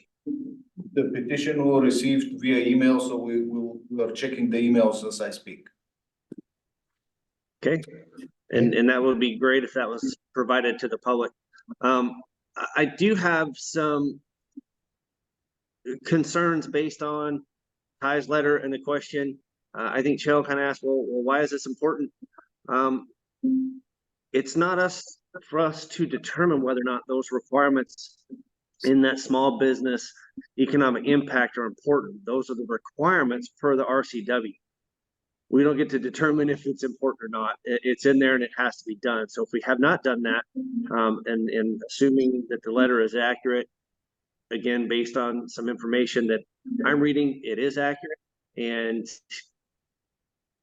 then we're missing the legal requirements, and we should consider this, but I still don't know if we can, considering the dates. And just some more questions and answers, I think, at this point. I do not support delaying the codes. We've said that over and over. If this causes delay from the energy code, I do have some concerns that we could be forced to delay that. Then I would support decoupling the energy code from the rest of the codes and moving forward with the rest of the 2021 codes. Thanks. Thanks, Micah. Jay? Thank you. Assuming that we do take action today, and I would be in support of trying to dispose of this today, even though the petition came in before the CR 103 was filed. It has been filed, and given what we've heard, I think we can take action today. I look at the small business statement that's part of the CR 102s that were filed on September 15th, 2023 for our residential commercial energy code EPCA modifications. The CR 102 that was filed for the residential energy code on August 23rd, 2022, and the CR 102 for the commercial energy code that was the original commercial energy code that was filed on January 5th, 2021. They all have substantially similar statements that say that the costs do not disproportionately apply to small business, and the costs are comparable between the largest businesses and the majority of small businesses. I believe that we've met the requirement that we have had to do. And this information has been out there for months, if not years. And every step that we've taken since the original adoption has been, as Chell has noted, to provide more options. So I believe that we should deny this petition and take no action. Thank you. Thank you. I can clarify the dates. So the petitions, the emails with the attached petitions were received on December 8th. And I also want to clarify that in addition to the small business economic impact statement, we have some additional information on the small business economic impact statement related to the economic impact on businesses. So there is a table, and the last column there is some additional information there. Can you elaborate on that? Are you saying that in your opinion, we did redo the impact statement as required? Well, the question is whether we did the small business economic impact statement. And I understand that there are different opinions on quality, and I don't want to speak on that because well, we did it. I can't say it's bad. So the quality versus did we do it? Yes, we did it. There you see, the small business economic impact statement was filed with the CR 102. And again, we typically cross-reference information. We have some additional information in the cost-benefit analysis related to the small business economic impact statement. And everything is on the website and everything was provided for the council members. This is on the staff outside. Okay, so Derek, if I could just re-summarize, we have 3 choices. We can accept today, we can reject today. If we have 60 days from when it was issued, and that was December 8th, I don't think we can wait till the next council meeting. Yeah, the thinking of staff was that we would want to have it to this meeting, even though there might be a dispute regarding whether it's timely or not, to get it before the council before those 60 days elapse seemed like the most sensible act to take. So the chair will entertain a motion to accept or reject. Shell, I think you indicated a willingness. Go ahead. Yes, I'll make a motion to reject both of the petitions, which are largely similar. I think they're actually identical. Okay. We have a motion. Excuse me, I'm gonna jump in just for clarification, if you don't mind, Damon, that reject and deny could be construed as different things. The statute refers to denying, and if you probably will need to identify too what the basis is for denying the petition. Okay, I appreciate that. Nomenclature is important. Shell, you want to rephrase your motion? Yes, thank you. The motion is to deny the 2 petitions for repeal, based on several of the points that have been brought up, largely that the small business economic impact statements were supplied along with CR 102. I guess, am I supposed to spell out all the reasons? No, we just needed to be clear whether it would be denied because of a timeliness or for otherwise. Yeah, certainly not. I mean, yeah, if this motion is approved, what we did before was we drafted a letter which included comments from members during the discussion. Okay, yeah, it's not based on timeliness. It would be based on the it would not be based on timeliness. So that's the motion. Okay, is there a second? Second, Katie. Okay, seconded by Katie. So the motion is to deny the petition based upon a belief that the economic impact statements were correct. Did I phrase that correctly? Jill? I guess Well, what Chell, if you don't mind me, what Chell said was that the small business economic impact statements were submitted with the CR 102 and met the requirements of the statute. Okay. Thank you. Are there any other comments? Jill, your hand's still up. Oh, sorry. Okay, hearing none, I will take a roll call vote, please. Shell Anderson, Yes. Jay Arnold. Yes. I'm sorry. We didn't hear you, Jay. Yes. Todd Bayberther, Aye. Justin Borgo, Aye. Micah Chappelle, Aye. Tom Handy, No. Roger Haringa, Yes. Kai Minzer, Yes. Ben O'Mara, Yes. Pete Reiki, Yes. and Katie Sheehan. Yes. That's 10-1 passed. Okay, thank you. thank you to the petitioners for your efforts in this. Going back to the agenda, let's move to item number 10, changes to provisions for family and home childcare. Somebody want to speak to this agenda item? Stoyan, you want to give us a summary? Dustin will address this. Yep. So we've been working on this one for about a year now. We have the CR 102 filed, and our comment period just closed the other day at our hearing last Friday. And we received a couple comment letters and a few oral testimonies. And the big contention on this one is not whether or not we should go to 16 children within a family home child care, but to whether or not we have a sprinkler exception with this new provision. So with the new language that we have drafted, we included some language revisions to the existing provisions more for clarity's sake.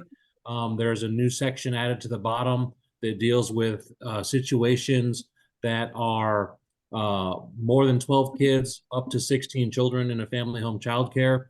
And the overall consensus with it was that sprinklers are good for this type of increase. With the added risk, we get added safety with sprinklers.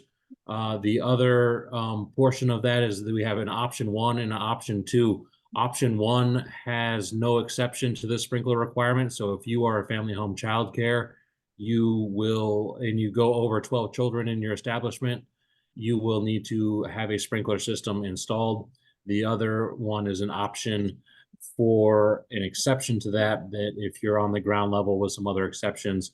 So I have some language documents I can bring up and show you guys what's going on with the language inclusions and omissions. And I should have some folks online that will be available to answer questions from our work groups.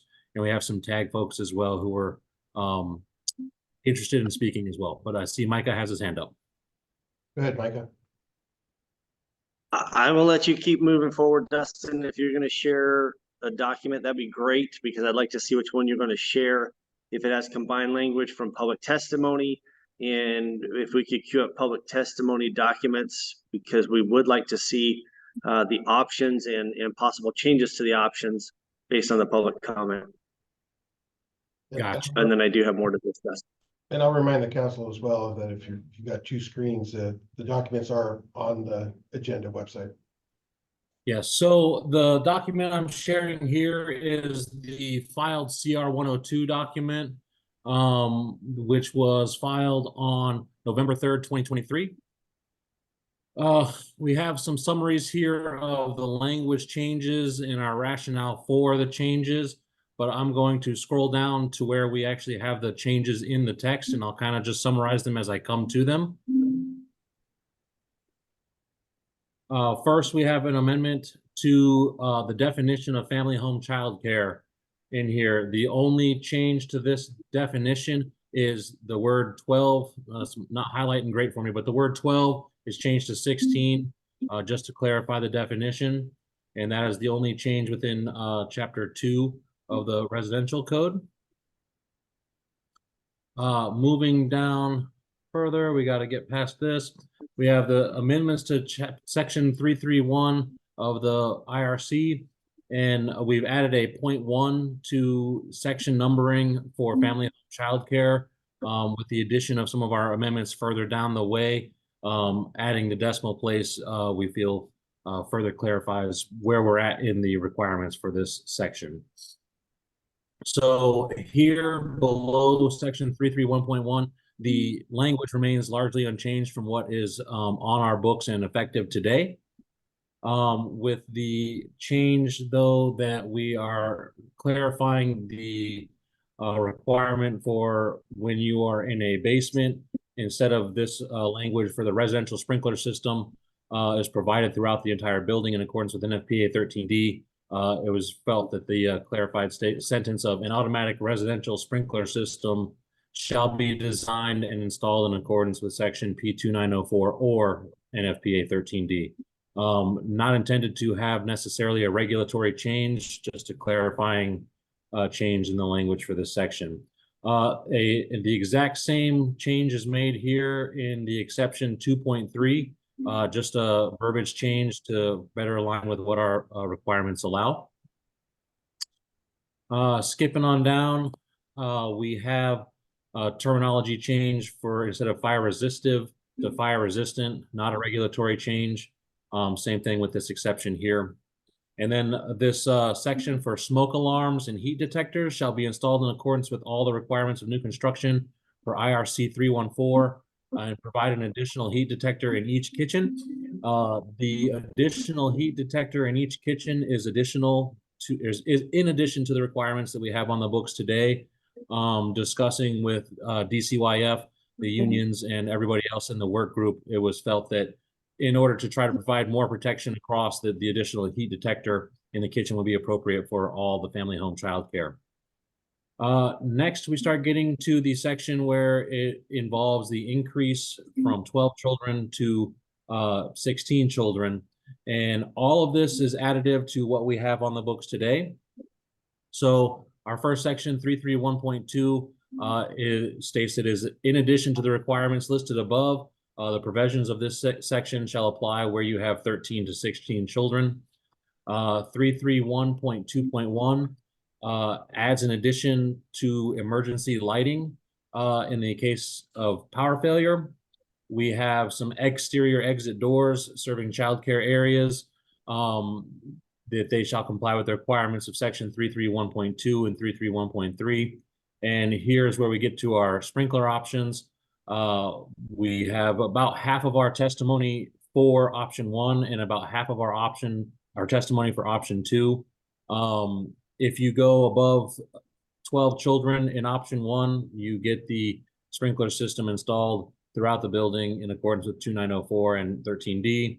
And then the change in option 2 is these exceptions here. It's felt that in this option, leaving some discretion to the code official, a sprinkler system may be omitted if some of these provisions below are allowed as an exception. So our child care areas are not located on a floor within 4 feet or are located on a floor within 4 feet of grade level. And each child care area shall have a door compliant with 311.2 and 311.3 leading directly to the exterior of the building. These particular exceptions were developed considering some of the exceptions for I-4 daycare occupancy, E educational occupancies, and where the IBC kind of kicks those occupancies back to the IRC and trying to bring some of the same type of language back here. So Micah, you mentioned wanting to know about some of the suggested changes that we have here. I'm going to click over to our testimony summaries. So we had one testimony letter proposing some language changes to the proposal. Most of the change I would consider editorial, but there is a suggestion for an addition to the exception of the sprinkler systems that I believe would be a change in the regulatory effect, and we wouldn't be necessarily allowed to make the change at this time. So I'm going to scroll down to that. It was made by John Sue. How does this work again? I thought I had this working so I could do a hot link. Give me one moment. I will open up this letter on the website. Is there any questions to this point on the presentation? Nope. I guess I have a question. I mean, Mike, you just said something about the regulatory effect, but my understanding is that the substantial change from CR 102 to CR 103 is defined as that a stakeholder in the process would not have known to make a comment on the proceedings, not that the regulatory effect has changed, because there's lots of changes that happen that change the regulatory effect. That's kind of why we have a public comment process. So my understanding is we can make changes that have regulatory effect differences. That's the reason why we take public comment. The metric we use is would someone have known to comment on this or not?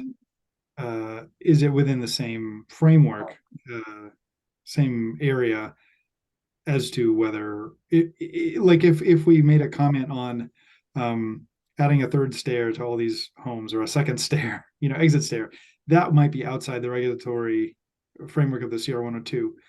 But changing a number or changing something that an interested party would have known that this is a rule on that's my understanding of the threshold of where we would need something that would be substantially different. Can I speak to this real quick, because there actually is a legal standards that are identified in the APA on this issue, and maybe be helpful just so everyone's on the same page about what those are. Is that okay, Chair? Yes. Okay, thanks. And just so that there's no confusion on this question of whether there's a variance between the proposed rule on the one hand under the APA and the final rule is kind of more of an art than a science. There's not a formula that helps us get there, but there are standards that are identified in the APA that could help us understand whether there is a substantial difference. Substantial difference is the key. And under 3405, so RCW 34.05.340, spells out the factors that must be considered in determining whether an adopted rule is substantially different from the proposed rule. The first is to the extent to which a reasonable person affected by the adopted rule would have understood that the published proposed rule would affect his or her interests. So that goes along with what Chell was just saying. Second, the extent to which the subject of the adopted rule or the issues determined in it are substantially different from the subject or issues involved in the published proposed rule. And three, the extent to which the effects of the adopted rule differ from the effects of the published proposed rule.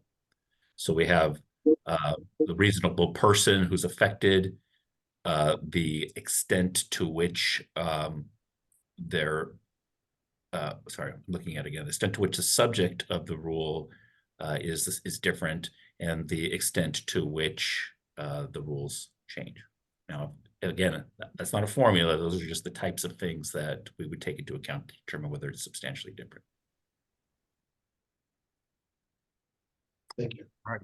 Well, so I will, I guess, continue on, and with the input from Derek, I'll paint the picture as I have viewed it, and I'll leave it to the discretion of the council to maybe amend the CR 103 as appropriate. So in section 331.1, some suggestions were made, illustrated here with strikeout and underline.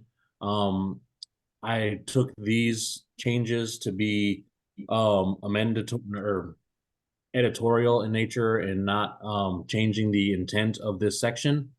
So I would be in favor of making these changes if they are agreeable to everybody. In section 331.2.1, another strikeout underline section is here. I find this one to be editorial, have no issue with the suggested language change.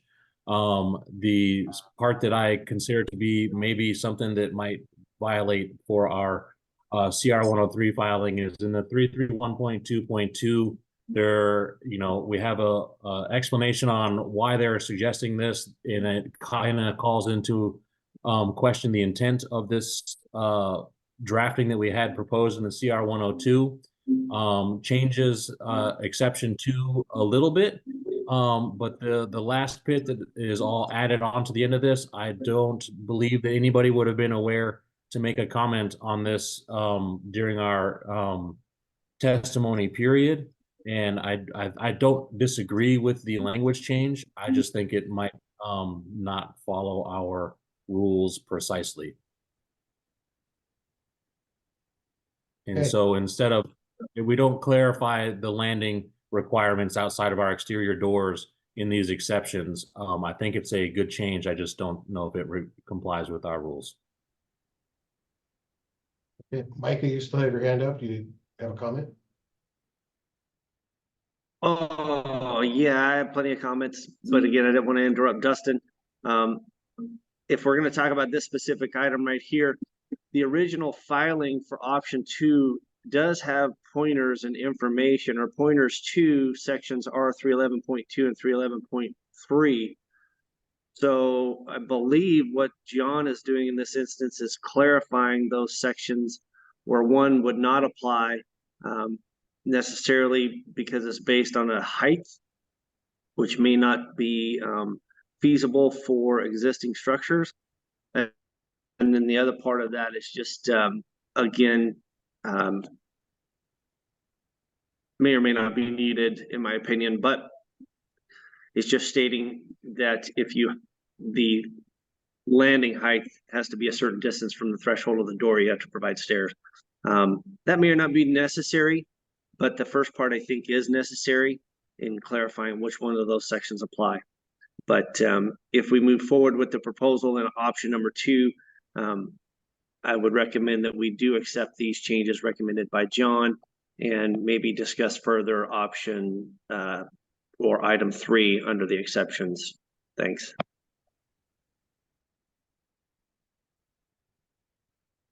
Okay, Dustin, what action are you looking for here? Do we need to dispense with first? So with the testimony that we received, I'll go back to our summaries page. I have here for you guys some summaries of the written testimony we received and summarizing the oral testimony received. In short, we have some testimony from Dave Kokot, who is pro the changes proposed in option number 1 without the sprinkler exception. We have a testimony from Erin Hike, who represents the Union for Childcare workers, and she may be online, but I think she was told me she won't be available today, but I haven't checked the participants lists. I do not see her. She is pro changes in option 2. What was that? I'm sorry. I do not see her on the list. Okay, sorry, thank you. So she's pro option 2. The main proponent is, or the reason folks are pro option 2 is that the cost of installing a sprinkler system may drive some child care providers to not apply for the waiver and maybe not apply for licensing at all. And then there may be an increase in unlicensed illegal child care facilities in Washington. We have another from Ardell Jalla of Seattle, pro changes, proposed option 2. She also wants to support the changes, be it option 1 or option 2, to allow an increase here, but primarily she's pro option 2. We have John Sue, who is pro the changes, but with the proposed modifications we were looking at just a second ago. We have Angeli Grant, who I did see online earlier. She's pro changes proposed in the CR 102. In her testimony letter and oral testimony, it wasn't specific that it was pro option 1 or option 2, but due to familiarity with her, she's going to be pro option 2 with the exception. Ken Brulette sent in a small letter, or no, oral testimony, I'm sorry, and he's pro option 1. And Todd Short made an oral testimony as well, and he is pro option 1. Folks who are pro option 1 are typically represented by fire department officials, and they are for the sprinklers without exception. And I lean towards favoring that option. Everybody agrees that the sprinklers are a good idea. The detractant is that they might be expensive and prevent people from doing this waiver. I'd like to point out that Washington already has an increase of capacity in family home childcare as compared to the model code, where the IBC kicks you back when you have 5 children or less. And so we're increased over that by 7 children already. And I feel that increased risk does, you get clear risk mitigation with the requirement of sprinkler systems. So I'm pro option 1, but that is not included here in this testimony. So, but pro option 2 is, we got a lot of people here supporting that, and there might be some folks here in the participants list who might want to speak to that, and I would kind of yield the ground to that, because they're passionate about the cost of the system and the hindrance that might bring to people seeking to have this type of use in their single family home. Okay. Thank you, Dustin. Are there any attendees that want to comment on this provision? Dave, go ahead. Thank you. One of the things that Dustin didn't indicate in his summary was the vote that the combined tag had for this. It was overwhelmingly in support of option 1. Option 2 was something that was left in the tag. I believe the BFP put it back into the proposal for it, if Dustin can verify that.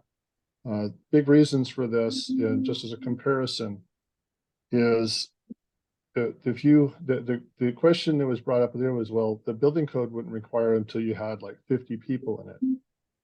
That was an incorrect comparison, because what we have here is we have a residence with daycare being done in it. If that was done under the building code, if you had a residence and daycare was in the same facility, sprinklers would have been triggered on any number of children that would be in that facility. So just as a clarification for that, our concern is that there seems to be a big push to increase numbers of occupants and number of buildings, reducing some of the exiting, things like that for structures. And here we're talking about a high-risk population that we're trying to increase our occupant load in, and trying to work around a way of not requiring what would be a normally accepted level of life safety. That is our concern. I've got a point of order. Go ahead. I apologize to interrupt you, Dave. I feel like we're getting into testimony and public testimony, which is not on the agenda. We've already had public comments. I believe in this instance, the only time the public could get involved is if a council member requests that information. So I know, and I don't think we've got enough time to go through and allow everybody that has been involved in this additional public testimony. So correct me if I'm wrong here, Council Chair or Derek or Stoyan, but that is my understanding. You're correct. Yeah, thank you, Michael, or Micah. I've done that twice today.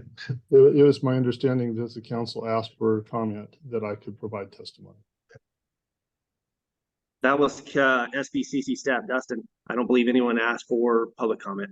Yeah, no, I did open it up to attendees. So thank you, Dave. I think we've kind of summarized everything that's already here, the testimony. I didn't want to take too much time. I apologize for that. No, it's fine.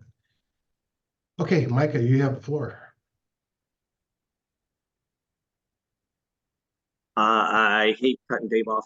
Dave has great opinions and great input and is very valuable.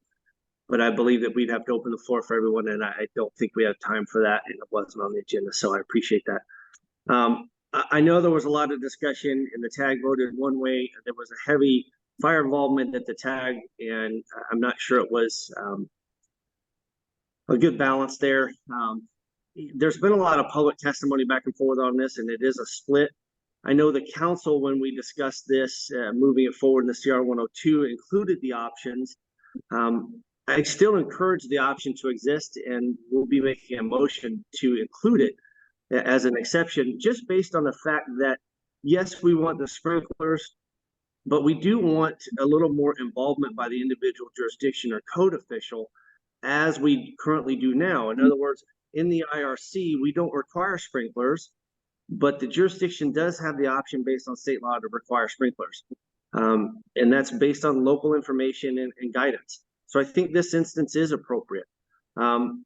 You are correct, Dave, in that it's not necessarily apples to apples with an I-4, which is what he's mentioning about building out of the building code for daycares. In other words, if you're in the building code and you're building an I-4 occupancy daycare, you would not be required sprinklers until you hit 100 occupants in that structure.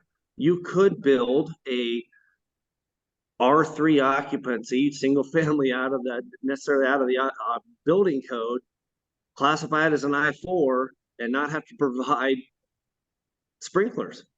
There's a path to do so. So to require sprinklers right out of the gate for the residential code for this occupancy increase, again, you don't have any exception there. I don't think that's the best path forward. Neither does DCYF, the union industry that represents these folks. I'm not sure that the legislators would agree with that, and I don't want to risk the legislature coming in and modifying rules again and taking that authority out of the code officials' hands and saying, hey, you know, we don't want sprinklers, defeating the purpose of increasing these uses. So again, I think the exceptions are there. So I'm going to make a motion that we include the CR 102 with option number 2 and incorporate John Sue's recommendations for section R331.1, R331.2.1, and R331.2.2 number 2. Again, I'm not including the additional exception number 3. That's my motion. I'd second that. Maybe got a motion in a second. Discussion. I think I've said enough. Jill? So this is moving it into CR 103, is that the motion? Okay. Okay, thank you. Roger? Yeah, Micah, can you just clarify so that what you're proposing is what Justin had in the document marked up, correct? Dustin, not Justin or Michael. I don't believe he had Justin, did you have John's items incorporated into that document, or I don't believe you did. No, that would be something I would prepare as part of the CR 103 and get it incorporated, but I have his amendments here, and I do have a document ready to go that we can, if you want to wordsmith any of that, I'm just wondering, so that Micah, you're saying include John Sue's comments, except for only keeping the exception 1 and 2 to 331.3. Yes. Okay. Thank you. Okay, any further discussion?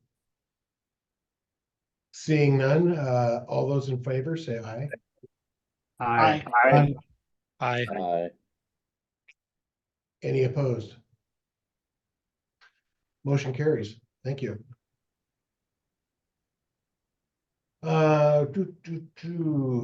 So we have got 41 minutes remaining. Should we move on to council opinion on the solar provisions or go back to tags and committees? I want to say one more time that we will end up with no technical advisory group is in March if we don't have the seats approved.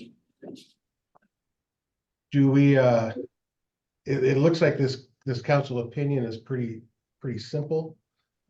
Chell, go ahead.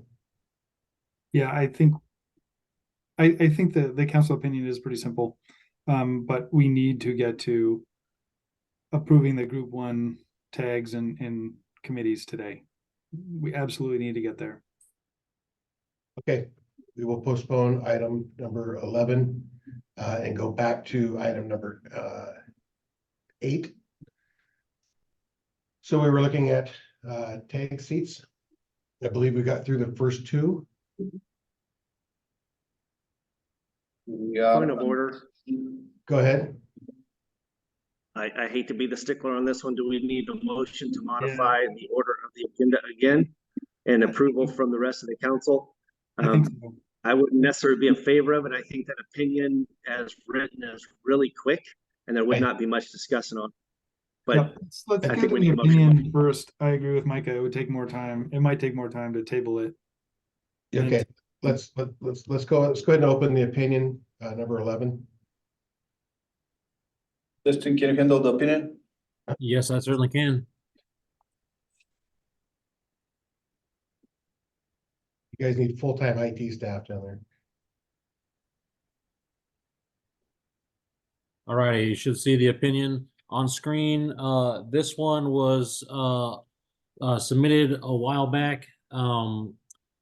Dave Cocott was the main sponsor, but I've had some interaction with some other solar providers.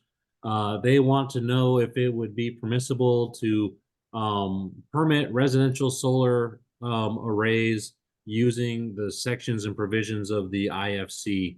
And the short answer that I have for you here is yes, that would be appropriate. And the main benefit you get out of that is you get a pathway reduction for arrays that are less than 1,000 square feet and occupy 33% or less of the roof. And after the last time this was before you guys, it was had a lot more in the content of this one, some background information, and it was kind of deemed a little bit wordy. In between then and now, I've worked with Dave Pocott and Micah Chappelle to bring to you what you have in front of you here. And it's my understanding that both of them are in favor of the verbiage here before you. Okay. Do I have any motions from the council? I'd move that we accept this as presented. Okay, there's a motion. Is there a second? Second. I'll second it if we open that for public comment as necessary, if anyone wants to speak to it. Maybe I'll make friends back with Dave on this one. Okay. Any comment from the council or the public? Let's keep comments to 2 minutes or less if we may. Dave, did you have anything to add? Looks like he's still present, but I don't see a hand up. We got Bill Will. I'm sorry, did you call on me? No, Oh, sorry. you're good. Bill, go ahead. Bill Will, you have the floor. Oh, you're muted again, Bill. There you go. There we go. Did you get my affiliation for the record? WASEIA? Yes, Washington Solar Energy Industry Association. Yeah, a WASEIA member was involved in the tag with Dave Pocott when this language was originally adopted. It inadvertently got omitted, I think, in the 2018 code cycle. So this is just restoring it and getting things back to where they were. So we'd urge your support. Okay, thank you. Any further discussion? Hearing none, we'll call the question. All in favor, say aye. Aye. Aye. Any opposed? Motion carries. Okay, we've now covered items 9 through 11. We will now go to item number 8. Shell. Yeah, could staff make sure we prioritize the group 1 tags in committees? Yes, so the fire code is in group 1, and this one you see on the screen. And believe it or not, but the fire code doesn't have 15 seats proposed, so you're free to add more. Number 2, we will separate again building officials from cities and counties if the Okay. Does anybody want to propose that?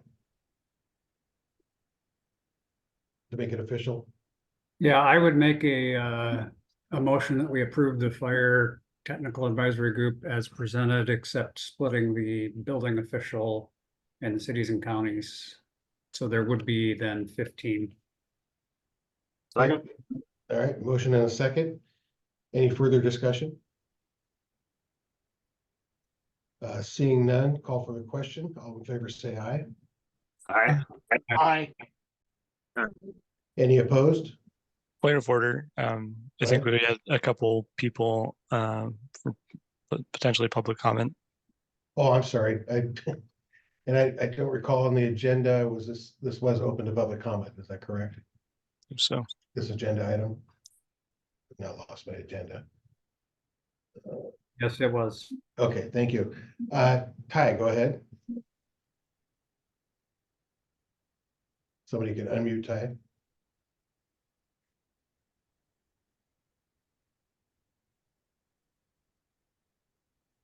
Okay, go ahead, Ty. There you go. Yes, thank you. Switching hats here for you. I want to represent myself as a certified fire plans examiner, but just wanted to comment that your fire protection engineer and fire chief Those are two very different classifications, so I would encourage separation of those. Thank you. Thank you. Ken? Thank you. Bear with me here. I'm at a veterinarian office with 3 dogs right now. So I'm just going to read what I wrote, what I sent in. As a previous tag member, I would like to comment on the proposed changes. The proposal has reduced the number of possible government-related fire positions, fire chief, fire marshal, and fire protection engineer to only 2 positions. Also, the fire sprinkler and fire alarm industry positions also have been combined for the proposed 2024. The building official and city county's positions have been combined, again, eliminating participants that have attended in the past and have been a great benefit to this tag. The tag needs as many experts as possible to review the codes. These positions have all been well attended in the past, and by combining them makes the ability to maintain a quorum more difficult. The addition of the structural engineer position is not necessary for the review of the fire code. It should be left off the proposed list. Thank you very much.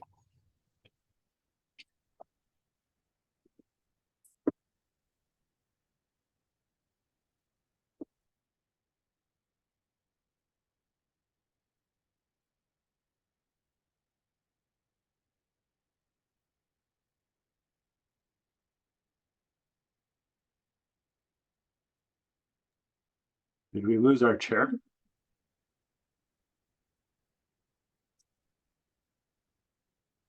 He said he had to go at a certain time, but maybe. Oh, there he is.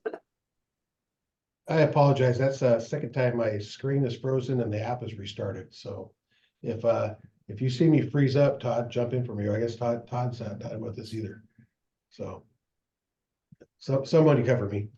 Did we get all of our audience speakers? Dave Colcott is still waiting. Okay, Dave, go ahead, please. Thank you. I appreciate the comments made by the other audience representatives. Basically the same things I was looking at. Having been a past fire tag chair, I know that some of the positions that are here seem to be very important, but we've very rarely had private building owner. We very rarely have had insurance. We very rarely had manufacturer, supplier. Home builders never have showed up for the fire code. Those are positions that may seem to be necessary, but they have created issues with us in obtaining quorums to be able to get the meetings we've had to do. That was very obvious during the IRC, IFC, and IFC combined tags earlier this or last year. So I do encourage that we may move some of those to SMEs rather than having them as base systems, because it's just, we're going to have a hard time finding people to fill those positions. So that's all the comments I have. I appreciate your time, council, and I look forward to working with you in the future. Thank you. Roger, go ahead. Yeah, I guess I would ask, my intent was to make sure that the people that have been in the fire tag are continue. I would be opposed to taking the structural engineer out, given the huge move towards mass timber and how closely that is tied to fire ratings. I think that the structural engineer needs to be included in that, on that tag. But I would offer, or I would entertain modifications to this as folks see appropriate. And, you know, I would agree that there are some that could be moved to SMEs and filled in if required.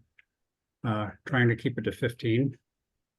So I don't know, I'm gonna maybe try to think about how I might do that, but if other people have proposals, that would be great.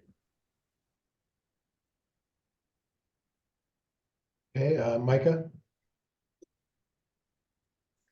I'll take a stab at it, Roger, for proposals. I recommend that we move the insurance appraiser position and the codes consultant positions down to an SME on hold position, and split the fire official, fire marshal positions and split the building official and cities and counties positions. I think that would make up the other 2. And then we had another position available. I would split out the fire sprinkler and fire alarm industry. I think those are, maybe those are two industries that are similar, but I could be wrong. And if Dave wants to come on and maybe approve or deny those recommendations, I would appreciate, or anyone from the fire service, appreciate their input on those moves or proposed moves. Thanks. Micah, could you slow down so that staff could capture your comments? No way, Chael. We have no time. We can go back and review the recording. I'm just kidding. Absolutely though. If staff wants to let me know where I need to pick up while we listen to other folks, that'd be great. I think we're getting it now. What was the other one? Okay, we were going to split that one.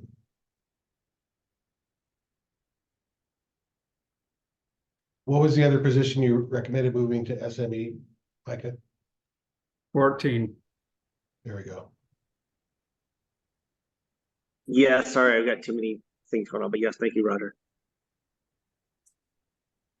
And splitting the number 7. Okay. Yes. In the meantime, Dave, you want to go ahead and comment? Yeah, I was looking to see all the things were done here because I didn't hear that fire protection engineer and fire chief are split, so that does make sense for that. So splitting the fire alarm sprinkler is good. We've had pretty good response to that. I honestly think the home builder, affordable housing developer, we have never gotten anybody in those that could be an SME, but that's just a request, not a requirement. So I'm hoping we can fill as many of those as we can. It's going to be a challenge. And I don't think we've ever had a structural engineer participate as well. So I know that the wood construction is an issue, but it's such a small issue out of the fire code that typically they may show up for one meeting and not participate in the rest of the tag, and that messes up our quorum. So I want to make sure that we have people that are going to be participating for the whole code and not just specific pieces. So I think that's all the comments I got. Okay. And as the home builder representative, I will do my best to round up my members and get them on board. So thanks, Dave. Mr. Chair, can I, on a staff perspective, just a simple comment, what we were trying to do here. So the fire code tag was very active during the 2021 code adoption cycle. The problem was that there were too many vacant positions for folks that weren't directly related now with the fire enforcement or sprinkler system business or whatever it is. And so when the fire code act was going with proposals, then the folks were complaining about that. So we were trying to make it like a better mix up. So if you have better ideas, you can add or subtract whatever we have here. But that was the intent, to make it a little bit more better representation. Okay. All right. Thank you. Micah?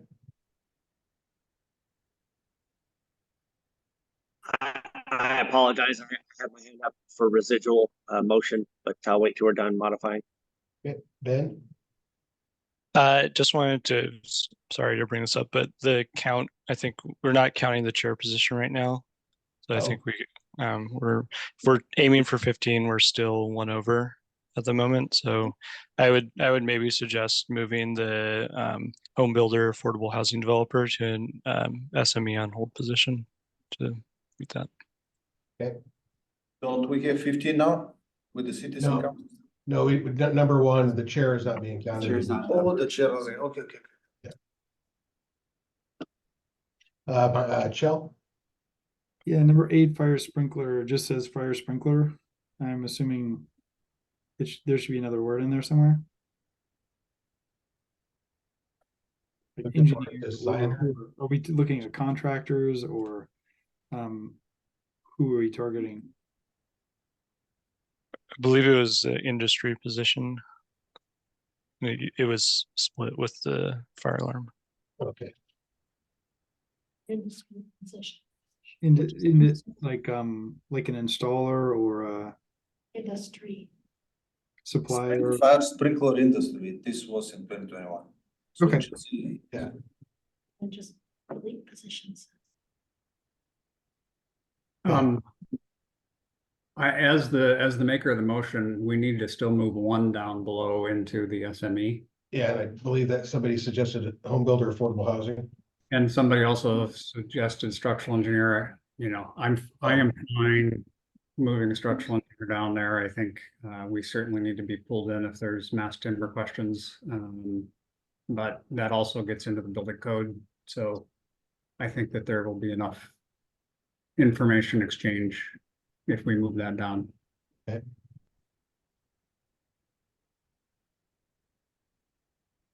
You want to make that also /SME?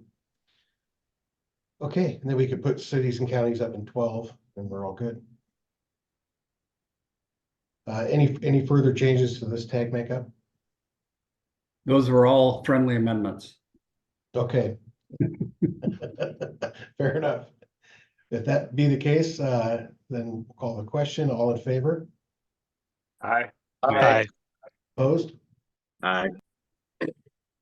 Was that more than one? Do we need a roll call on this? Okay, nobody's calling for a roll call vote. The three tags we have left are energy commercial, energy residential, and WUI. Which one goes into group one? So residential, and we are in the same tag, and the residential Group 2. in their group 2. And the energy codes are group Energy 1. commercial. Energy commercial is group 1. Okay, energy commercial. Okay.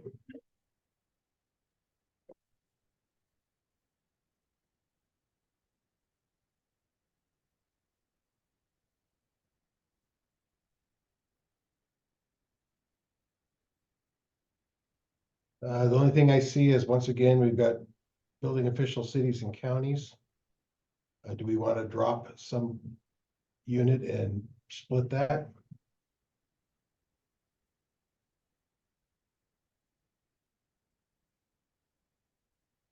Oh, sorry, Chal, go ahead. Yeah, I had a couple comments. One was 13 is energy modeler or cost estimator. I think we need an energy modeler. So I would suggest striking or cost estimator. And if we needed that, that could be an SME, or it could be under number 4, because I guess the commercial general contractor, what we want that for is constructability and cost.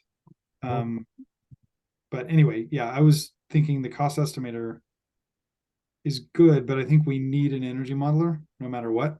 Yes. So I would hate to see a tag without someone who knows how to do energy modeling. I would support that. Micah? I got a couple of them, but Chell, would we be able to say replace or move the energy modeler to the code consultant section? I mean, that would be a question. Would that be appropriate? Let's see. Because I agree with the energy modeler being there, but it looks like we're trying to split a few and maybe eliminate a few, and we're already over.